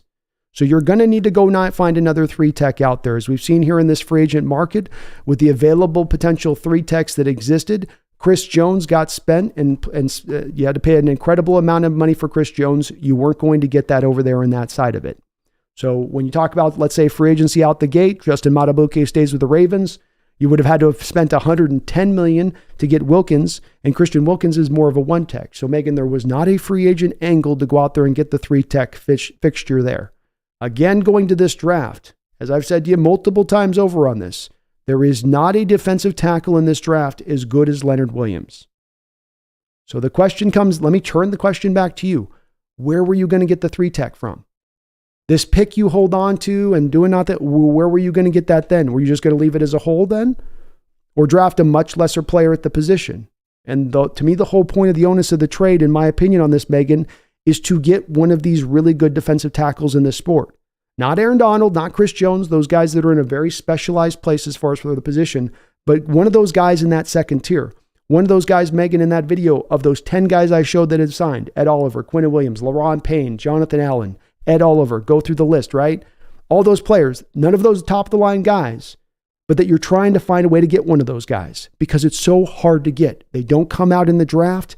And on those teams that re-sign those players, like I mentioned in the video, Megan, most to all of those guys I mentioned in the video that got those contract extensions on the defensive line over the last 2 seasons, all were retained by the original teams that drafted them. And most of all of those teams that drafted those players had to draft them very high in the draft. The pathway to getting this particular player at this particular position is a very tough one, and one that required the Seattle Seahawks to make this kind of move to make it happen. Otherwise, you don't have that player at that position. And I think that that's been, considering that for years it's been a problematic position for us, that 3-tech. Oh, we got Poona Ford. He's a 1-tech. Let's force him over to 3-tech. Oh, we've got Jaron Reed that we drafted Alabama to be a 1-tech nose tackle. Let's move him over to 3-tech because we have such a need because Michael Bennett's gone now and we've got a hole there and we've got to fill that hole and somebody's got to fill that hole, and who's going to fill that hole? And so this has been a vital position of need, not for 1 year or 2 years or 3. It's been sitting there for a while, opened up. It's Big part of why you spent so much on Draymond Jones to fill it. That wasn't enough. You had to go harder. You had to go better. You had to even go bigger over the top of that. So it's one where we may just be at a place where we don't agree on this, but I do come back to say on this that I'm in favor of it. I think that these kind of defensive tackles can be very helpful in helping to build up a defensive line, and I think they're hard to get. And when the price is the price, it is the price. To get a guy like this, if you got to spend the extra to do it, you have to spend the extra to do it. You can get mad about it, but if the alternative is that you have to go empty at the position, I'll rather be mad about it and pay the price than go empty at the position, which I think is kind of the alternative that was sitting here, Megan, if you didn't take this approach.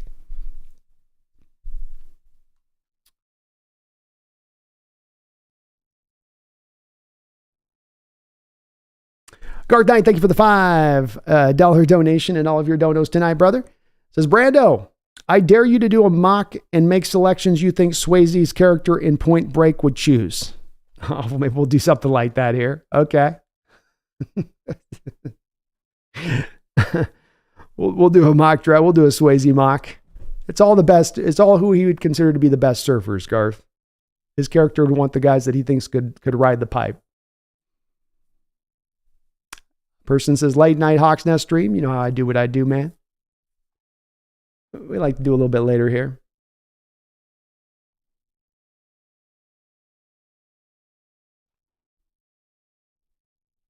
Nick says, Gus Johnson on Seattle Sports Radio today that he would do everything to get J.J. McCarthy. Yeah, there's a lot of guys that help. Brock Heward was pounded the table for him as well and has completely been sold on him.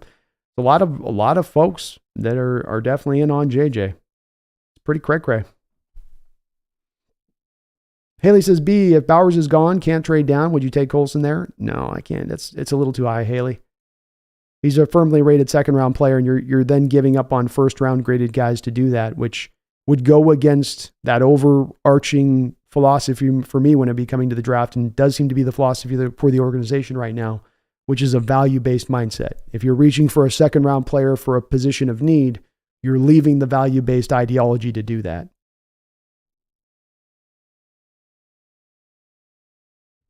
Mariah says, so sad Bobby Wagner went to the Commanders. It's weird seeing him on a different team. It is weird and a little bit sad, Mariah. Yeah, agreed. Ricardo says, I think my older sister likes Swayze because she also liked Point Blank. I think a lot of ladies like Point Break for both the Swayze and the Keanu. I think that was a good little double dip on that side of it. Kevin O'Connell and Bobby can go have a fun losing season with Quinn. We shall see. Honestly, this past season, he had such a lackluster of leadership on that defense.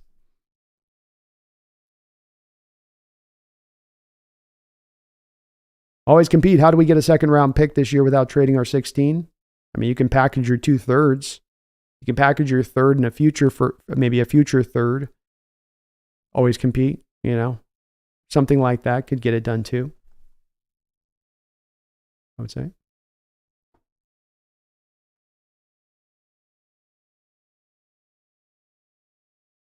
Save the Geese, good defensive tackles never make it to free agency. And if they do, it's usually because they have a younger replacement or can't afford to pay the contract. Chiefs are just outliers. Agreed, save the Geese. In looking at it right now, it's a position, as I've said, we watch these other positions out there become devalued. Running back, devalued. Safety, devalued, right? Even middle linebacker to a degree, devalued. Some of the positions that have come up, though, are rising up, and the cost at that point rises with them. And that's not just the star power level players. That's also the guys that are just below those, best of the best at the sports.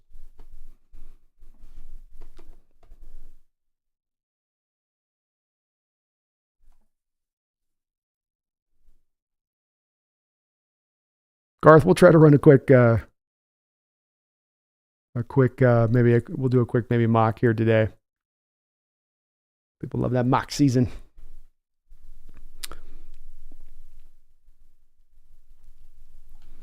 Save the Geese, Seattle should draft a defensive tackle either round 1 if they like the dude after trading down, or day 2 if they want to grab a quarterback or guard in round 1. They may target it. I don't know. I think outside of nose tackle at this point, they might be pretty well set with where they're at on their defensive line.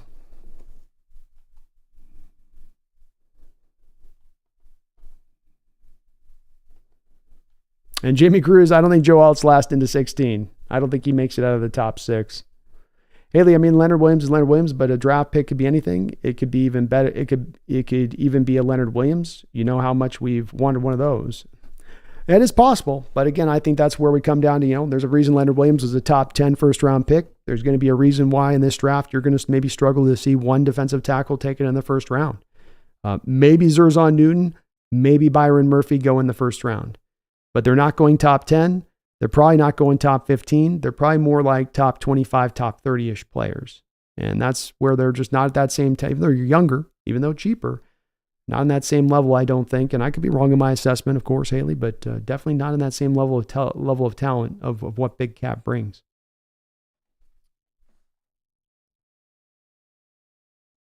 And yeah, I agree, Save the Geese. Troy Fatano's not lasting to 16 either. He says, obviously, if there's no one that the team thinks is a blue chip player and they've identified a player they like and can get him further back, okay, trade back. I contend at 16, there's someone worthy. And that's, again, where it's certainly something I don't expect you to just take my word for on this one. I could be wrong on this, and this is just my personal outlook on it. All I'm trying to do on this is get a better idea of doing this every single year and hopefully get a little bit better at doing this every year. But one thing that I see that is a commonality that happens, Yui, that gets mentioned a lot is that fans see 32 first-round picks, and they go, well, that must mean there's 32 first-round worthy players. That must mean that every guy in here is, to a varying degree, a high level of talented guy. It's just a matter of there being a small section of difference between their high level of talent.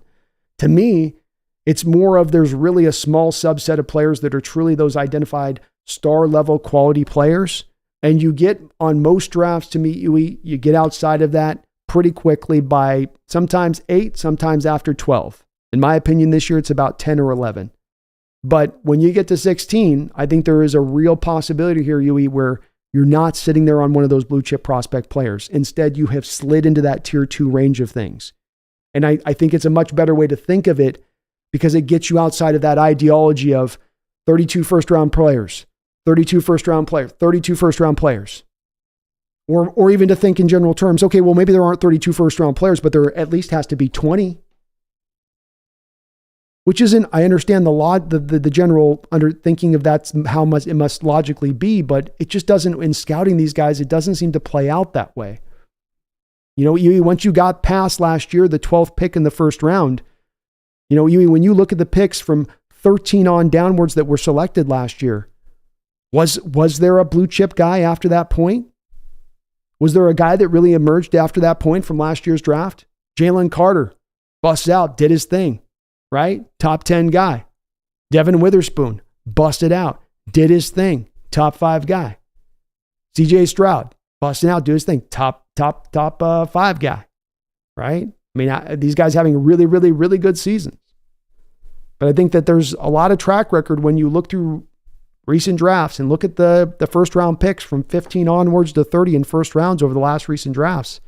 I think you'll come to find that there's a definitive difference between those ones from 15 to 30 from those ones from the first to the 15. I mean, a definitive difference, not just like, well, here's stars here, here's upper level starters here. And that's my line of demarcation, at least on it.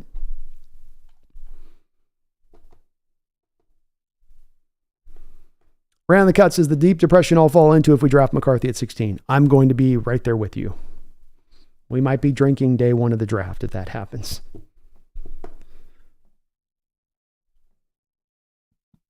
Ricardo says, I think Pete was vindicated by looking at defensive prospects in the draft. All of them are 6 foot, 300 pound types. None with a combination of a size and athleticism of Leo Williams. That's right. That's right. More into that kind of range of size, Ricardo. And without his 35-inch long arm length. Freakish 35-inch long arms.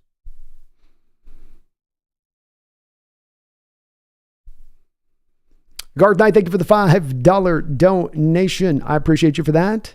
He says, Brando, what percentage chance do you give the Hawks to get one of your blue chip prospects at 16? Well, that's hopefully where maybe me and you will end up finding our own common ground on this one, because I actually would put there to be about a 35 to 40% chance that the Seattle Seahawks, if not even maybe a little bit greater. And there's a part of me that wants to say 50-50 here, Garth. And my reasoning on it is this. 5 quarterback prospects go, Garth, in the first round. Okay, in the first 16 picks, 4 tackle prospects go. That gets you to 9, right? 3 receiver prospects, Neighbors, Romo, and who was the other guy I was thinking of here? Oh, Marvin Harrison Jr. So there's 3 more, right? So the guy that I'm kind of looking at that could slide there to me, Garth, that's the possibility is Brock Bowers. Now, there's less of a chance with how we've run free agency that we pick him there, and maybe we would just trade back at that spot, but that'd be one guy to go, that guy might land in there at that point. But there's a chance. Because so many teams will drive towards, I think, the QBs early on in this draft, I think that does have a good chance, much more than it would in recent other years, to push a player down into our spot who's actually really tremendously talented. And Haley, I agree. I think Byron Murphy is a little bit overrated at this point.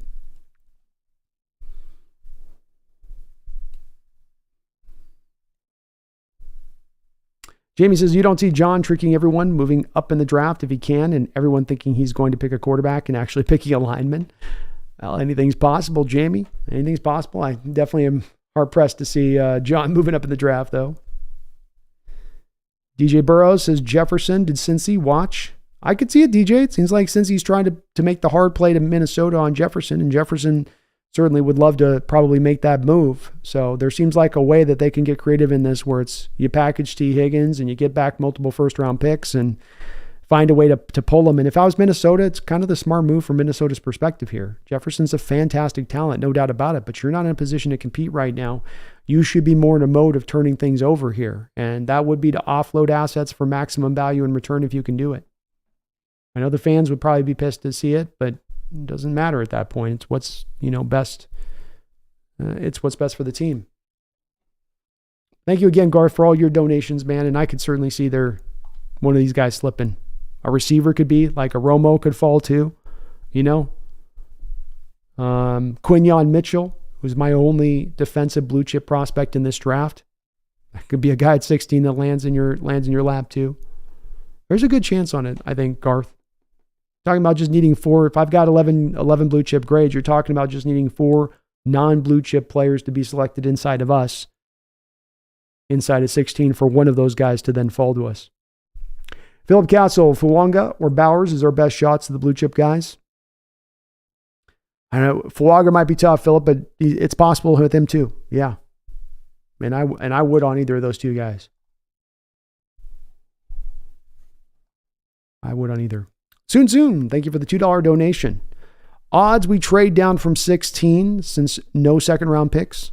Oh, that I would put higher odds on that than even the blue chip. I think that there's a 65% chance John Schneider tries to trade down from 16. I think the only thing that would keep me in track of saying 35% of a no being that he doesn't find a trade partner willing to do it for the return that he wants to get. I think as has happened in the last couple of years at times when they've had some intention to trade down. But that will be, I think, a big driver for John going into draft day, for sure. Haley McKinley Jackson's your other draft crush? Well, he's possible. One of the few nose tackles in this draft, Haley. And that's a position, you're talking about the defensive tackle. It's not going to be a 3-tech that we go after in this draft. It's going to be a nose tackle. Land Made says, Spoon was a guy I followed the whole draft last year and jumped out of the roof when we got him. Oh, hell yeah. Let's go. Let's go. He's a great player. Playlist Trav, Anthony Richardson has the potential to be a breakout guy too. Certainly. Tough for him to lose that whole year. It would be nice to see the Colts do a little bit more to continue to build up that line for him a bit. Get him another playmaker.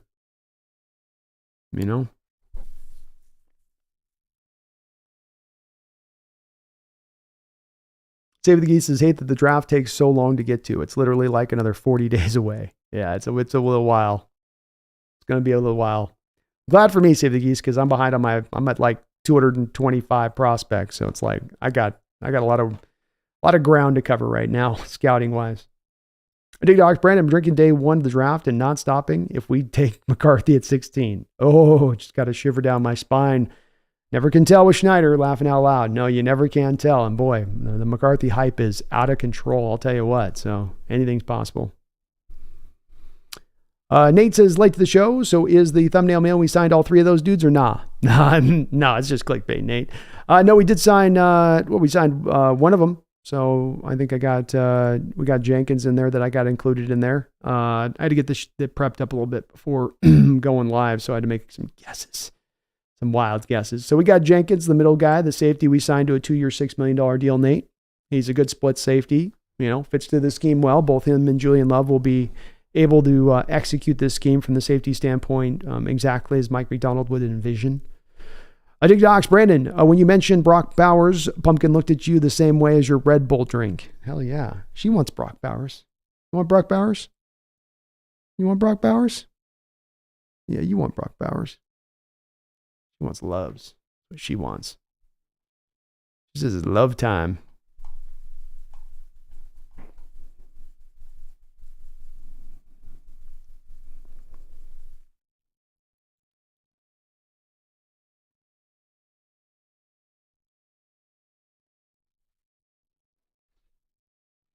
Yeah, he says Bowers would be interesting. Grubb would have to redo his offense, I think. I don't know. I think Grubb can kind of be a do-it-all guy, but you might end up kind of getting stacked a little bit at tight end. Save the Key says, crazy how Kirk Cousins made so much money and only has one playoff win. The 49ers were stupid to not get him, or Brady.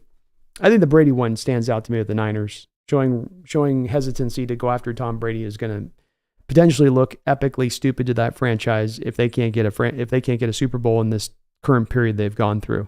I don't know how you turn down Tom Brady. No, we don't want you, Tom. No, we couldn't use the GOAT in here. No, we're set. We got Garoppolo. We're good. Come on.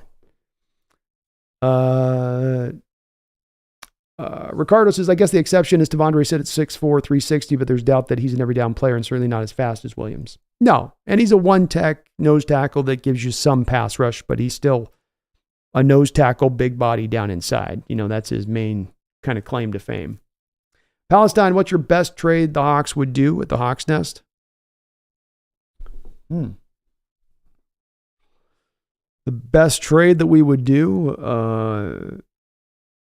well, I don't know if I'm really looking to go make a trade for a player right now, given our situation where we're sitting at Palestine. I think more of the best trade that we could do would be a little bit like somebody else mentioned early on in the stream, to be able to move back in this draft, maybe only move back partially in the first round to like a 22, 23, 24, and then still have an opportunity to make another move back if we wanted to, or at least just pick up that extra second round pick. I think that's the most viable trade option I'd like to be able to go out there and make on the open market if there was one. Certainly if there was a guard we could bring in that was on a trade, that was on a team maybe a little disgruntled, that you could get in as a guy that'd be a real great scheme fit. I don't have anybody in mind necessarily, but that would be certainly something that I would take a look at too. Eric Knupp, 50-50 shot of trading down. Yeah, that sounds about accurate. Yui says there are always enough stars in every draft. I think your comment might be about easily identifiable stars, but that's why you pay general managers and their staffs. Last year, chock full of guys like Sam Laporta. Right, but in Sam Laporta, UE2K, you didn't have to pick him in the top 15 to get him. It's more of kind of proof to my pudding on this is that I agree with you. You want your general managers to be able to identify those stars, to pick those guys out, whether others are getting lost in the sauce on players that don't deserve to play there or that they're maybe not as good. But that's a bit more, I think that's just a bit more to my point on it. Is if Sam Laporta had been taken at the 14 or something, there's something to that, but he's taken in the second round. And on my point on this as well, Yui, is that like this year, last year was much of the same way, where I believe that you had your blue chip prospects, and last year, instead of it being at 11, it was probably truly only about 8. I don't think a Tyree Wilson was really a blue chip prospect, but then you went from 9. In my opinion, the way that this tier goes, Yui, is it goes from like a 9 to a like 65. And that's your second tier range of things. And so you can find a Sam Laporta type in that depths of the second round, and he can still be a really great player for you. But that's just my particular outlook on it. Why have to reach into that top 15 if you can find that player an equivalent value a little bit later on and pick up an extra pick? Garth Knight, thank you for the $5 donation and all of your donations tonight. Garth, I really do appreciate you, brother. Would Swayze's character, Brody, from Point Break, select Brock Bowers or Odunzie at number 16? Or elect to trade down. I think Brody definitely picks Odunzie. Well, I definitely think that Brody's not a trade down guy, right? He's not trying to play it safe. He's not trying to wait. He's going to want that pick here in the now, Garth, right? So we got to absolutely say that that's the case. Bowers and Odunzie.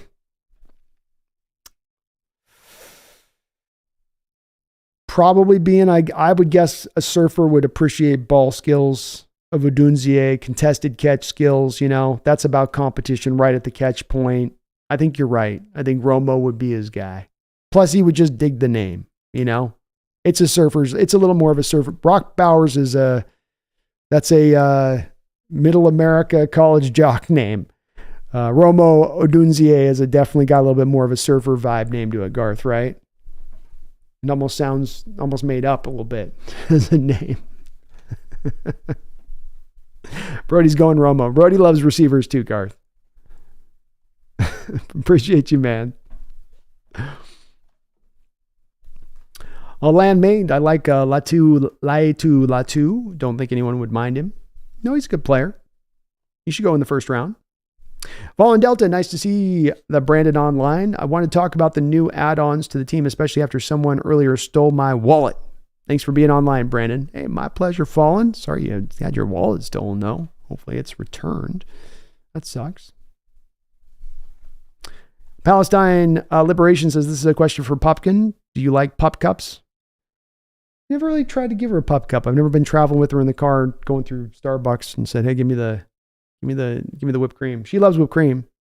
She definitely loves whipped cream. She's a big whipped cream cat.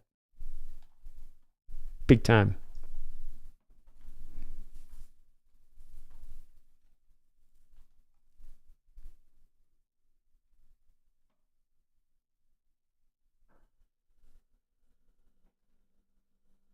Colin Clark is the 200th like. Thank you for doing that, Colin. And also for reminding me, if you do like what you're listening to today, do me a favor and slam that like button if you could. It does help out the channel tremendously. Gets me showing up on the old algorithm searches. Addict Doc says, close your eyes. Big Cat, Devondre Sweat. Finally some beef to disrupt the middle of the pocket for opponents' quarterbacks. I like it, man. I'd be happy with it. Maybe you can get Sweat in the second round. Since I think Sweat's going to go probably early to mid-second round at this point. And probably the third defensive tackle off the board. Garth says, the only thing I'm more glued to than Swayze on celluloid is Brandon streams with pumpkin and her perch. Let's go, Garth. Woo! Well said, brother. Colin says, if we trade down, I would hope Sweat was there or dominant guard. Probably going to go guard at this point, Colin, considering we've been a little light on that in free agency here so far, and it is kind of such a desperate need. But I'd be okay with going either way with it on that.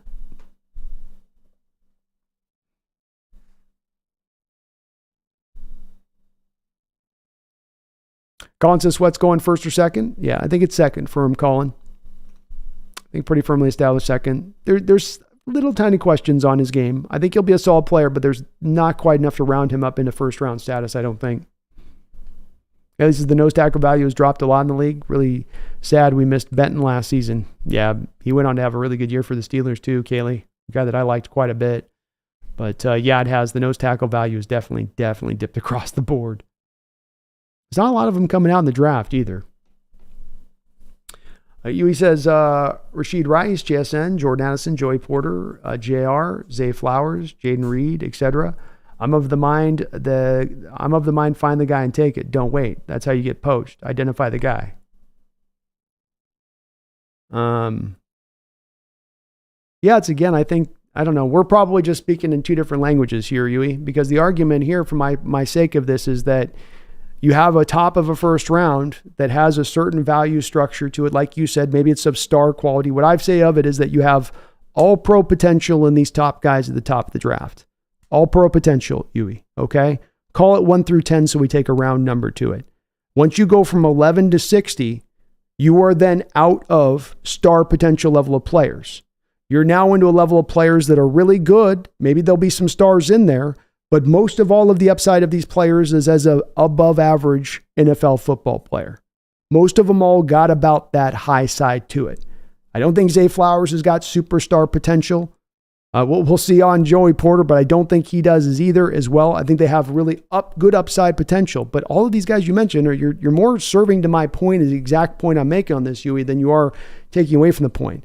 Because your point was you're at 15, just take your guy. Just grab your guy. Just target your guy. And my point was like, no, draft to where the value is of that guy. If you find that you have a guy at 27 that's got the same value as the guy at the 15, then take that guy. All of those guys you mentioned are serving to my point of what I've talked about, of all in that tier 2 range, that wide range of 11 to 60, where everything is very similar and where you can, like you're saying, target that guy who can be that player who's maybe not a star or right on the edge of stardom or scratching just to stardom, but not quite to the blue chip range, still a very good player. And if I could get multiple of those guys versus only getting one of those guys, if I can get multiple of those guys versus only getting one of those guys, I will attempt to do that versus one to the other. And again, I think you're more in agreement with me on my point than your disagreements if you think about what I'm trying to say on this. If I get just a Zay Flowers, Huey, at 16, or I can get a Jaden Reed and a Rashid Rice into the second round, what's the better haul at that point, Huey? What's the better pull between those? To me, it's pretty straightforward, the second, and it's easily the second one.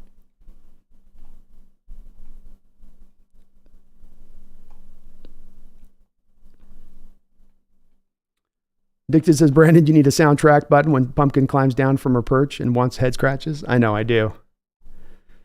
I do need something for that.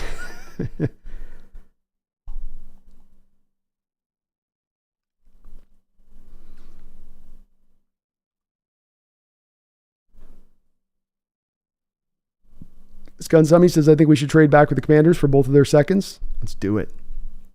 Let's do it, Scum. Sput should go in the second round. He has rare speed for his size and has pass rush upside. Mave Smith isn't the talent that Sweat is, and the Cowboys wasted that pick by making him lose pounds. Yes, they did. And yes, I do agree that I think that Sweat's a better player than Mave Smith, and agree with you as well. I think he goes in the second round. Do not think he goes in the third. Don't think he goes in the first, but also don't think that he goes in the third. Chris says, Sweat's probably in the 40 to 50 range, I'm guessing. Yeah, you guys are right on it. Rather take Bebe first, thinking he's in the same pick range. Wonderful thoughts. You guys are right on it. I'm in the same place on all of this.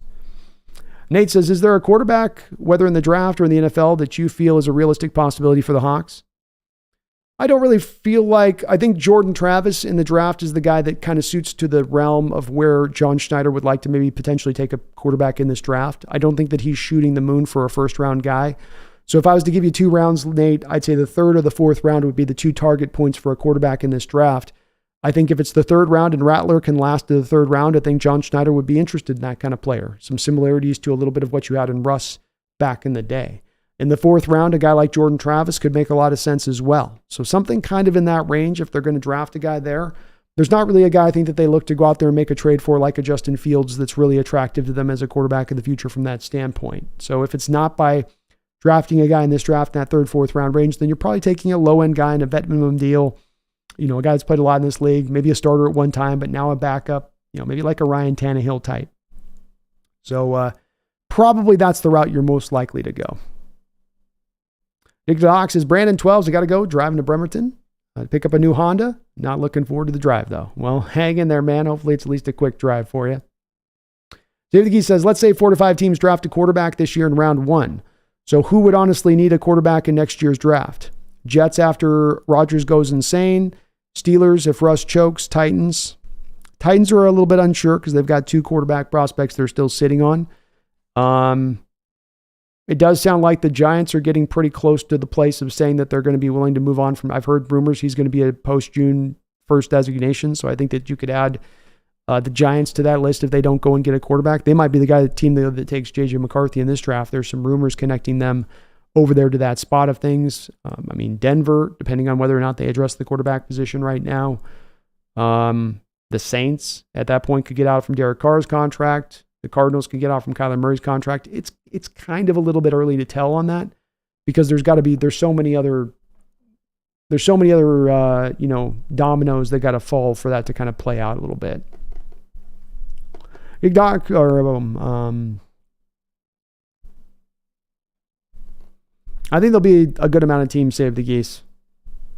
I could see there being 7 or 8 teams going into the offseason. They're looking at dealing with their quarterback situation. And the interesting part could be that you may not have kind of the vet guys that come on the market that are super attractive at that point, right? Like the vet guy that you've got a couple of options to go for out there. I mean, you look across the road here on this one, and it's like, it's a little tight. Every team's kind of settled up. Give me 1 second. I'll be right back, folks.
Wanna be yours.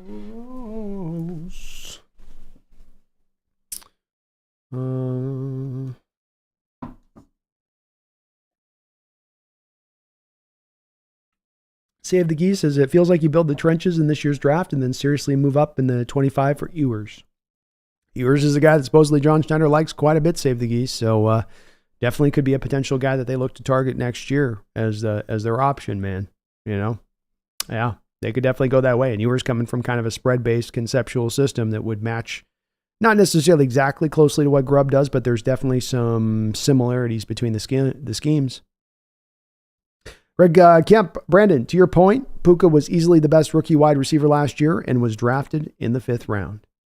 Yeah, I think that there is a way here to run these drafts where it's not just about into that first round territory. It is finding value in different places. And last year was a draft where that talent level was pretty interesting in that range of things. And especially with Puka, Greg, it's part of this becomes also about how deep a position gets in a draft to what will be available later on. And what I mean about this, and to your point on that, is that you have these position groups like receivers this year where there's some really tangibly strong receivers you could be getting in the 4th round of this draft this year, much like getting Puka in the round that you were able to do last year, because last year's draft was, of course, very stocked up with wide receivers. So you don't have to take one early in the draft. You didn't have to go with a receiver in the top 15 picks of last year's first round because there was a Nathaniel Tank Dell out there. There was a Jordan Addison later on. There was Zay Flowers later on. There's a Puka Nuka later on. You know, because that was how deep that draft was with wide receiver. And I think it's hard because you got to factor a lot of different things. It doesn't make it more simplified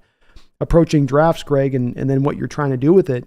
It makes it more complicated because you're trying to weigh kind of 3 different things at once a little bit.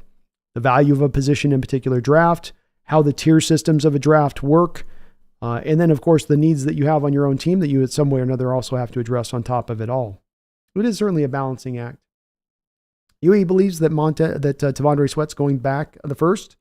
Teams are sandbagging. Niners, Chiefs, Lions, Ravens will take him.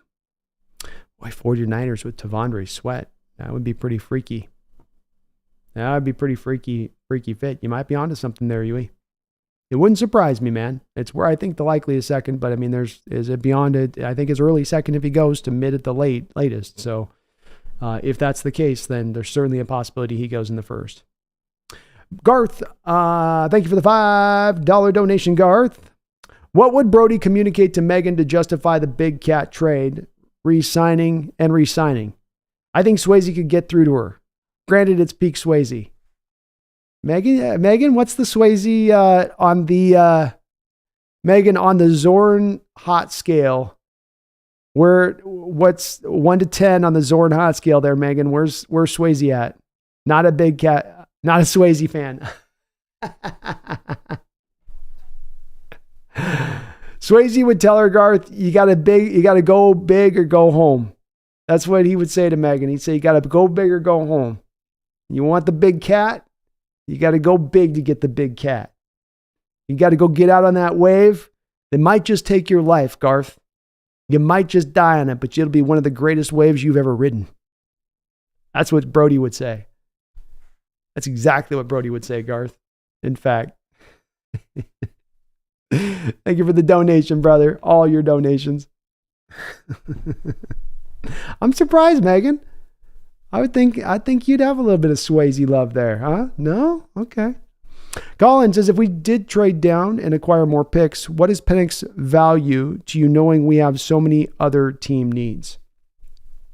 Not tremendously high, and I actually do have, I do like Penix. I do like Penix's upside, Colin. But I think that there's two parts of this that really push me away from Michael Penix at this point. Number one, I'm a big believer in setting the stage for a quarterback rather than getting the quarterback first and then setting the stage. And that's what I think you would be doing with Penix at this point in time, which I don't think is a pathway to success for a young quarterback. The other thing is I think that you have to give an offensive line in place specifically to really protect Penix. That's got to be wherever he goes, he needs to have an offensive line in place that can pass protect.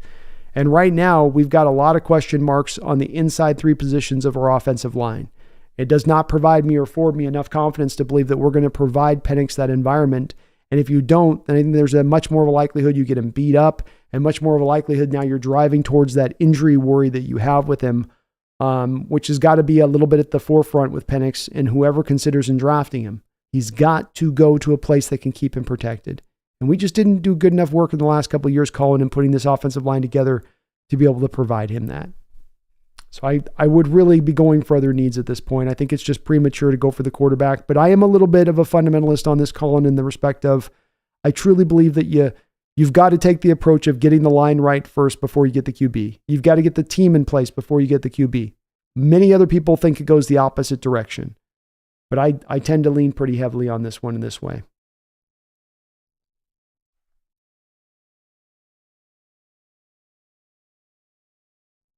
Dave the Geese, I think Penix is the move. If he falls to day 2, move up and take him. Chiefs and Bills didn't give up that much to move up for their quarterbacks. As it stands, Seattle has 4 comp picks in 2024. They could, Save the Geese. They could definitely do that.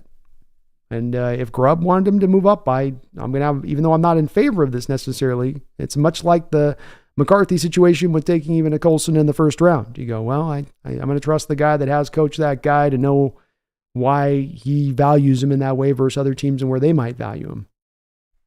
Haley says we need to do a mock draft for the night. We'll do a draft. We'll close off with a mock tonight. That sounds good. That's a good suggestion. We'll do a Brody special mock draft, Garth. Lucky Roo, we're looking for more picks at this point. Yes, we are. Scum Summy, JJ McCarthy just feels like a giant. Something about him screams giant. It does, doesn't it, Scum? Are you getting that feeling too? I'm not the only one then. It does kind of feel like they're kind of, especially once there's something about, I think it was yesterday, I saw the message come across the board that the Giants were going to post June 1st Daniel Jones. And I went, oh, they're JJ McCarthy in it. It's going to be known as JJ McCarthying it forevermore after this point, and not in a good way. Ricardo says, I'm in on the Jordan Travis bandwagon. I haven't watched all of his film, but from what I've seen, he looks really good. And we are one of the few teams that can afford to stash him for a year. Amen, Ricardo. He stands out to me too, really. I think with him and Rattler, those are your two kind of, Rattler late 3rd round, Jordan Travis early day 3 guy.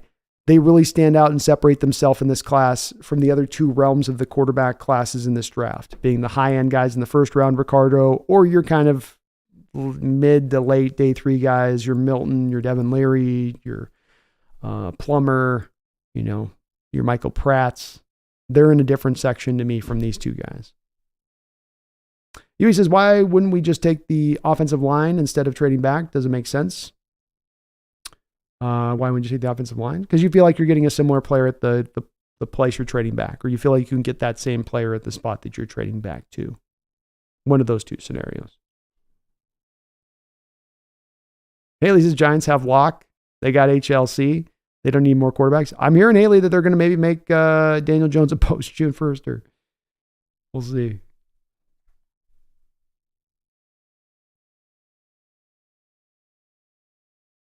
Garth says, I agree with Pumpkin. We should all avoid seed oils when possible. They are dangerous. Pumpkin's in the look away from me mode at this point. Like, when are you going to love me? He says, if we stay at 16, we could get the number 2 OT in the draft. Well, that's again where I say, Yui, on that. Remember going back to this. My original point on this was that we have a point, you and I, where there is as much disagreement as there is on this between us. There is a point of agreement when it comes to this particular spot. If you have a chance at one of the blue chip prospects in this draft, you would take them. Okay? So, Yui, let's look at this really quickly. Let me show you this, my man. If I can do this. Okay, so let me show you my.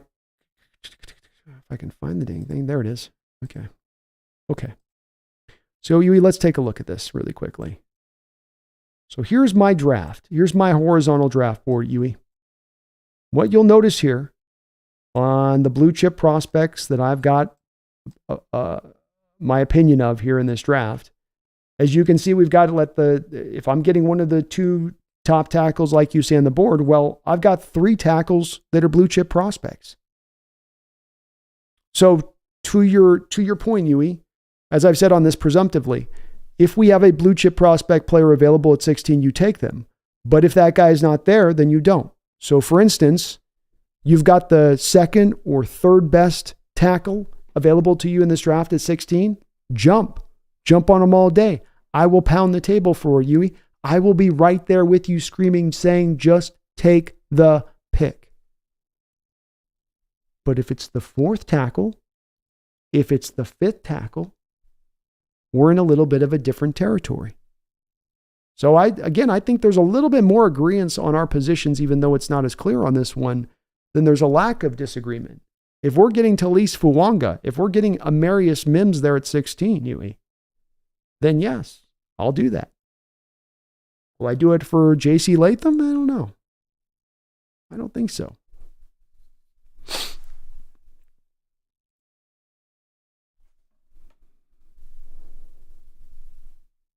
Dave the Geese says, Penix has the best arm in the class. He throws like he's played in the NFL already. If he was 22 with no injury history, he'd go over Caleb. Maybe. The throwing on the run thing is, and dealing with pressure thing would maybe be a little bit of a question, but it's possible. Nate LaRosa, Brandon, appreciate how you read and answer all the questions, brother. Go Hawks. Well, thank you, Nate. I love my people. I love having these conversations and turning the stuff all over, man. So it makes it easy when that is the case. Mofo, Brandon, where would Travis get drafted if he never got hurt? I think there's a very good chance that he could have maybe with a really strong combine, and if he ran really well, if you put a 4 or 5 combine together, there may have been a chance that he could have upped his ante into the top of the 2nd round, or not top, the late 2nd round. I don't think he would have gotten the middle point, but late 2nd round pick, if he had really been able to light it up, especially with a guy like Rattler coming in at 6 feet tall and 5 flat 40. I mean, that would have made Travis look that much better if he went out there and threw step for step with Rattler, ran a 4.5 40, and came in at about the same size, / maybe even a little bit taller. Maybe even a little bit taller than where Rattler is. I don't know for sure on that with Jordan Travis, but top of the back end of the 2nd round probably, and so solidly probably a 3rd round pick somewhere. Chris says, O-line depth is good through 2nd, early 3rd, so maybe worthwhile to trade back from 16. That's my outlook on it, Chris. I think that the player, outside of it being a blue chip player there at 16, if you're talking about 1 of tier 2 or 2 of tier 2, I'll take 2 of tier 2. Scott Semi, who do you think is the number 2 OT? Fatanu, Alt, Fuaga will not be there by 16, most likely. I would agree with you. I don't think that any of those guys is likely to be there by most likely stance. My number 1 tackle in this draft is Joe Alt. My number 2 tackle in this draft is Talise Fuwanga. My number 3 tackle in this draft is Amarius Mims, and my number 4 tackle in this draft is Troy Fautanu. And Fautanu is this close to being a blue chip prospect, but not quite.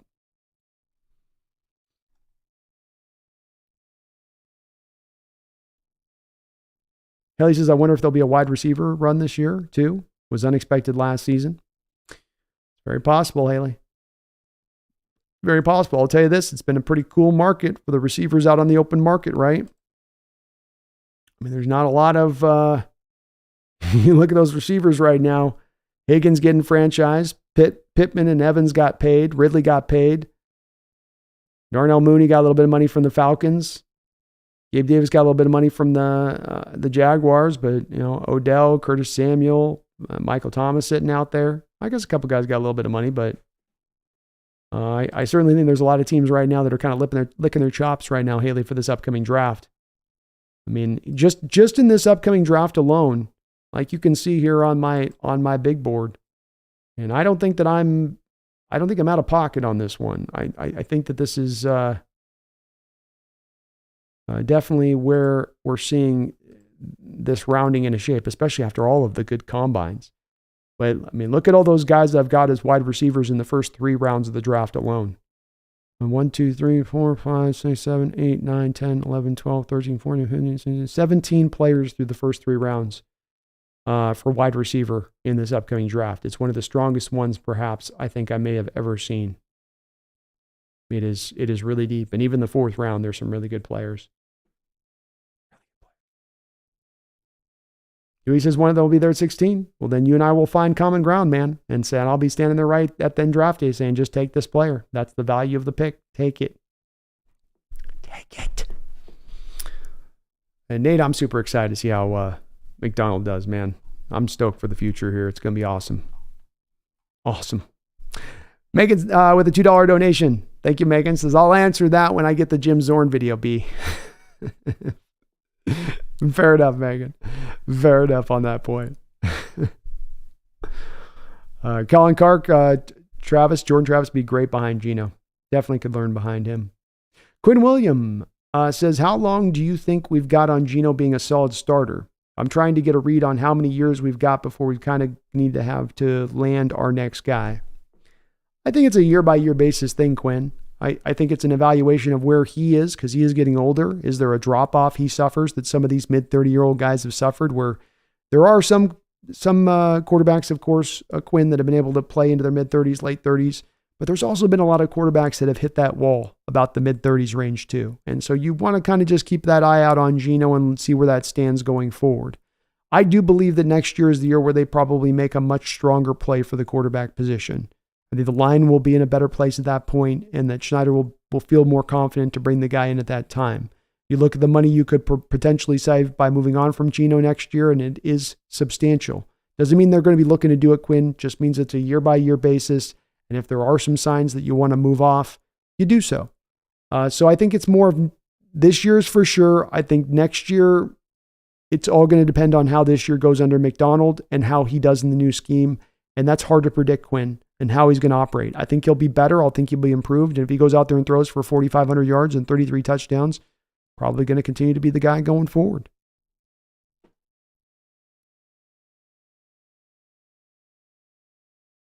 Philip Castle says, seen worse from my Hawks. We took Kelly Stauffer and I about lost my mind.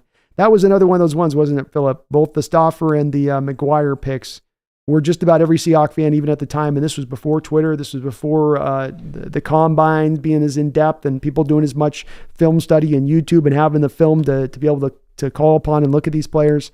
But both with Stauffer and McGuire, none of the Seahawks fan base liked either of those two guys. At the moment they were picked, it was like, no. Lucky LaRue, I was told by John Dorsey, always draft according to your draft board. Don't necessarily make a pick for team needs sake. That's right. That's what is the difference between teams that draft good Lucky LaRue and teams that draft like crap, is that you draft from need or you draft from value. And if you draft from need, that is the way that will lead you to the promised land. And drafting for value will lead you to preeminently be middle of the road. Yeah. Gar says, that last scene in Point Break with Swayze get hit in that wave crushed me. It did, man. That was a pretty strong ending on that movie. It was. He says, Rams didn't luck into him. They identified him and selected him. They have been good talent evaluators for years. Kyron Williams is a good example. Others passed on him. They've done a great job, especially in the later rounds, Huey. Yeah, Rams have done a very, very, very solid job. Very solid job, for sure, my man.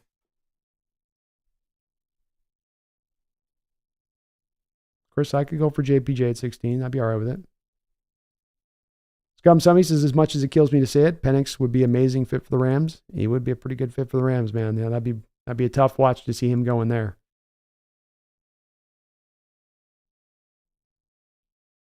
Haley says, need to follow your board to an extent, but can't just draft another running back because that's who's top on our board in the third. No, that's where it does. You do drive to value, Haley. You do, but there is a bit of a balance to it. It's just that rather than looking for the point where you can pivot off to need, you're looking always for the point of how do we stay in value.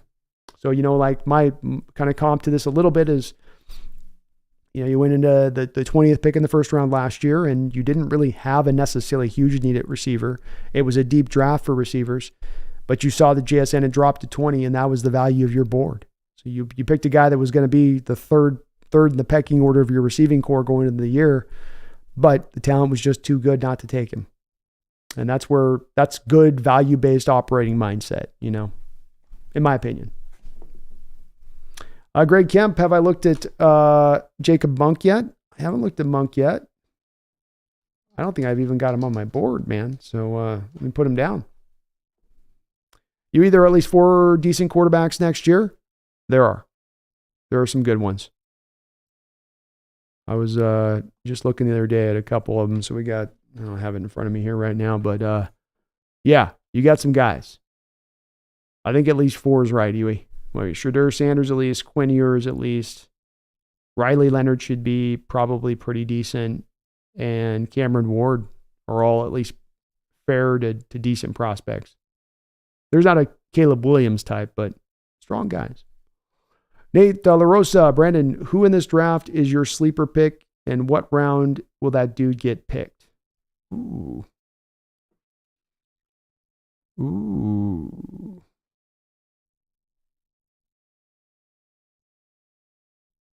Sleeper pick, huh? Okay.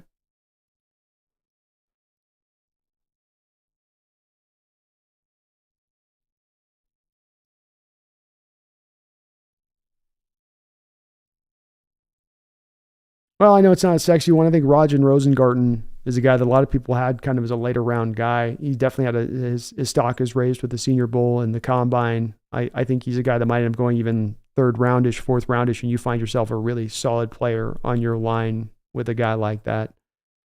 I think a guy like Jordan Travis, because of his injury in the fourth round, would be, that kind of guy. Tip Ryman is a tight end that, maybe you get him in the third round, wasn't used a lot at Illinois, bad quarterback play, system didn't try to really feature him very much, very good all-around tight end, really unique type of body style that he brings. He would be a guy that I'd put in that realm.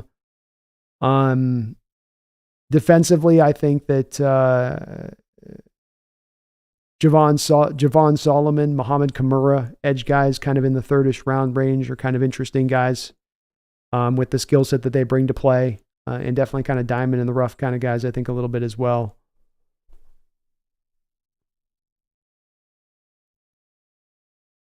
Not as many defender, diamond in the rough guys for me on that side.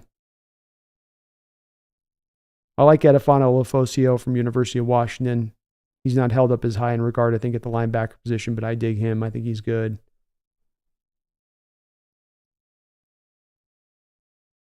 There's a couple names there for you.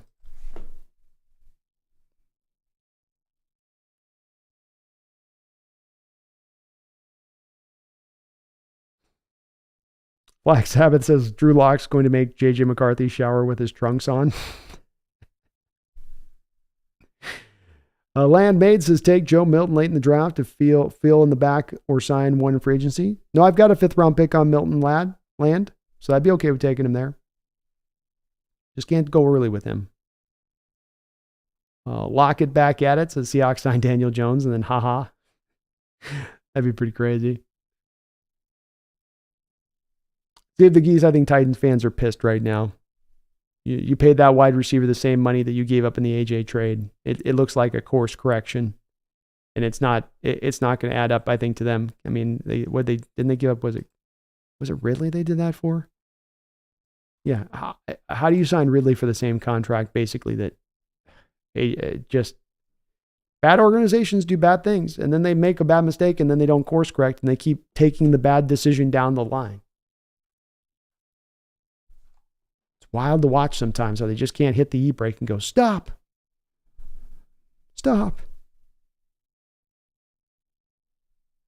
And flag, I think Mafe would have been a lot more effective if Nosa went down too. You saw the downtick in his production the second Mafe went out.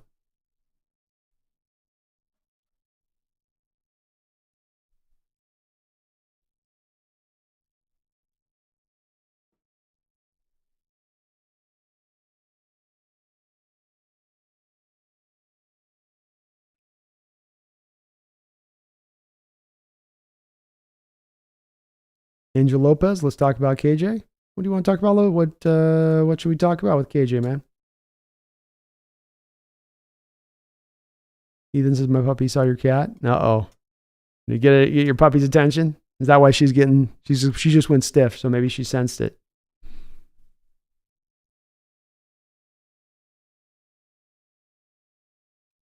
Big Dizzy, 100% trade back if possible and grab more picks. We need interior offensive line. Not willing to use a 16 pick on that. We can get a great offensive guard or, I think he meant center in mid to late 20s and get a second to third rounder. Grab a linebacker, which is a much needed need. I'm with it, Big Dizzy. I'm 100% in the same place you are with that. He says we don't have 3 fantastic receivers. Okay. It wasn't a need, Huey. It wasn't a need versus you could have made the argument there at 20 that you had to reach for some other position of need versus staying in the value-based mantra of it, which is that was.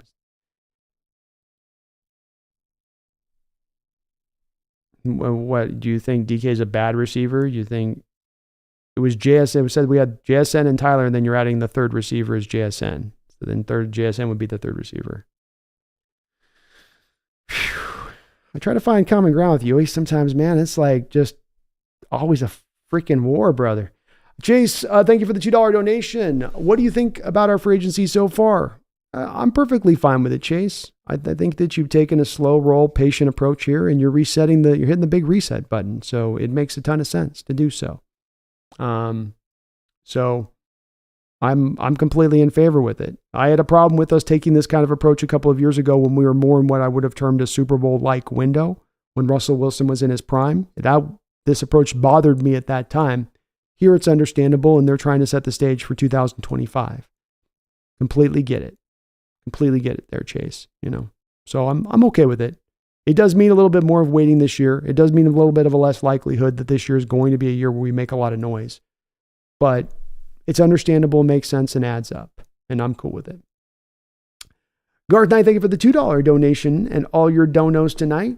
What are the odds that Swayze was a Seahawks fan? I think he came from the East Coast, right?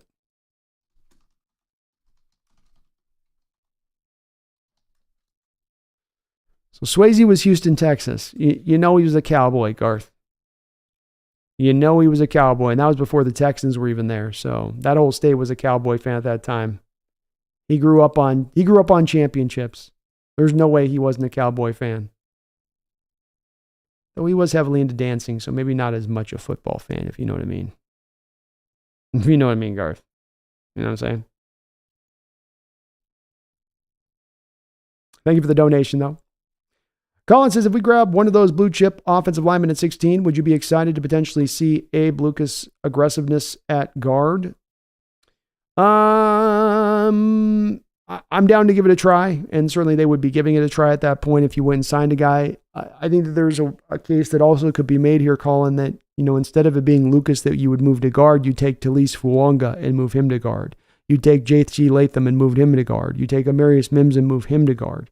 So I know that the transition's always been that it'll be Abe that would make that move, but I would actually make it to be the other player that I would have make that move. I don't think that Abe really tracks necessarily well to being a guard. He's 6'6.5". And if you look across the league column, there's not a lot of 6'6.5" guards put down there inside because it's very hard for them to bend and get low. And when you talk about the interior of the line and defensive tackles, it's very much a game of the low man wins. Who can win in the leverage war? And when I'm 6'6.5", going up against a guy, sometimes it'll be 6'3", 6'2", it's going to be very hard for me to get my leverage war win against them. Even if I'm really aggressive and a beefy blocker, it's very hard to make that work. As evidenced by the fact, Colin, that you don't have a lot of these 6'6" guys at the guard position across the league. 6'3", 6'4", 6'5", maybe even. But that 6'6.5", you're getting a little bit extra too tall to be able to bend properly to get down. Whereas a tackle, you're kind of in that soft bend stance, and it's not quite as much about the leverage part out there. Too big, as Rand the Cut says, just too big for a guard. Philip says, yes, sir, lost my mind on both of them. Took Meyer after that. Yeah, I was in the same place. And Meyer was at least, the Bill Walsh quote on Meyer is what got me to Meyer as much as anything. Because you didn't have, he went to Notre Dame. Notre Dame wasn't throwing the ball that much at that time. Meyer's handing it an awful lot. You kind of went, okay. And let's all face it, Philip, we wanted Drew Bledsoe in that draft anyway, right? So, that was also when we were all just like, come on, Bill, go with Rick. Go with Rick, let Drew drop. Let the hometown son come home. But yeah, compared to Stauffer and McGuire, at least with Rick, where you were like, here we go. Boy, those were brutal times for us at the QB. Ricardo says JT O'Sullivan was very complimentary of Travis's ability in the LSU game. He's a really good player. He stands tall in the pocket. He can process in the pocket. He's got excellent mobility. Move around. He can do the improvisational stuff. He is, not maybe the strongest of arms, Ricardo, very accurate and very, very smart in his ball placement. He can take a guy that's a big receiver, that's a contested catcher type guy, and put it in just the right spot for him to go up and make a play on the ball, where it almost feels like it's impossible for the cornerback or the defender to go up and make a play on the ball. And there are Lucas's size guys, Huey, but they're few and far between, and especially for a guy coming off what we're being told is chronic knee injuries, you probably don't want that guy to be bending an extra amount into the future at that point.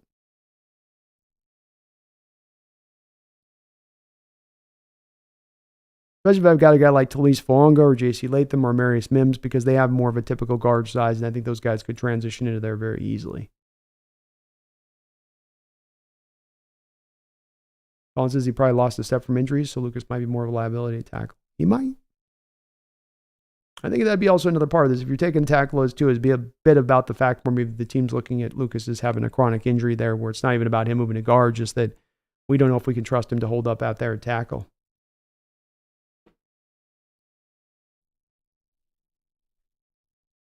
Space, who's the best tight end in Seahawks history? Yeah, probably Jimmy Graham. If you're looking for, I think that, he was here for a smaller period of time. I think Zach Miller was overall a more important player for what he brought to the Hawks, being a complete tight end. But he was only here for like 2 years or whatever, so probably too much of a sample size.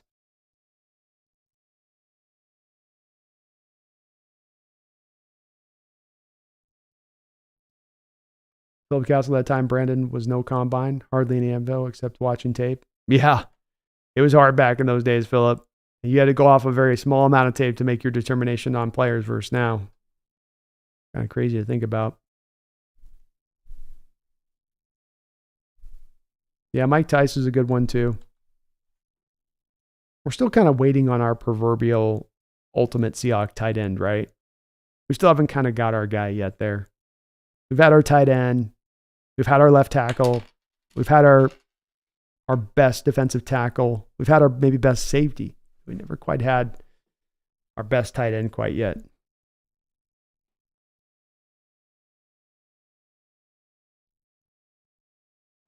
Always compete. Have you studied any tape on Cooper DeJean? The guy's a playmaker. If we can't get JSP, then DeJean would be a great player, especially with Witherspoon. I have heard Seattle has got some maybe interest on Cooper DeJean.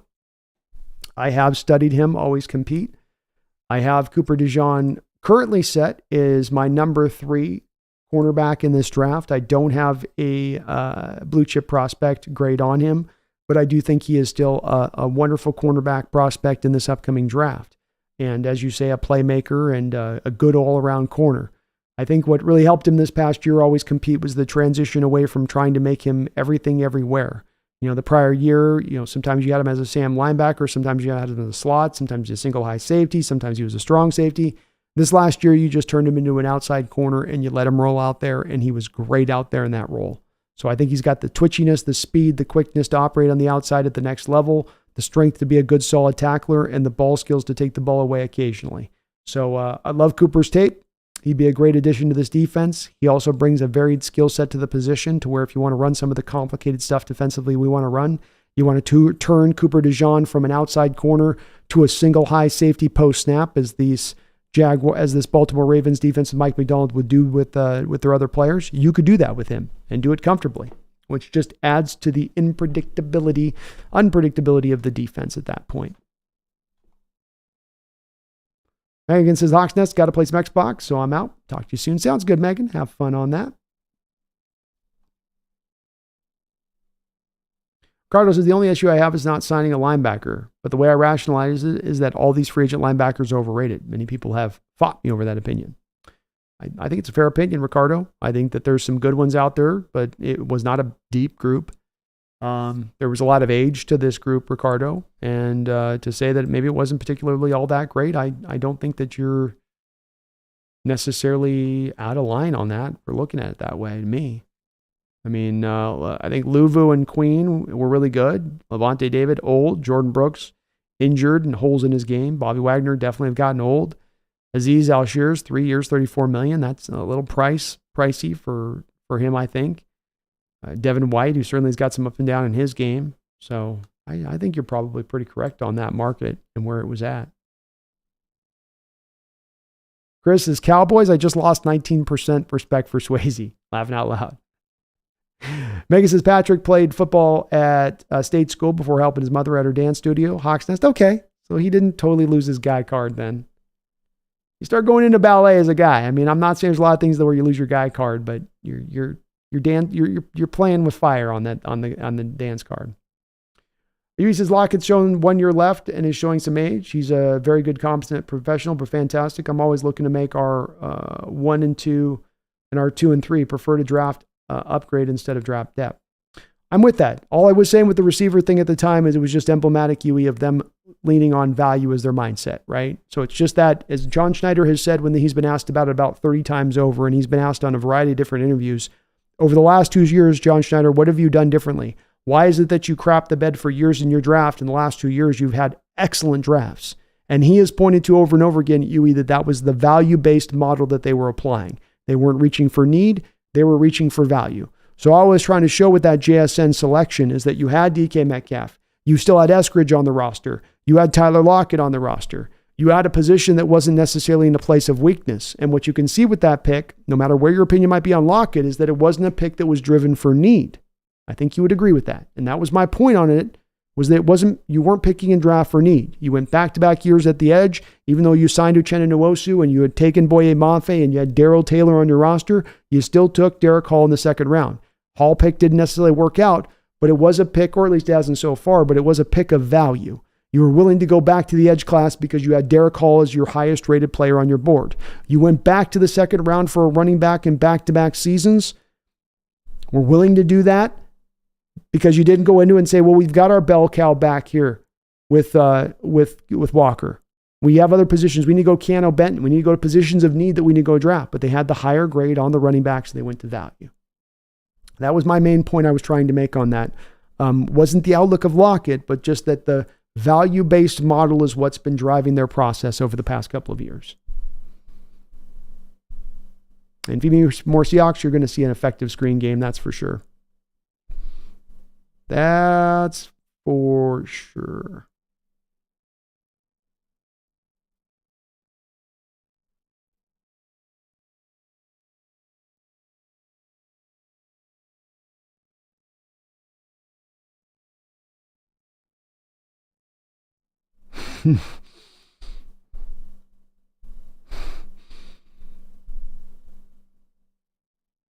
Flag, Dotson, Baker, Campbell. There are some linebackers still out there. White's out there too. Lance says, I swear to you, have more catches than Eskridge. Very much so, maybe. Let's do a quick draft here, shall we? Draft. Let's go back to the Pro Football Network. Let's do a bunch of trades. Let's piss UE off and trade back a bunch. Let's roll like that. Let's finish this up right, though.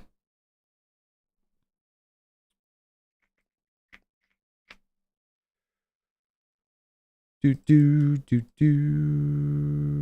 we go. Free mock draft simulator. All right, we're going to do a Brody-based draft, Point Break-based draft tonight, Point Break-themed draft tonight. We'll go 7 rounds. Let's go fast. Seahawks in a draft. All right, so 16, 24, and 56. Would I do that trade? Or we can go 16, 152, and we get the 44 selection. Boy, that's a future first and a future. I would actually take this trade if this came down the pike, but this would not make this a fun mock draft, so I won't take this trade. But could you imagine? We can get a second round pick and a first and a second round pick in 2025. Holy crap. Yeah, I would totally have done that trade. So I'm not doing this now because that would kill this mock, but John Schneider would not even have to think about that trade. This one's more realistic. 24, 56. Thank you very much. I'm not done though. I'm not done. Maybe I am done. I can go 50 and 53 and 98 and 235. Boy, I can get 3 picks in the top 100 off the Eagles for one, but I got to drop down almost 20 spots to get to 50. I can't do that. Can't quite do that, Eagles. So we will reject that. See if we can propose another trade, though. I want to do a draft of these where I move down twice. So let's get down, and we're going to move down with the.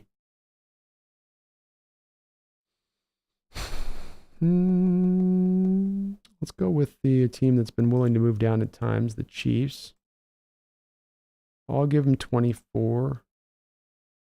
164. And I'll give you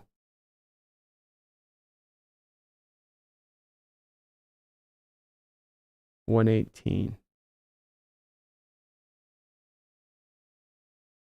Oh, you guys suck. They didn't like that deal. All right, let's try this again here. Chiefs. Second. 132 and 64.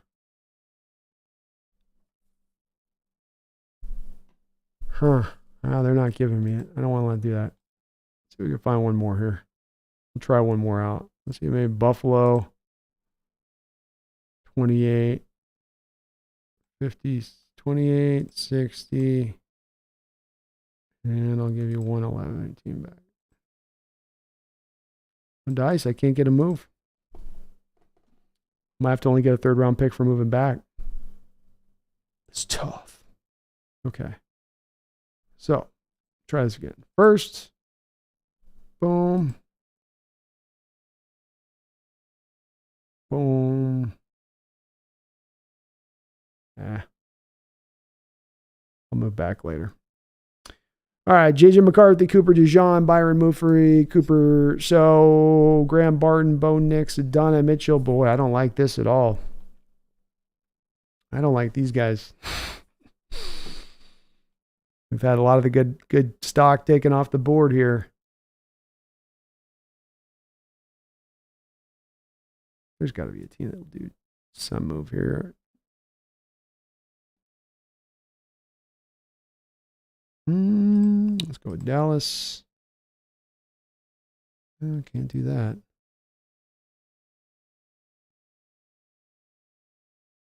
Torn here, folks. I'm torn.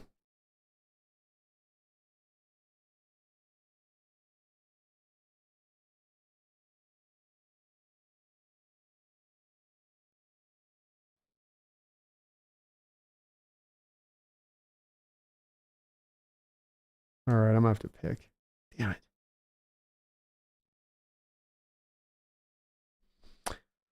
Oh, buddy boy.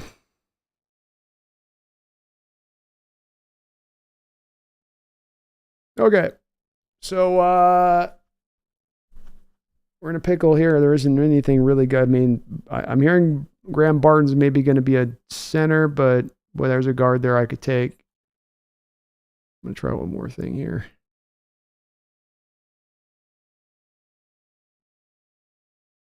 Let's go back 25 and give me one more up in the... Ugh, I don't like this. We got Michael Penix on the board, Tavondre Sweat, Tyler Nubin, Cooper Bebe is there. I hate, my brain's toasty right now trying to do this. 24, 28, give me 60.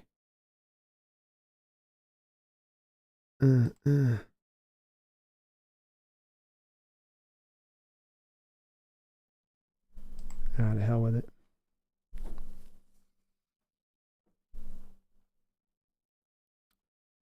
Okie dokie.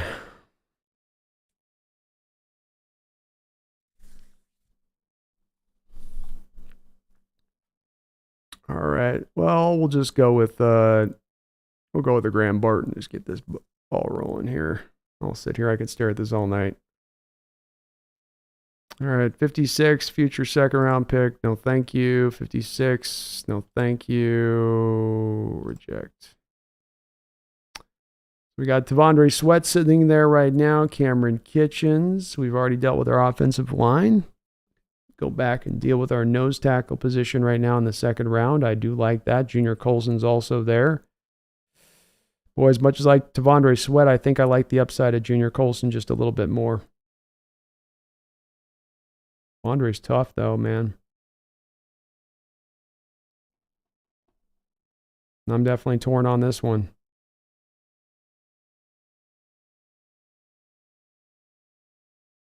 They've got him down here at 74 versus value at 43, huh? Ah, to hell with it. We'll take Tavondre.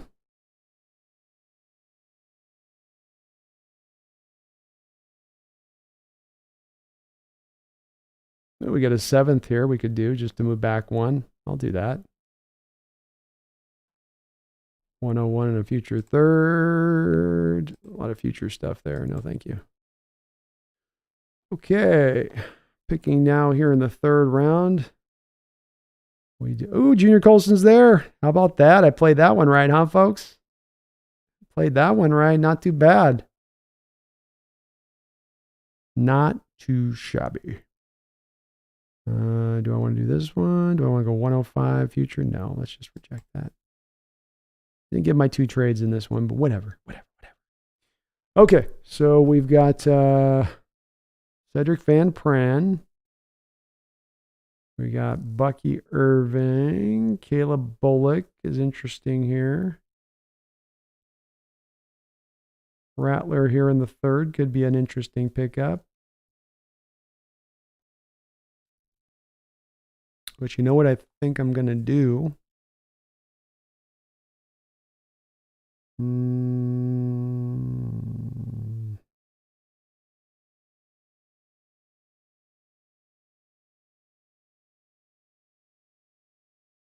Yeah, I think James Williams is the best pick on this. I'm pulled a little bit to potentially Cedric Van Pran.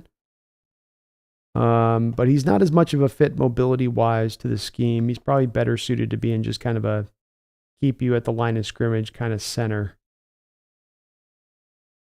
So I'm going to go with... I'm going to put my Junior Colson and James Williams together as my 2 linebackers here of the future in this draft. Now we come back into the 4th round. We've got Mason McCormick, Jalen Ford. Okay. Then we got a Tanner Bortolini. He would be a fit for what we want. I've addressed the linebacker position at this point, so I'm good there. Ortolini is definitely a kind of a pull here a little bit, maybe. We got Zach Zinter as well in the 4th round.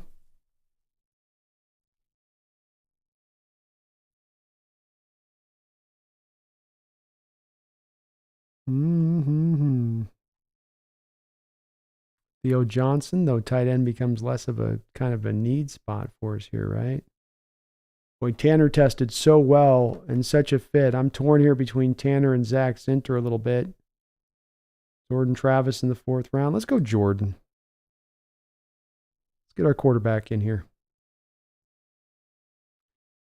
And then we'll come back here now in the 5th round. And boy, Luke McCaffrey sitting there in the 5th round. Theo Johnson in the 5th round. Boy, there's some good names here. There's definitely some draws here that are going to be, this is going to be a tough one. So probably between me and Bo Limmer, Theo Johnson, and Luke McCaffrey. Well, this is where we consult with the value board to make my value board to make my determination. I have a 3rd round grade on Luke McCaffrey. I've got more of a 4th round grade on Theo Johnson. 4th, 5th round grade on Ray Davis. Bo Limmer, I think I've got a 4th, right around that same 3rd round grade. So Bo Limmer and McCaffrey become the question here. I think Limmer's more of a mono kind of guy in his setup. Doesn't look like we got anything else down here that looks too enticing to me on the lower end front.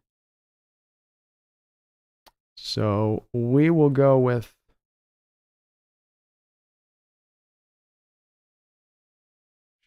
it's fifth round at this point, right? It's not that serious.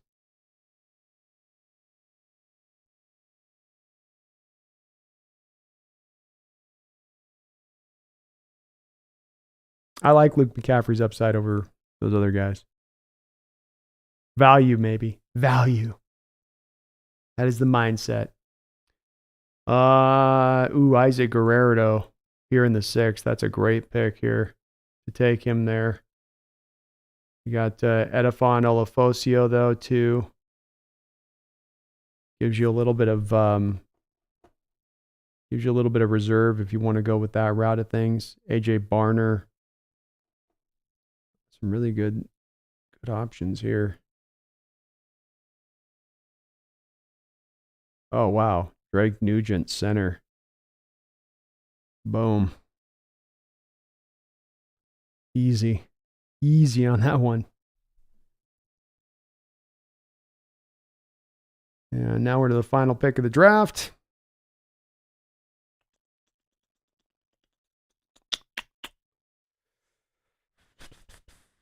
We got Dylan Johnson, some familiarity there.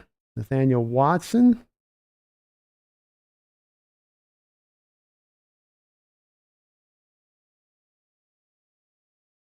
So let's come back here, I think, to get Nathaniel Watson here in the 7th round would be not bad value at all. Don't really see other guys up here that make much more sense. And this is the 7th round pick, so we're not going to turn over too long here, just taking a look around.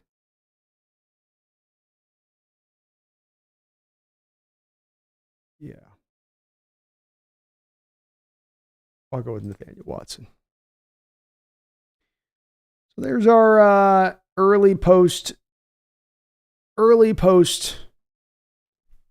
free agency draft here as it's set up. I traded back once to the 24th pick, got Graham Barton, Devondre Sweat in the 2nd round, Junior Colson in the 3rd, James Williams at 81, Jordan Travis at 118, Luke McCaffrey at 152, Drake Nugent at 192, and Nathaniel Watson, a guy that can come in very well, maybe starting for you if the James Williams experiment doesn't work at 81. So it gives you a little bit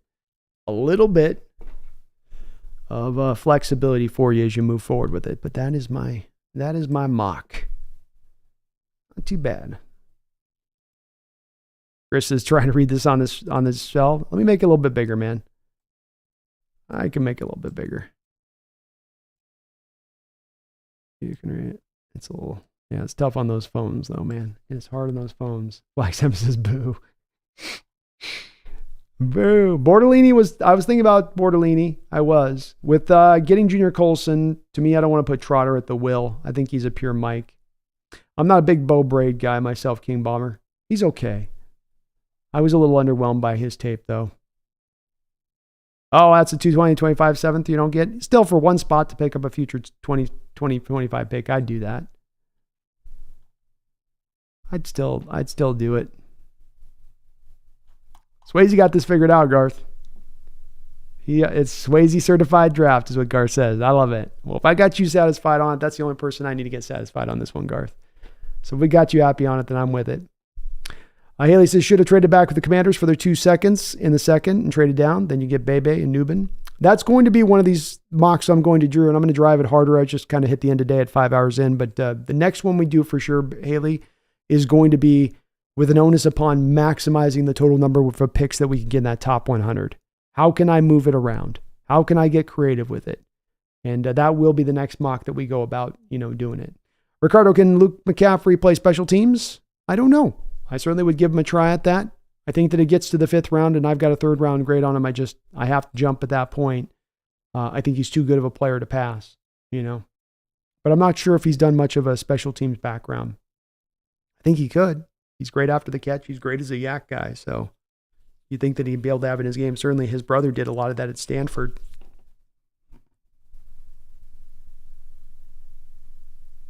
Ricardo says, I don't see a wide receiver making the team unless they can do special teams. Agreed. Probably the truth on that. I think he could do it. I think he could hold up with that. I do. Chris says, if you want to replace Dallas as a return guy, we could probably sign Gould as UDFA, good returner. I don't know if you can just afford to have a guy, though, that's just a specialist like that in that role, a little bit. Anders Choi, Barton is definitely either a guard or a center. He will not be a tackle at the next level. There are some that believe he's a center. Some think he'll be able to be fine at a guard. But that does become a little bit of the question with him a bit. And Haley, I agree with you on that. I think that if you get McCaffrey, Eskridge is the guy that then would go. And then that would be McCaffrey's pathway to making the roster.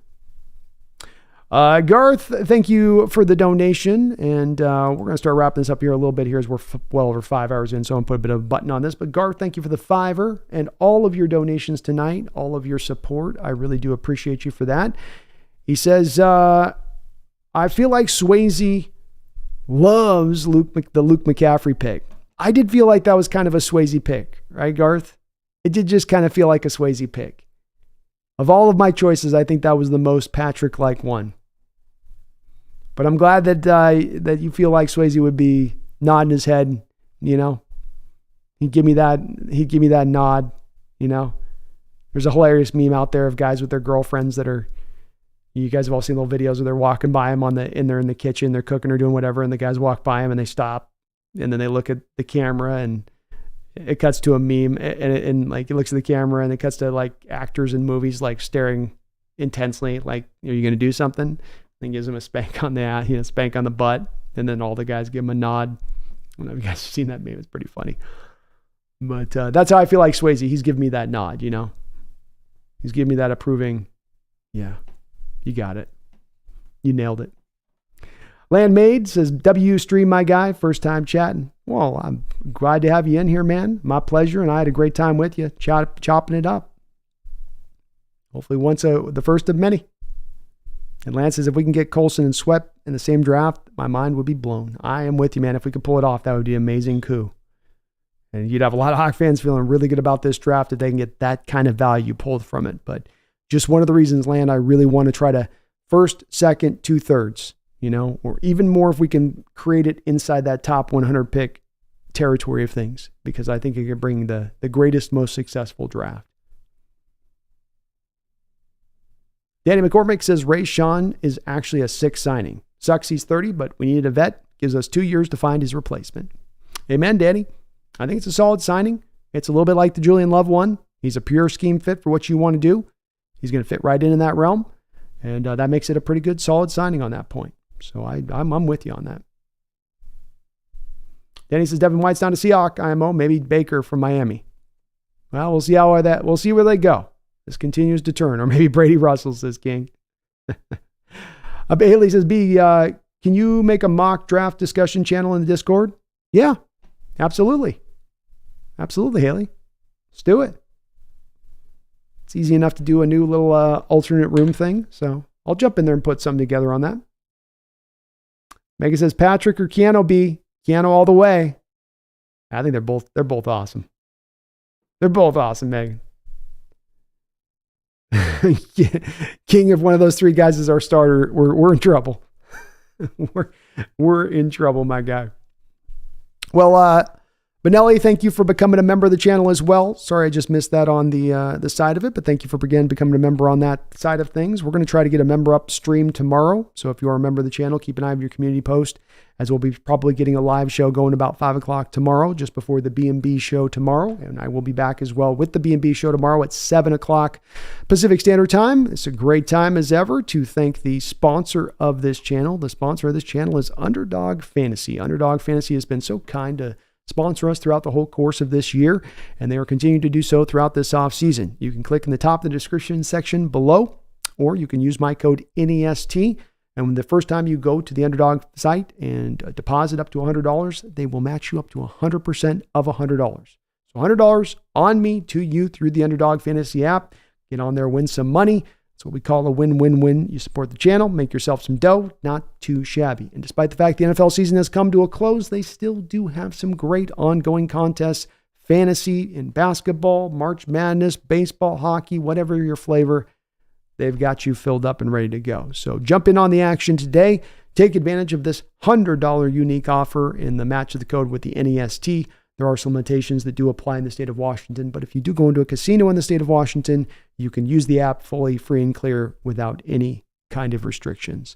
Thank you to Underdog Fantasy, though, for sponsoring the Hawks Nest throughout the course of this year. I want to thank Garth Knight, Randall McDaniel, Soon, all the folks, Marcus B28, Cameron, Benelli, everyone, Brian Myers, Voodoo Magic, all of those 283 that Poncho that to donated the chat today, and all of your guys' kind support to the channel, as it is always ever there, ever present whenever I do go live, and I really, really do appreciate it.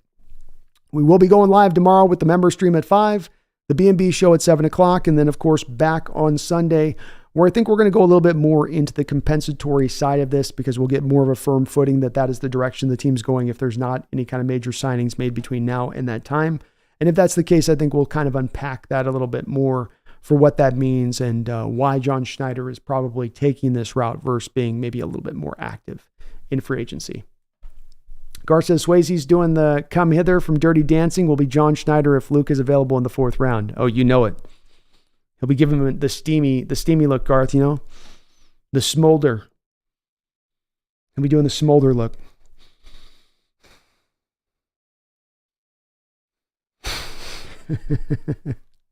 Danny says, John also seemed way too excited for Noah Fant. He's a big Fant guy. He loves Fant. Danny says, what's your opinion on what will happen with the linebacker? Sorry, just got here. No worries, Danny. Just kind of we're just putting the wrapping button on this. It makes sense, the process that they've taken with it. I think that they'll still sign an outside guy, but it's a pretty good class for middle linebackers. You'll probably end up drafting 2 guys like I did, where I took James Williams and then Junior Colson in addition to it. So you're probably going to go 1-2 on this one when it's all said and done. But the team didn't feel as good about these linebackers that were out there on the open market. And they certainly not for the price that you were having to pay for them. And I think that makes sense. Every guy had kind of a unique issue to him as to why you maybe didn't want to do it. And while Patrick Queen would have been great, I think that we can trust in Mike McDonald's opinion of the situation to understand why they didn't run or reach as far for him to pull him in here. So it's made sense. It wasn't the strongest of linebacker markets. It's got some age. It's got some guys that have been underperforming at times in recent years. And that should make teams a little bit more hesitant like us to go out there and necessarily dive into that pool as hard.